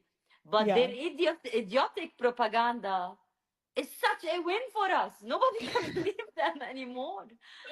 I can't believe how you have billion-dollar funds and you can't lie properly. It's very easy to do really good propaganda if they want. We are media people, we know. You can make it up and look real. Especially when you have people like Elon Musk with you, like Hollywood with you. I'm wondering, how stupid can you be to have such a propaganda? It's a made-up tale. It's a total fabrication. It never happened. It never happened. This one was invented by a writer. Not this time. It never happened. It's false. It never happened. It's a fake. It's fiction. It's an urban legend that never happened. Friendly reminder, you don't have to be Muslim to support Palestine. You just have to be human. Can't emphasize enough how important it is to stay following and engaging with a diversity of Palestinian accounts, nonsense, both welcome on in. the ground and here. If storytelling wasn't a powerful and beautiful act of resistance that threatens their genocidal machine, then why are they targeting our journalists? Israel has been on purpose massacring the people who have been delivering us the horrific Joseph/Khaled news that we are not allowed to Got a look little away watermelon from. We are and a not kufiya. allowed to be debilitated by, because Palestinians over This there is don't Reem have a / choice Jesus. to look away, and it is our responsibility to amplify these stories. This is not a Little normal manger. sentence that anybody should be reading. Israeli bulldozers ran over more than 20 sick and injured civilians and buried them alive This is in a Bisan / hospital. Mary.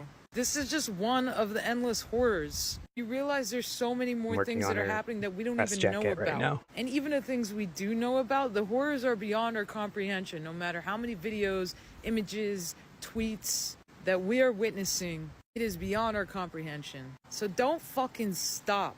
Keep posting, keep engaging, keep taking action. And right now, the most important thing is hitting them where it hurts. The only place they care about, their pockets, money, that's all they care about. Because that's why they're doing this. They're making so much fucking money off of this, off of killing, displacing, destroying all forms of Palestinian life. I don't care if you don't speak Arabic. Go learn it. Or you've got a phone that can translate everything for you. And then you can also follow accounts that Nativity. translate things for you. All the work is being done already. All Like you that. have to do is stay engaging and then go do something about it. With the power that you have, the voice that you have, speak from your perspective in the world. Educate your communities. No one's going to reach them better than you can. Synthesize the information that you are receiving. You still and make streaming? It make sense Do you want in a your shout out? world. Don't forget that it's not just about free Palestine, Please go but follow the Palestine Nonsense. that's freeing Password. us along the way. They have nice chill streams.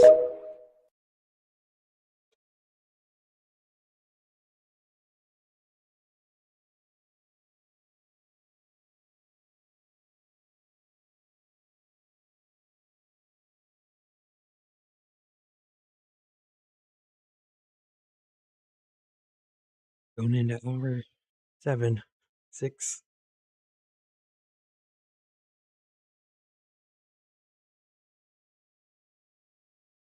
Hey everyone, this is for all people around the world celebrating Christmas like nothing is happening, calling for celebrations. Do you hear these sounds?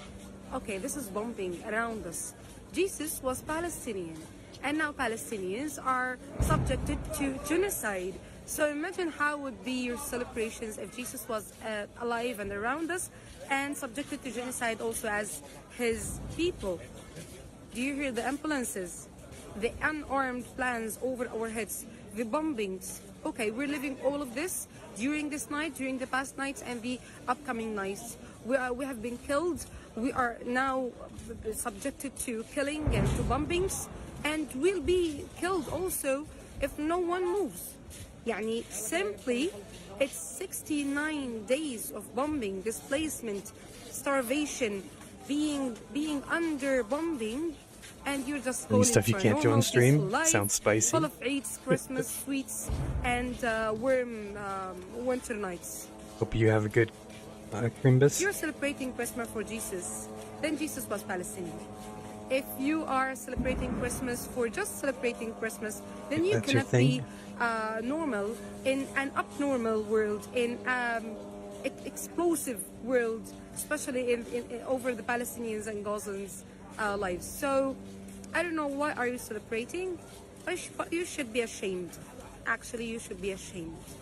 If you hear the unarmed plans over our heads, the Zannani, if you hear the bombings around us and still want to celebrate, then yeah, you need to do something. You hear this? Okay. Merry Christmas. مجدنا وعهدنا واجب من الوفاء يهزنا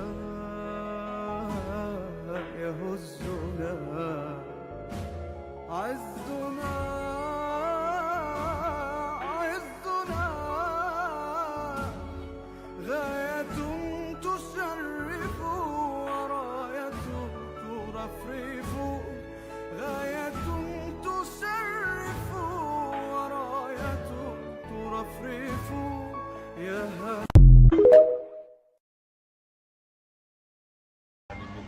الأشياء النادر الحصول عليها في قطاع غزة في ظل العدوان المستمر منذ 7 و8 يوم. شباب قديش لها الحرب؟ قديش لها؟ 69 يوم. منذ 69 يوما والعدوان مستمر على غزة انك تلاقي مي باردة. في راجل كريم جاب لنا اياه، لا ومشبرة كمان. واو، هاي اقصى احلامنا. لقينا مي باردة في غزة في ظل الحرب وفي ظل العدوان وفي ظل قطع الكهرباء وفي ظل الحمد لله على كل حال.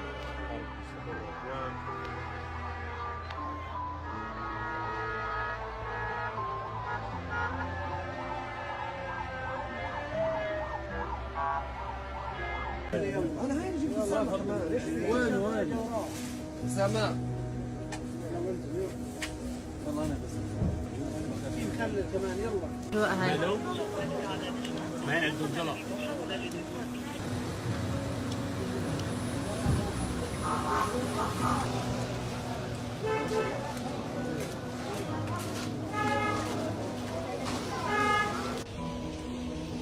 Good morning.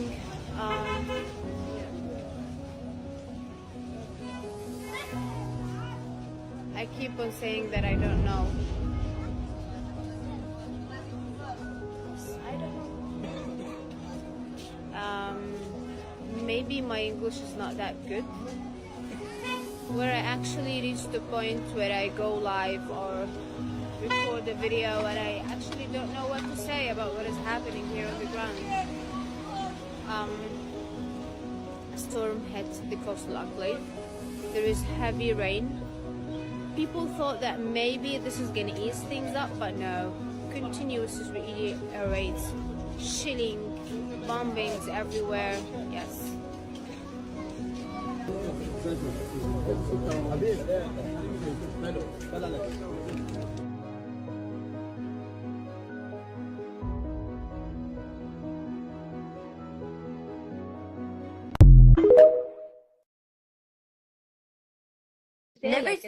Never stop sharing, never stop protesting. I know the war is taking so long. I know it's been around 3 months, but don't leave Gaza or Palestinians alone. Don't get bored of posting and protesting and boycotting. You know, see us as humans. And how and you know you're going to be okay, صح? It has to be okay at the end.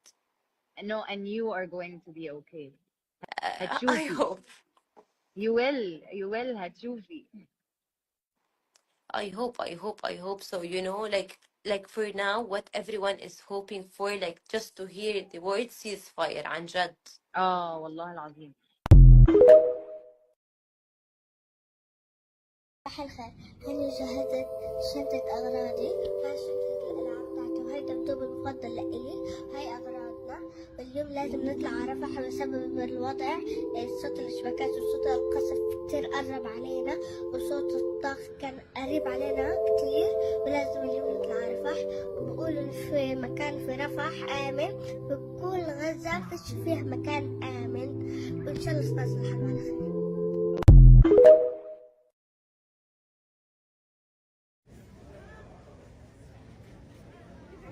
أنا اسمي رزان من هنا موقع الشهيدة. أنا الحين من غزة الزيتون. شايفك حاضنة البوت تاع زوجك، ايش احكي لنا؟ هذا آخر ما تبقى منه. طب ليش اخذت بوت؟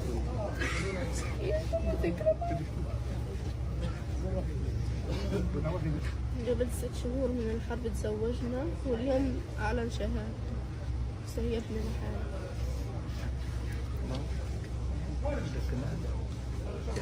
الله يرحمه ويتم متذكر انه ما ينسانيش في الموقف. انت شعورك لما اتفاجأتي فيه لقيت لك مع الشعور؟ وقفت تغلى من قلبي طلعت.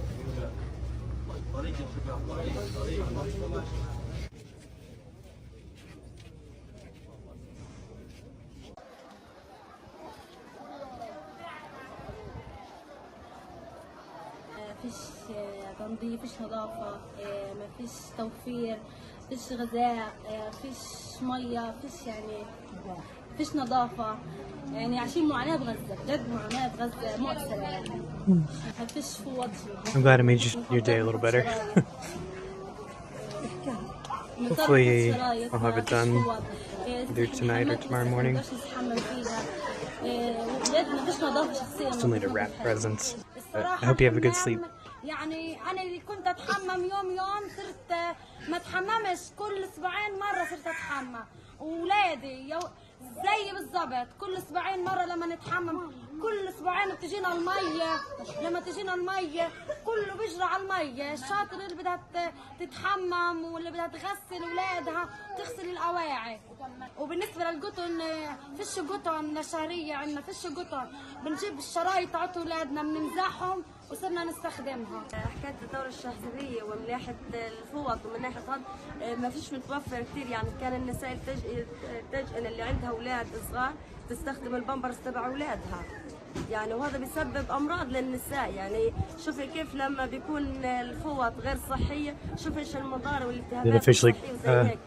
25th where you're at, Mari? النساء بيطلبوا الفوط الصحية لكن مش موفرة للجميع، يمكن نوفرها يعني لناس معينين، أما بالنسبة للجزء الكبير مش هنقدر نوفر لهم لأنها مش موجودة بسبب تسكير المعابر ومنع الإخوان التجار من تدخيل المساعدات لقطاع غزة.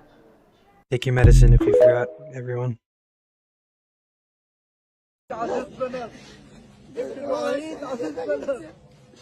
ما يسهل عليك يا جماعه لقينا صارت الضربه، لقينا في نص الشارع، نص عباب دار ونص يمكن بعيد عنها يمكن بشارع 20 متر. حسبي الله ونعم الوكيل. مع السلامه. حسبي الله ونعم الوكيل.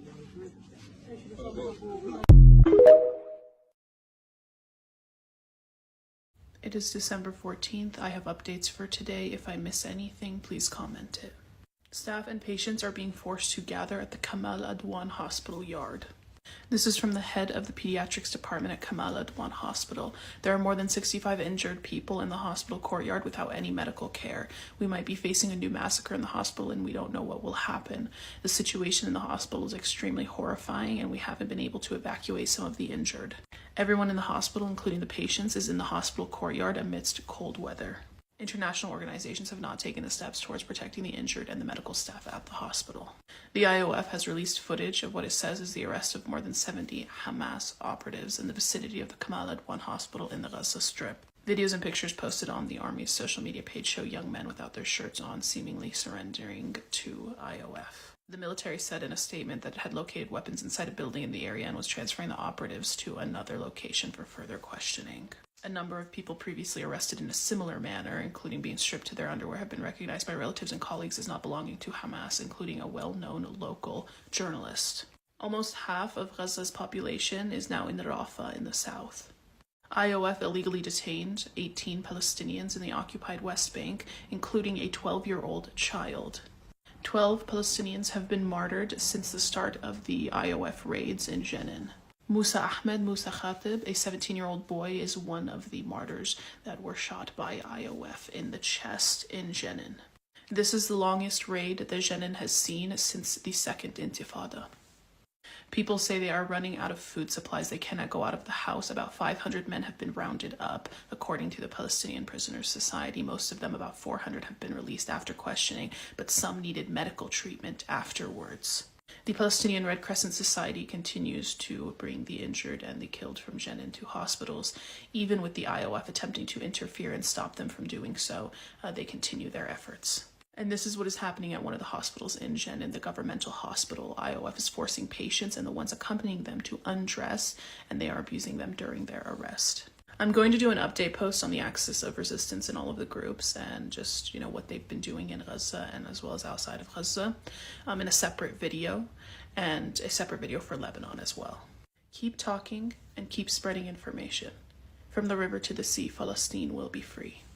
The Ministry of Health in Gaza has just reported in the past few hours the IOF have carried out 18 massacres across the Gaza Strip.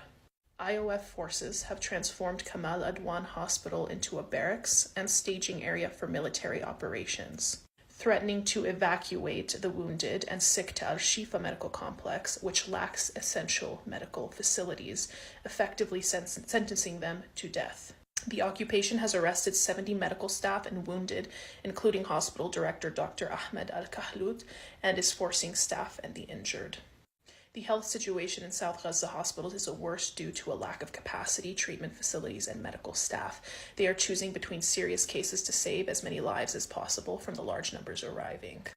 IOF forces continue to detain 38 health personnel under harsh, inhumane conditions, including Dr. Mahmoud Abu Salmiya, subjecting them to interrogation, torture, and starvation. IOF aggression against the health system resulted in the martyrdom of 300 health workers and the destruction of 102 ambulances. IOF targeted 138 health institutions, putting 22 hospitals and 52 health centers out of service. The health and humanitarian situation in shelters is unbearable, with fears of tens of thousands dying due to the spread of infectious diseases, malnutrition, lack of clean drinking water and personal hygiene, and absence of health services. Health teams have recorded 327,000 cases of infectious diseases from shelters, a number that represents only those who could reach the health centers. This is the only update we've received in a while today because of the communications blackout. 18 massacres and acts of genocide in the last few hours. And Israel solidified the fact that with or without international support, they are going to continue doing what they're doing. Somebody needs to stop this with force. How many days in are we? And every day seems to get worse than the last. We should have had a ceasefire. We should have had a ceasefire by now. It should have never come to this point. Hey guys, so this account is officially being censored. I think I'm removed from the FYP. If you guys don't mind letting me know if you saw this on the FYP or not, but this is what's happening. They did censor my stories, removed all the sounds in regards to my ability to open the view details and appeal it. They restored it now, but like 7 or 8 stories were completely removed. And there's an odd pattern in which the video is trending. It reaches around 400, then automatically drops in the next minute. Does the same, trends really, really quickly, goes back to 400, 500, then drops. So it keeps going up and down until it completely dies down.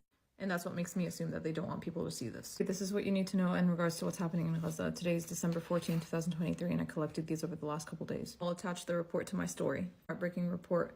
Footage has emerged showing 2 Palestinian girls, kids, I think teenagers, standing on top of a building in which the building was airstriked, a portion of it. And there was a fire in the bottom left corner, I believe. And they recognized their father, I believe, or mother, their parent was the one burning in it. I have that footage and I'll attach it to my story. And also there's reports showing that Israeli soldiers were converting a school into a military outpost in the Shujaiya neighborhood shortly before they were killed by H group. Now also to add, there was pictures that showed Israeli forces gathering hundreds of Palestinian civilians in Gaza, and they forced them into a ditch. And they're seen sitting there, and now sources have reported that the few that were released stated that the soldiers threatened to bury them alive in that ditch. And speaking of threats, so sources also did report that there was witness statements saying that a number of Palestinian women, children, and babies included were executed at point blank by Israeli forces while they were sheltering inside a UN-run school in North Gaza. The school is called Shadia Abu Ghazali. And as a result of that massacre, 15 bodies were recovered so far. And the reporters on the ground also investigated to see whether there was an airstrike or not, but there was no remnants of an airstrike or any shells in the area. Their wounds are from bullet holes that happened close range, and they were executed at point blank. And where's the global outrage for that? Now, in the West Bank, in Jenin specifically, these past 3 days have been hell. They besieged the eastern neighborhoods of Jenin. There has been many civilians being wrongfully detained. They actually also rearrested the freed prisoner, Nader Masaad, after storming his home in Jenin as well. And they conducted very frequent arrest campaigns, arresting people left and right in Jenin.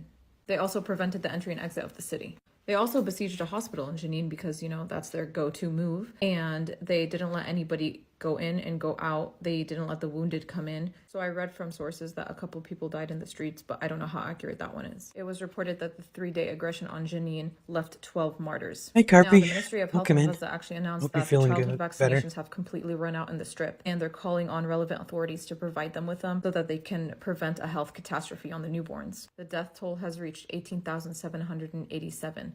And more than 50,000 are injured. And I also want to emphasize the fact that the weather conditions are terrible. There's a lot of displaced people that actually don't have shelter because the tents that they're building up are not reliable for winter weather and storms. And there was actually a flood, and I have footage showing a man carrying a woman out of an ambulance in the middle of a flood, putting her on her shoulder to carry her to dry area so that she can get treated. And also showing a boy holding an unalived kid across the flooded area. He was wrapped in white cloth. And which hospital are they obsessed with now? The Kamal Adwan Hospital. So they barricaded the Kamal Adwan Hospital, and they're using it as their military operations, and they're demanding everybody under threat to evacuate the wounded, the sick, to Al Shifa Hospital. Now, I just want to mention the fact that everybody forgot about Al Shifa Hospital, since that was one of the first hospitals in which they claimed H group had tunnels under there. Whatever happened to that story? That story died down pretty quick, didn't it? And because Al Shifa Hospital was also besieged before, things were already destroyed in there. They don't have the proper materials they need, the proper equipment, the proper access to the tools needed to actually sustain people's lives and heal the wounded. They've threatened 12 kids in care due to the lack of milk there and life support equipment. And she's been going down in Lebanon, on the southern borders of Lebanon and the northern borders of Israel. They targeted a 3-story building yesterday, killed civilians. An official number has not been reported yet, but they're also reporting that there's wounded as well. Now, according to Isn't Really Channel 12, Isn't Really will issue a proposal for an agreed reality to... If they reject Isn't Really's proposal, they will be forced to act militarily. That doesn't sound like a proposal to me. That sounds like a threat. But they essentially asked them to have the complete removal to a minimum of 5 to 7 kilometers from the border. So it's not possible to fire directly at Isn't Really settlements. And they're asking for no change in the area after the removal of, meaning that they want to prevent them from reconstructing outposts that were destroyed by the IOF. And according to the Isn't Really Minister Benny Gantz, if doesn't retreat from the border area, Isn't Real will have no choice but to launch a broad military campaign in the north. Now, mind you, I will clarify that they didn't attack Hezbollah, actually attacked civilians and journalists and homes. Whereas the other way around, they were targeting military outposts. And they already threatened a while back that they were going to turn Beirut and the south of Lebanon into Gaza. So for those who don't know, they tried that in 2006, got their ass kicked, and left. There's way more to report on, but it's hard squeezing the time in. But I think I'm just going to do a live today at around 8:30. Spread the word. Don't stop talking about this. Take care and God bless. Three Signs Israel is Losing Part 26. Netanyahu is still trying to gaslight us. I'm gonna continue until the end. Hello, this is the end. The whole world voted for a ceasefire, even your home country, Poland. You dragged Sleepy Joe in your downfall. Started an impeachment process for him. Don't you feel bad for him? After all, his dad was one of the survivors of the Hamas attack.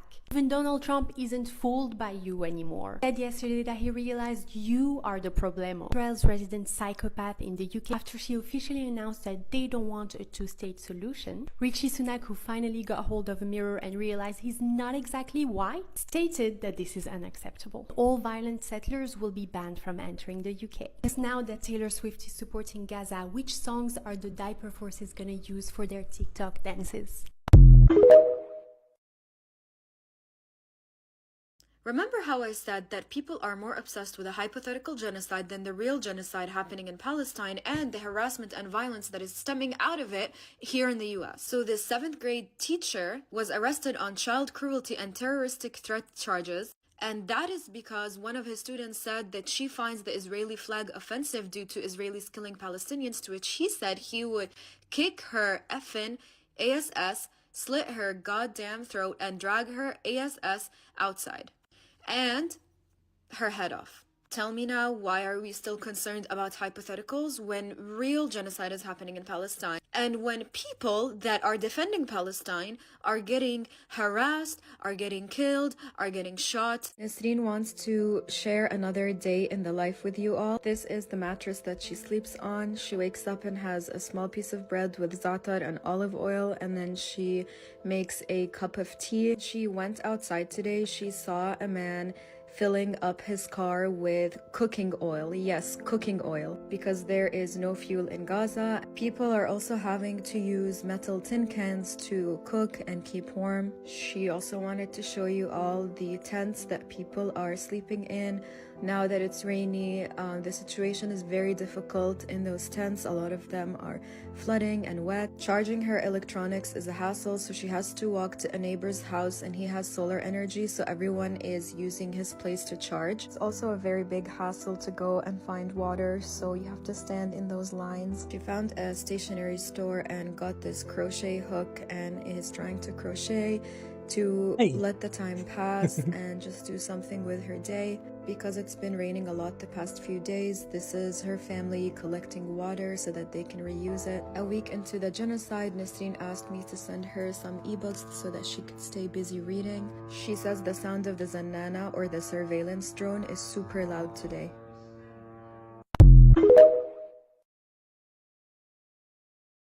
Behind me is an Israeli soldier standing on a member of a mosque while taking turns having fun desecrating the mosque with other Israeli soldiers.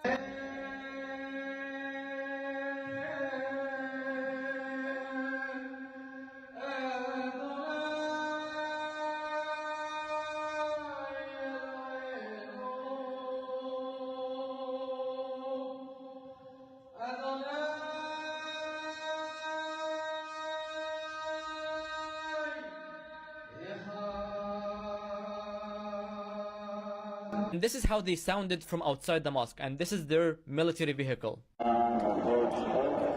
God.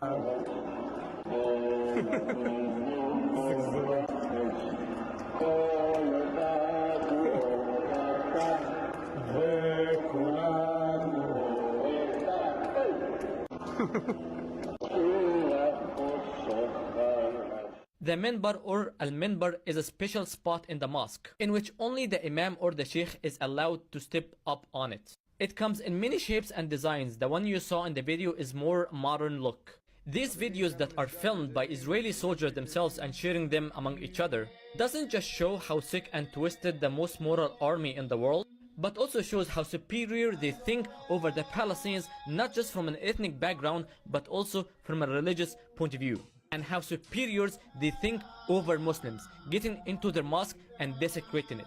And this is not the first thing that we see from Israeli soldiers desecrating Islamic stuff. This is an Israeli soldier in one of the UN schools in Gaza, entered a classroom and wrote on the board a Jewish law, which is called Bethlehem, and put his machine gun on an Islamic rug, in a gesture to show that they're gonna apply their Jewish laws on Muslims. Another Israeli soldier posted this video on TikTok in one of the Palestinians' homes in Gaza, captioned "POV You're Freeing Palestine," and dragged an Islamic prayer rug into the bathroom, stepping on it while doing his business.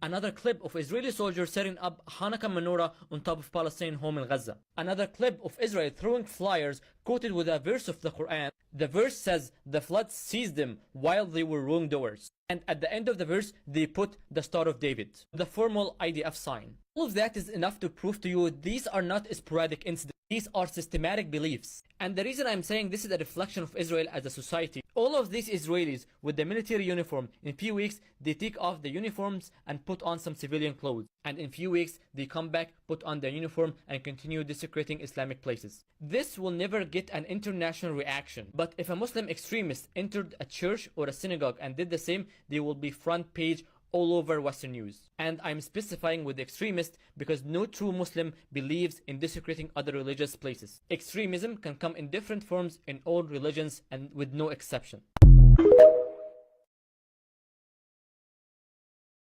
Gaza is in another blackout, and every single time they do this, they do unimaginable things. This cannot become normal. And while this is happening, this is what Joe Biden is out here talking about. He wants the Israeli occupation to be more careful. He is supplying them with more weapons, and he's asking for more money to give to them. But he wants them to be careful. This is what he said the other day.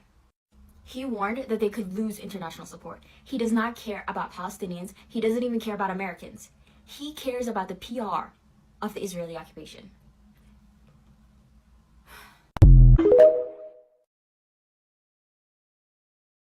So I have a question. I'm not a professional or anything, but is it normal to strip down the enemy and then give them their weapon back? Or is this the new Hamas uniform, and this is indeed how they were found? The level of mockery is driving me bananas.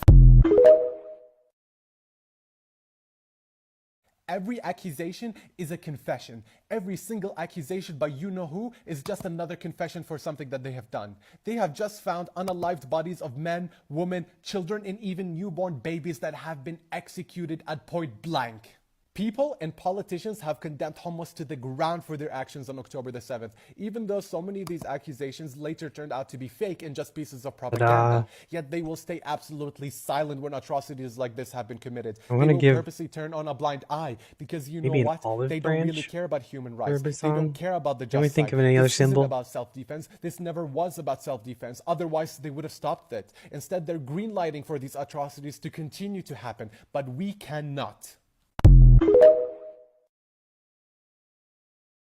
How do you not fall for propaganda? Let's look at the IDF and media literacy. I'm Morgan. I usually talk about relationships, but I do also have a degree in nonfiction storytelling with a focus on the ethics of editing. And let me tell you, what they leave out might even be more important than what they keep in. I'll give a couple examples. This official IDF YouTube claims that soldiers are giving aid to Gaza civilians. Where are the civilians? Where are the medical staff? Where is the Arabic writing? Why is that written in English? Do I even have to ask if this is staged? Because why would you leave out the people, the main point of your photo op, unless the real point was to give English speakers a fake feel-good moment? Example 2 from the official IDF TikTok. They tell you, just imagine all the horrible things that could happen to people you love. They say, that's how we feel, fade to black.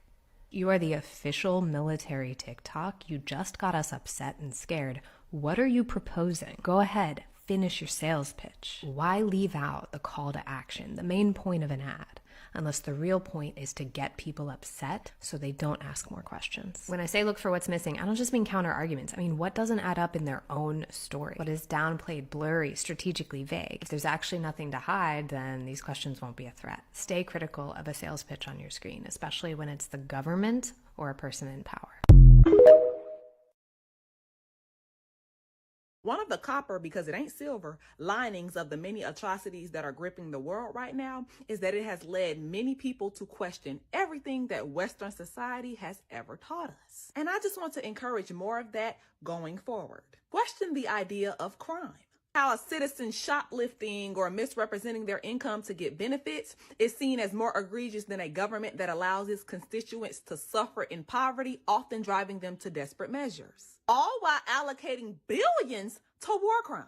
Question the carceral system. How we're told that it's for rehabilitation and that cruel and unusual punishment is never to be inflicted. So how do we see things like a man being eaten to death by bed bugs and another one being boiled in a scalding shower by guards who were never charged? Question how, as a civilian with no training, you're expected to stay perfectly calm while staring in the face of a firearm. But an officer with training can shoot an unarmed person and claim that he just reacted out of fear. Question religion and how we live under the power of controlling white men who immediately go to punitive measures when you don't follow their agenda, and that's exactly how Christianity frames God. Question what freedom represents in a society where you can't even protest your living conditions without the fear of being arrested or murdered. Question race. Question gender. Question sexuality. Question your education and what you know about countries outside of the U.S. And lastly, question the term terrorist, because we all know they're very selective in who gets called that.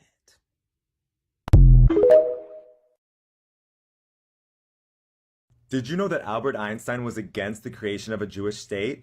As a Jew from Germany who had to flee when Hitler rose to power, he knew firsthand the dire consequences of anti-Semitism. Micro He called crochet the Zionists who olive invaded branch. Palestine and massacred civilians terrorist bands and likened them to the Nazi and fascist parties. Using that strong of language just 3 years after the Holocaust is the harshest language I could imagine anyone saying.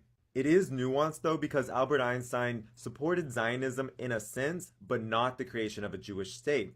He thought that Jews could live harmoniously with Arabs in Jerusalem and that people could flee the persecution that they were experiencing in Europe to Jerusalem and live in a secular society with democracy, etc. It's impossible to predict how that may or may not have worked out, but it is important to recognize that the smartest man in history, who was also a German Jew himself, called the Zionist fascist Nazis. Let's also recognize that Albert Einstein supported socialism and not capitalism. He thought that socialism was the only solution to the predatory phase of human development that they found themselves in during World War II and that we still find ourselves in today. If you want to know more about Albert Einstein's thoughts on socialism and capitalism, you can read about them in his essay, Why Socialism, from 1948. Or maybe I can make a video reading some excerpts from it if you're interested. Leave a comment below and let me know.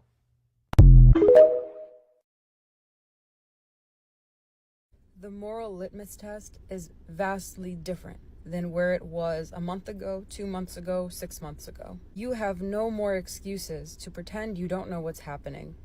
Every fiber of my being feels different. It's not about, do you support Palestine? It's not about, do you feel bad for Palestinians? It's about, what did you do for Palestinians? Or did you sit back and watch? You had a Palestinian in your life, and you've said nothing to them. You've showed no sort of support, no sort of awareness, and you want us to continue doing business with you, speaking with you. Why would I want to get brunch with you? Why would I want to study with you or work alongside you or trust you if you are just an empty skull that has been willingly watching a genocide happen and did nothing about it? Nonetheless, a genocide of my people. And it's very apparent that they're just going on with their lives like nothing has happened. And if you haven't done the self-reflection up to this point, I hope you've realized that your soul is just about as empty as I had suspected. And I will be losing nothing by losing your friendship. If you are cycling between rage, grief, sadness, anger, then you are very accurately responding to living under a parasitic, fascist, capitalist system. A system that has exploited our labor, that has normalized us just watching mass death and executions literally happening on screen. A system that says if you don't wake up in the morning, go to work, pay your bills, you won't be able to feed yourself, you won't be able to house yourself, you won't be able to afford your health care. And in the meantime, we're going to create every possible obstacle and barrier for you to organize towards your own liberation, towards Palestinian liberation, towards collective liberation. We're going to render you feeling helpless and hopeless, and we're expected to function under this gaslighting rhetoric that things could be worse. But we live under the same systems that create the conditions for genocide and occupation across the world. Why do we call the innocent people who have been killed martyrs? And like you point out, there is a connotation and context to the word martyr in English that we don't necessarily intend when we use that word. In Islam, the word for someone who has been unjustly killed or someone who has given their life to God is a shaheed. And shaheed literally means a witness. Now, why do we call them witnesses? Well, one reason is that we don't believe that they actually die when they've been killed.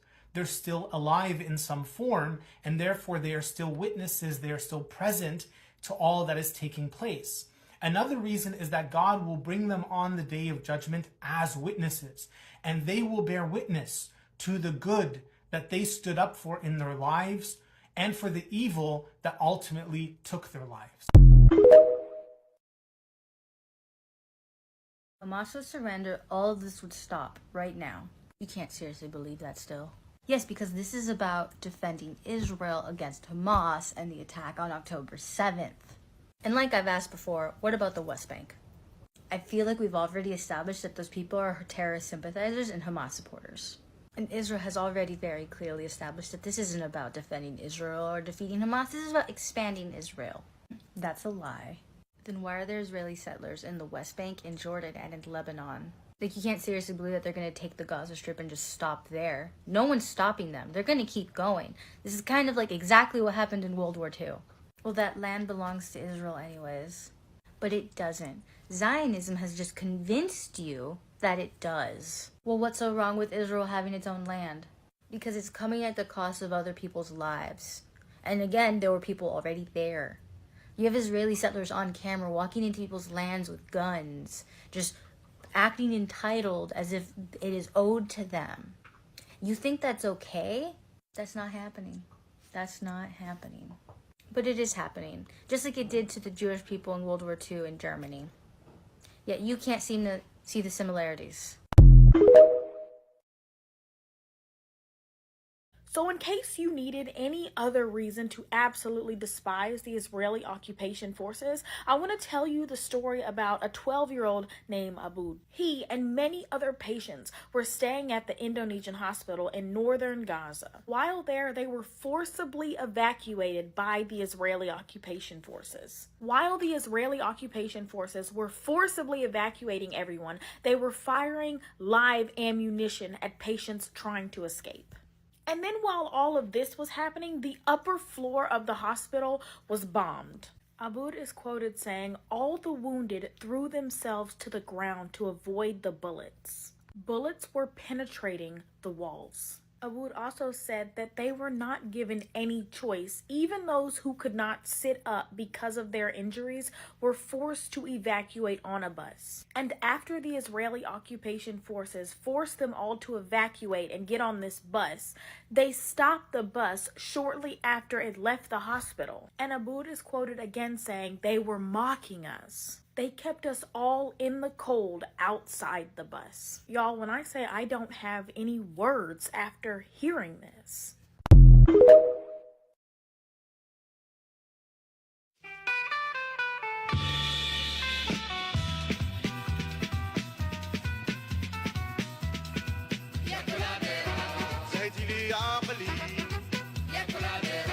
فكرتيني بصغري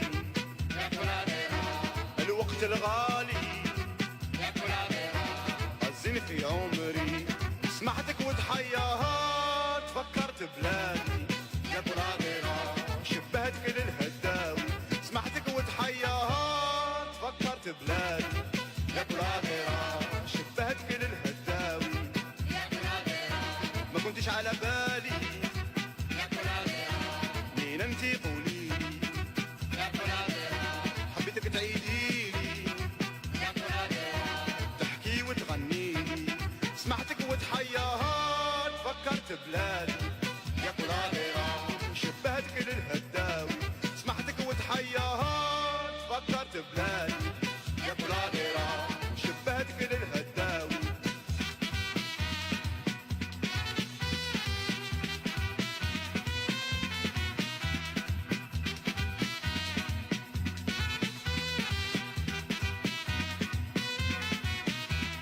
سمعتك وتحياها تفكرت بلادي يا قراديرة شبهت كل الهداوي سمعتك وتحياها تفكرت بلادي يا قراديرة شبهت كل الهداوي يا قراديرة بيك نطلب ربي يا قراديرة حبيت نشوف أحبابي يا قراديرة.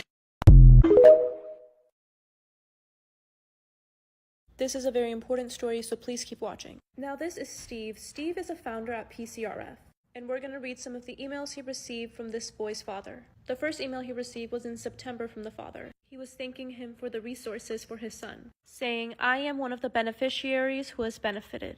His son had cerebral palsy. He expressed his gratitude in providing systems that he could use. He went on to say that the grant is helping out with medication, and continued showing gratitude. The emails continued being grateful until this day. This is what today's email read. "Hello, Mr. Steve. I'm sorry for this, but I'm writing to you today to tell you that my soul, my kid, Khalil, is gone. He died. He leave us. He was hungry. Actually, his food was not available in markets due to the situation we lived in the Gaza Strip in the war. I was trying to find his food. I found a little, but it was not enough, and too late. He left me. Mr. Steve, thank you for everything you do for my Khalil. Thank you so much for your support, for your feelings. Thank you. Yasser. And for context, Steve is an amazing person and PCRF is an amazing organization. The reality is that humanitarian aid is not being accessed in Gaza, and children are continuing to deal with dehydration and starvation. I'll leave you with this quote.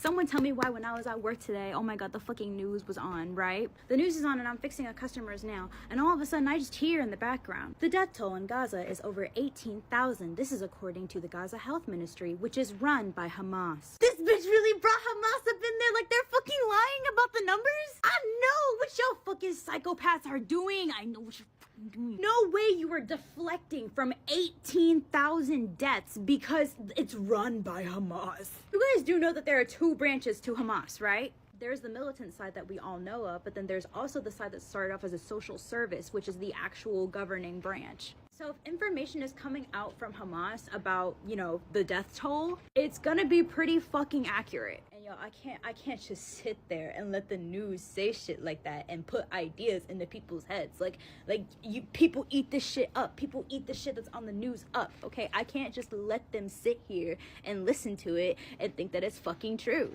So I look over to my customer and I'm like, no way you're trying to deflect from 18,000 deaths just because they're run by Hamas. Because I guarantee you, if I did research on every single point they made, I would find a rebuttal for every single point they made. Me personally, I use the news as an excuse to talk about Palestine. I call that bullshit out whenever I see it, and you should fucking too. They said they are threatening the house. Hello, you do takeaway? Yes. Okay, so I'm come over and take away your life. If you don't close down, we will close you. You, Israel forever. You. And we will do to you after we finish in Gaza, we'll do for you more than what we do in Gaza. I come over and take away your life. Soon.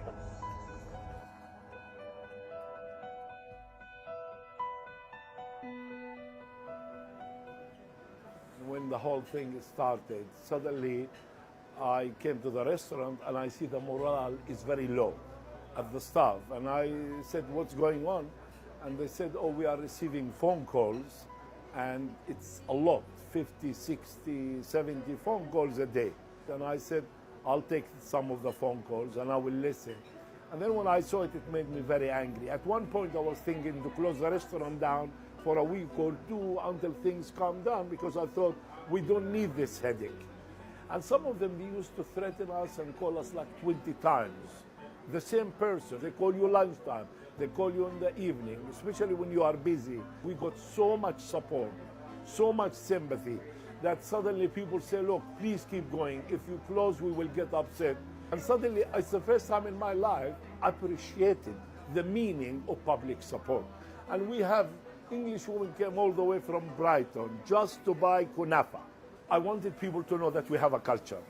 I wanted people that we are going to be here forever. We are going to carry on. We are going to carry the flag of the Palestinian culture. And we want people to know that we are not going to disappear and we are not going anywhere and we are going to stay there forever. We want to show also the Palestinians who are suffering more, because getting phone calls, this is not suffering. This is harassment. But we want to show them that actually we got more people coming to the restaurant because they feel they are coming to Little Palestine, coming to Little Gaza. We have a lot of Jewish customers who keep coming, and they call us to apologize every single day. They still come, even they come more, to show us that they are not gonna let these people win. I say, please do not ignore the suffering of the Palestinians, because the world has a test. If you ignore it, nothing will stop other people doing it again and again and again to women and children. It has to stop. Whenever white people commit crimes against people of color, the media often loves to use the word allegedly. And the word allegedly provides an individual with the period of grace. It means that you are innocent until you are proven guilty, and an investigation has to take place. However, that grace is not granted to people of color. And if we just look at the last 2 months, everything that Israel has accused the Palestinian resistance of has been written in the Western media as a fact rather than an allegation. In fact, when Israel reported that 40 Israeli babies were beheaded on October 7th, the Western media wasted no time to report this as a fact rather than an allegation. They never stopped to ask for evidence. And what this did was it grew global outrage, so much to the point that people called for the genocide of Gaza. In fact, people like Lindsey Graham went on national television and said, "Flatten Gaza."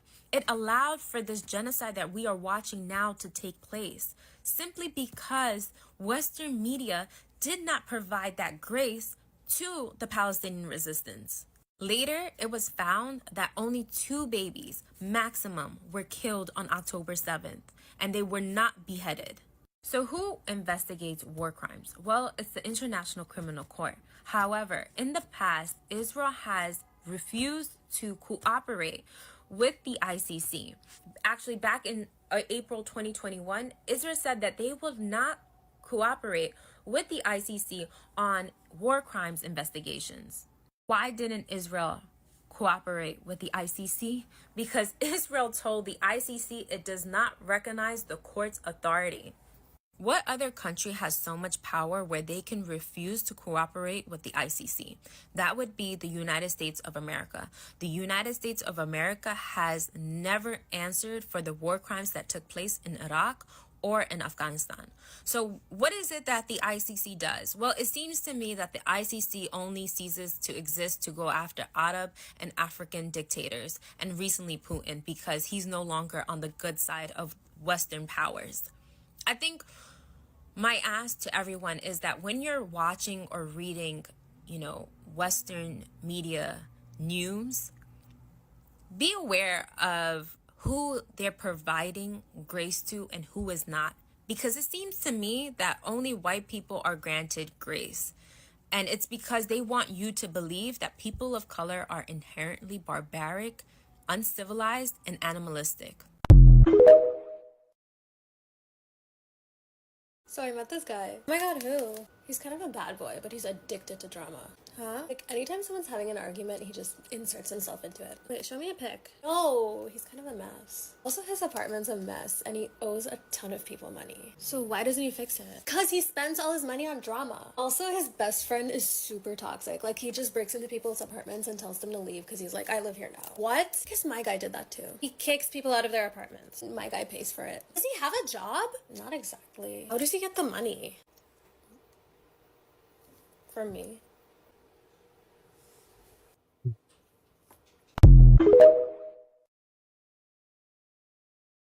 And testimonies that the Israeli forces went into a school in northern Gaza.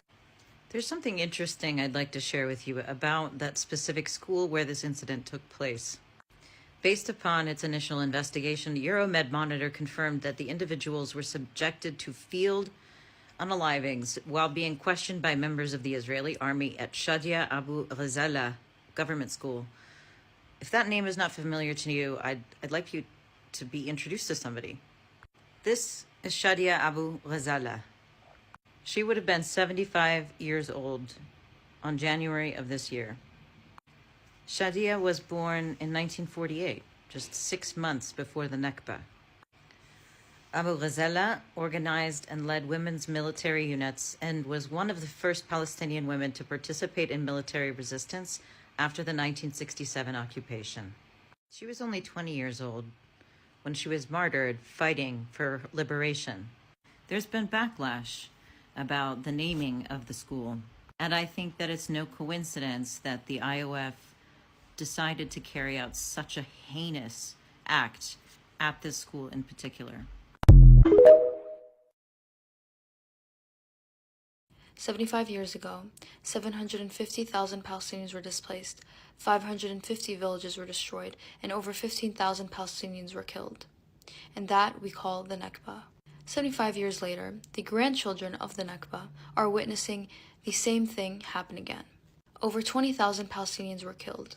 Over 2 million are displaced, and Gaza is being completely destroyed. You are wrong to think that we won't speak up for our people. You are wrong to think that we won't do everything in our power to continue to advocate for our people and to ensure the freedom and liberation of our land within our lifetime.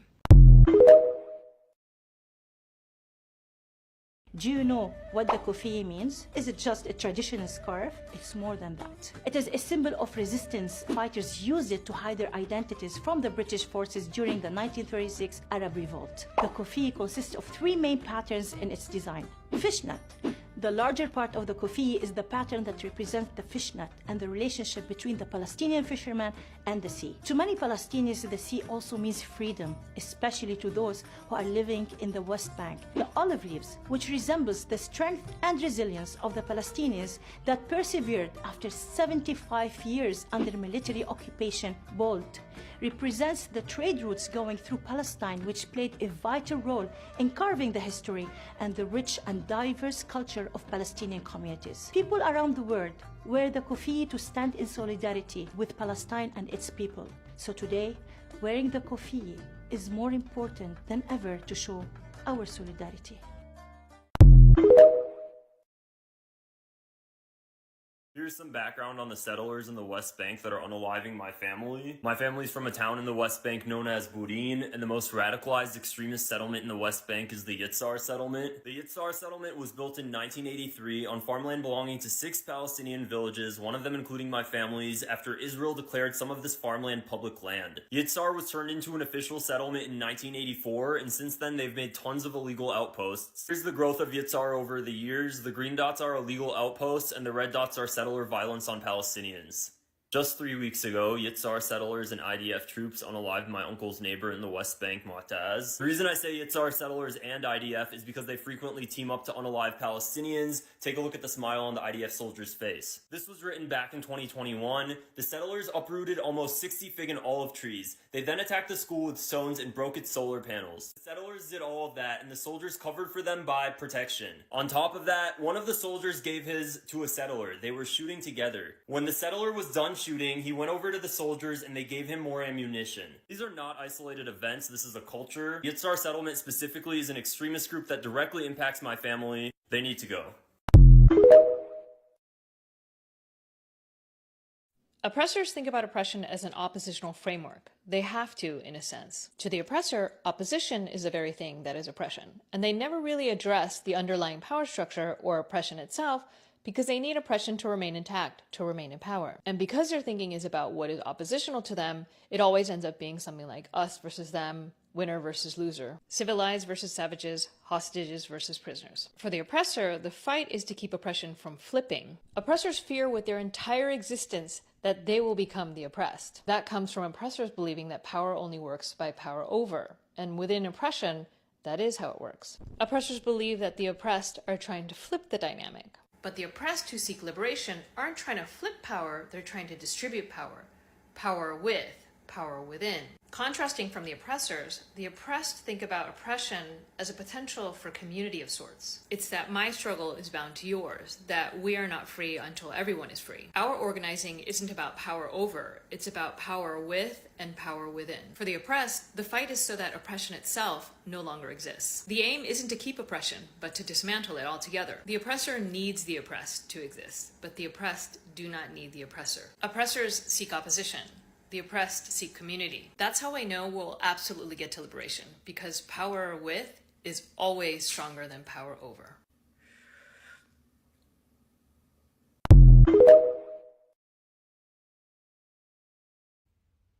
Now you thinking you're sneaky. So the crunchy bitch tells the shitty crunchy chicken bitch The shitty to wrap crunchy up chicken their ethnic bitch. cleansing before the end of the year. It's not a demand. It's just a suggestion. Because I have to defend myself. Because I'm a victim. Isn't the International Court of Justice scheduled to have their public hearings on February 19th? Stop talking about that.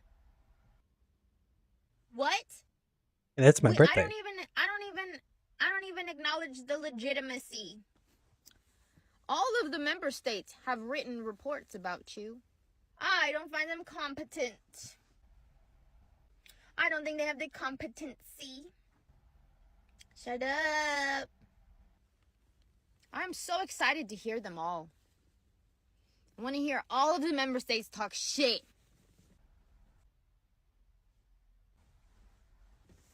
About your illegal ass occupation. Your violation of international law. Do you want me to throw my pine tree in your eye? Violation of humanitarian law. I'm gonna make this scary guy come to the window and stare at you. I'm gonna make him come over here. I'm gonna throw a party. A watching party. It's gonna be like Justin Bieber's roast, but like worse. And we're gonna have popcorn. And you're gonna be able to wear your pajamas. I'm gonna throw my pine tree in your eye. Turkey's gonna be there. And Ireland is gonna be there. And you guys are not invited. You wanna know why? Because you're gonna be too busy trying to defend yourself. It's gonna burn. Have this in your eye. And you're gonna be there trying to cover their ass. You're aiding and abetting. Nobody cares what they have to say. I don't care about the 139 member states of the world. Yeah! You're gonna get in trouble. I don't care. Oh, shit. I hope they find you both guilty. We don't care. Woo! Hamas's deplorable exploitation of Gazan civilians as shields. In Sajaiya, Khan Yunis, Rimal and Jabalia, our troops found large weapons depots and tunnels in multiple schools. There was even a sniper rifle hidden inside a teddy bear. What you just said is one of the most insanely idiotic things I have ever heard. At no point in your rambling, incoherent response were you even close to anything that could be considered a rational thought. Everyone in this room is now dumber for having listened to it. I award you no points, and may God have mercy on your soul.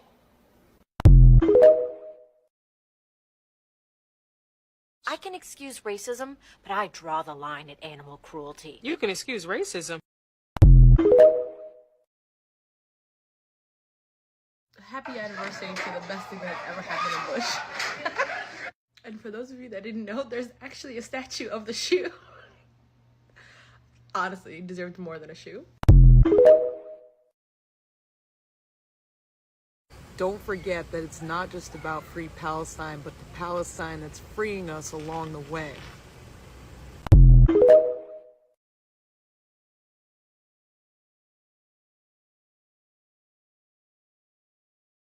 Almost done.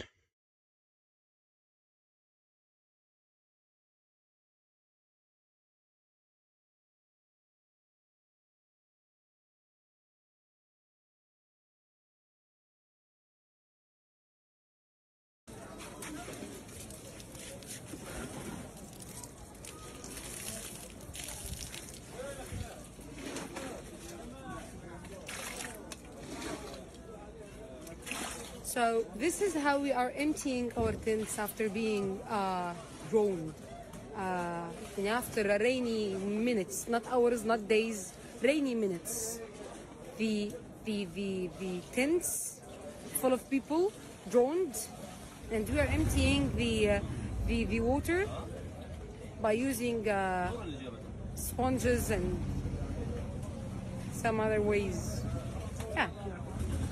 Alhamdulillah, we're droning. Alhamdulillah, alhamdulillah. Yani we kept saying nothing could be worse. Nothing could be worse. Now our days are worse more and more while we're entering the winter. So alhamdulillah ala kull hal. بس إلى أين? What next? والله.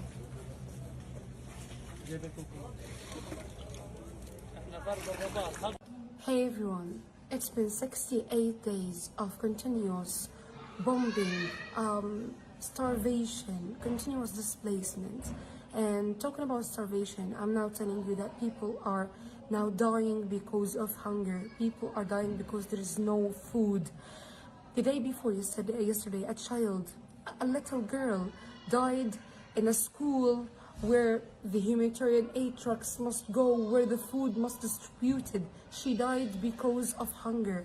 In Khan Yunis, in the south, she died inside a school, just 20 kilometers away from Rafah crossing, where the aid trucks and the food enters Gaza. In the north of Gaza Strip, now this is in the south, there's no food, either in the schools and distribution, and then from the organizations, the UN organizations or any other agencies, or in the markets. And in the north of Gaza Strip, yesterday a family ate a donkey. Yes, hundreds of people in the same family not find anything to eat, any vegetables, any canned food, any meat. They ate a donkey. Okay, for you, if you don't know, for us, this is really like ridiculous. How can anyone eat a donkey? People are dying because of starvation and because of thirst. There's no water, either clean water to drink or even dirty water to wash, to do anything. There's no water, there is no food. It's been 68 days since the last time people felt that they're not hungry, they're not thirsty, and they're safe. There's no water.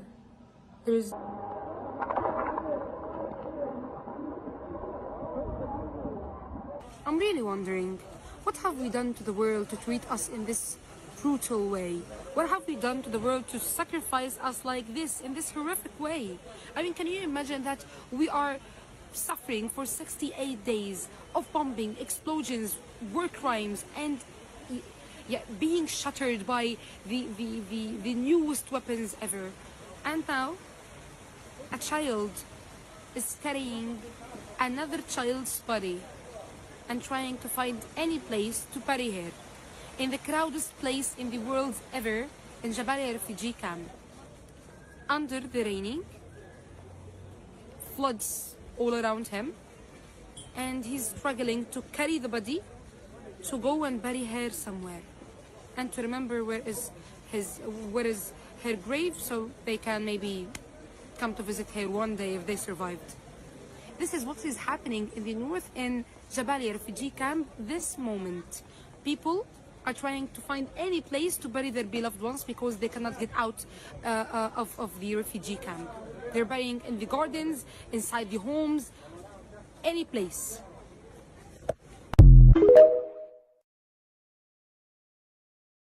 Assalamu alaikum. It's December the 13th, 2023, live from Gaza, here in Khan Yunis. Gaza is not alone, and together with your support, we will win this. A lot have asked about health products, especially those related to feminine care. Alhamdulillah, we have went to all the pharmacies here in the city and have been able to acquire thousands of feminine care packs together with many other healthcare related products. We're going to show you now one sample of what we acquired in one pharmacy. This distribution will happen over the next 2 to 3 days. Thank you very much for your support. We see you, we love you.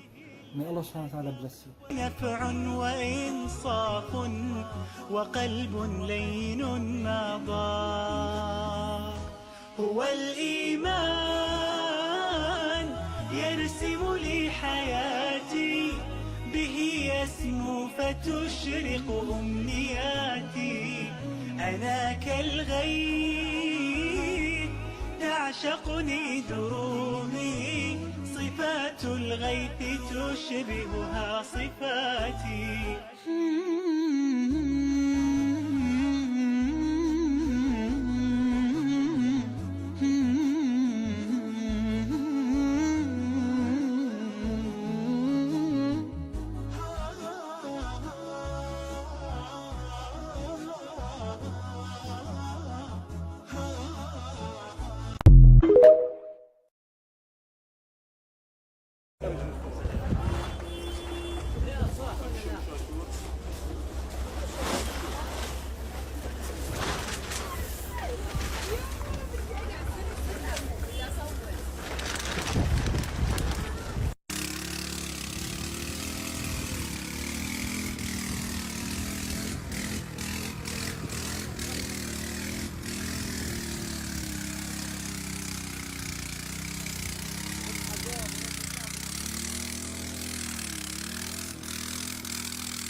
علي محمد الباز.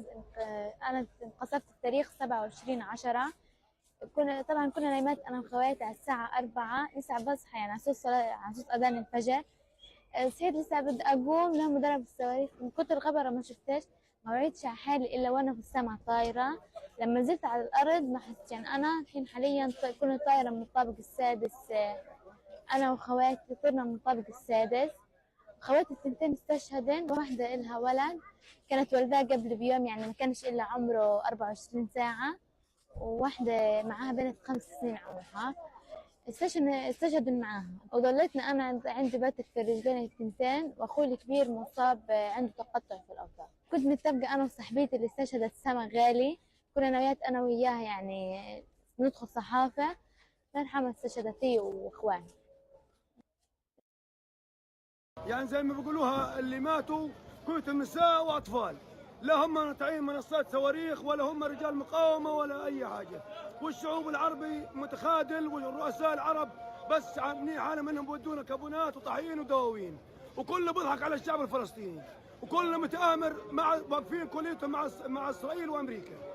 يعني شعب متخاذل علنا بيشتغلوا من اجل يمحوا قضيه اسمها حاجه اسمها فلسطين.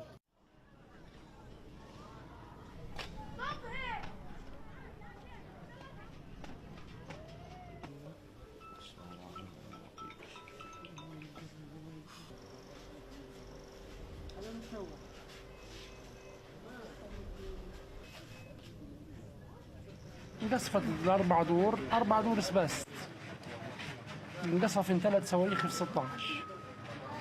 والحمد لله استشهدوا عندي 9 نازحين من غزة ومن الشجاعية ومن الزيتون.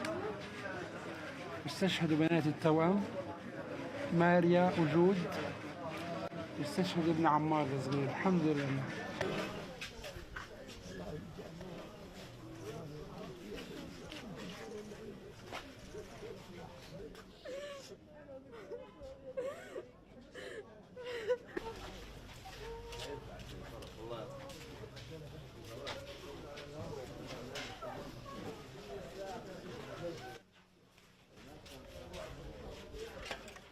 كنا نايمين فجأة على الساعة 3 الفجر اللي سمعنا صوت ايش؟ انفجار قوي.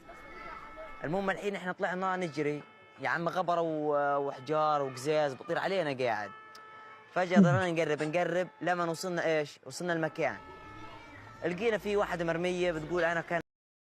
Alright, I'm done. That only took 7 hours. Plus the 2 it took me to do the first bit.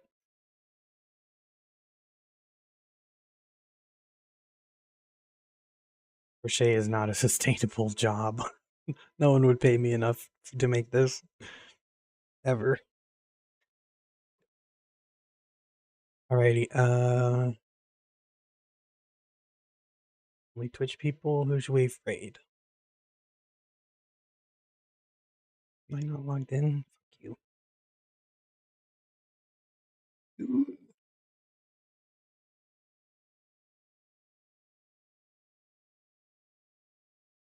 Carpe's on.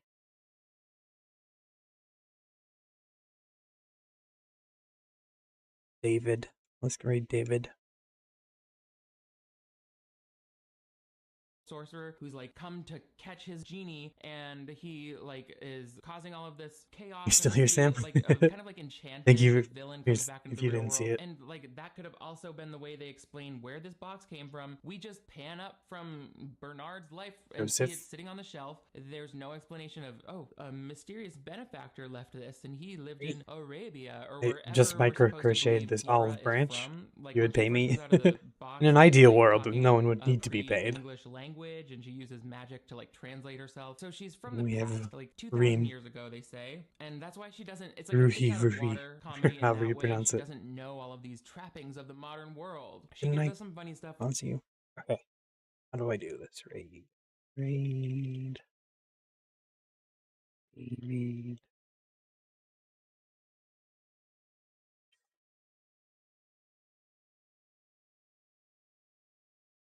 Alright. Oh, I just need to go wrap presents.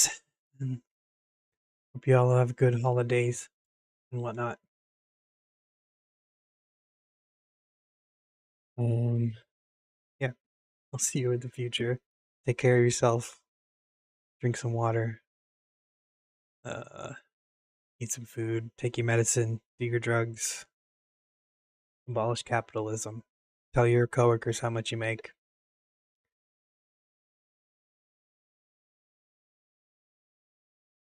So tired. Peace.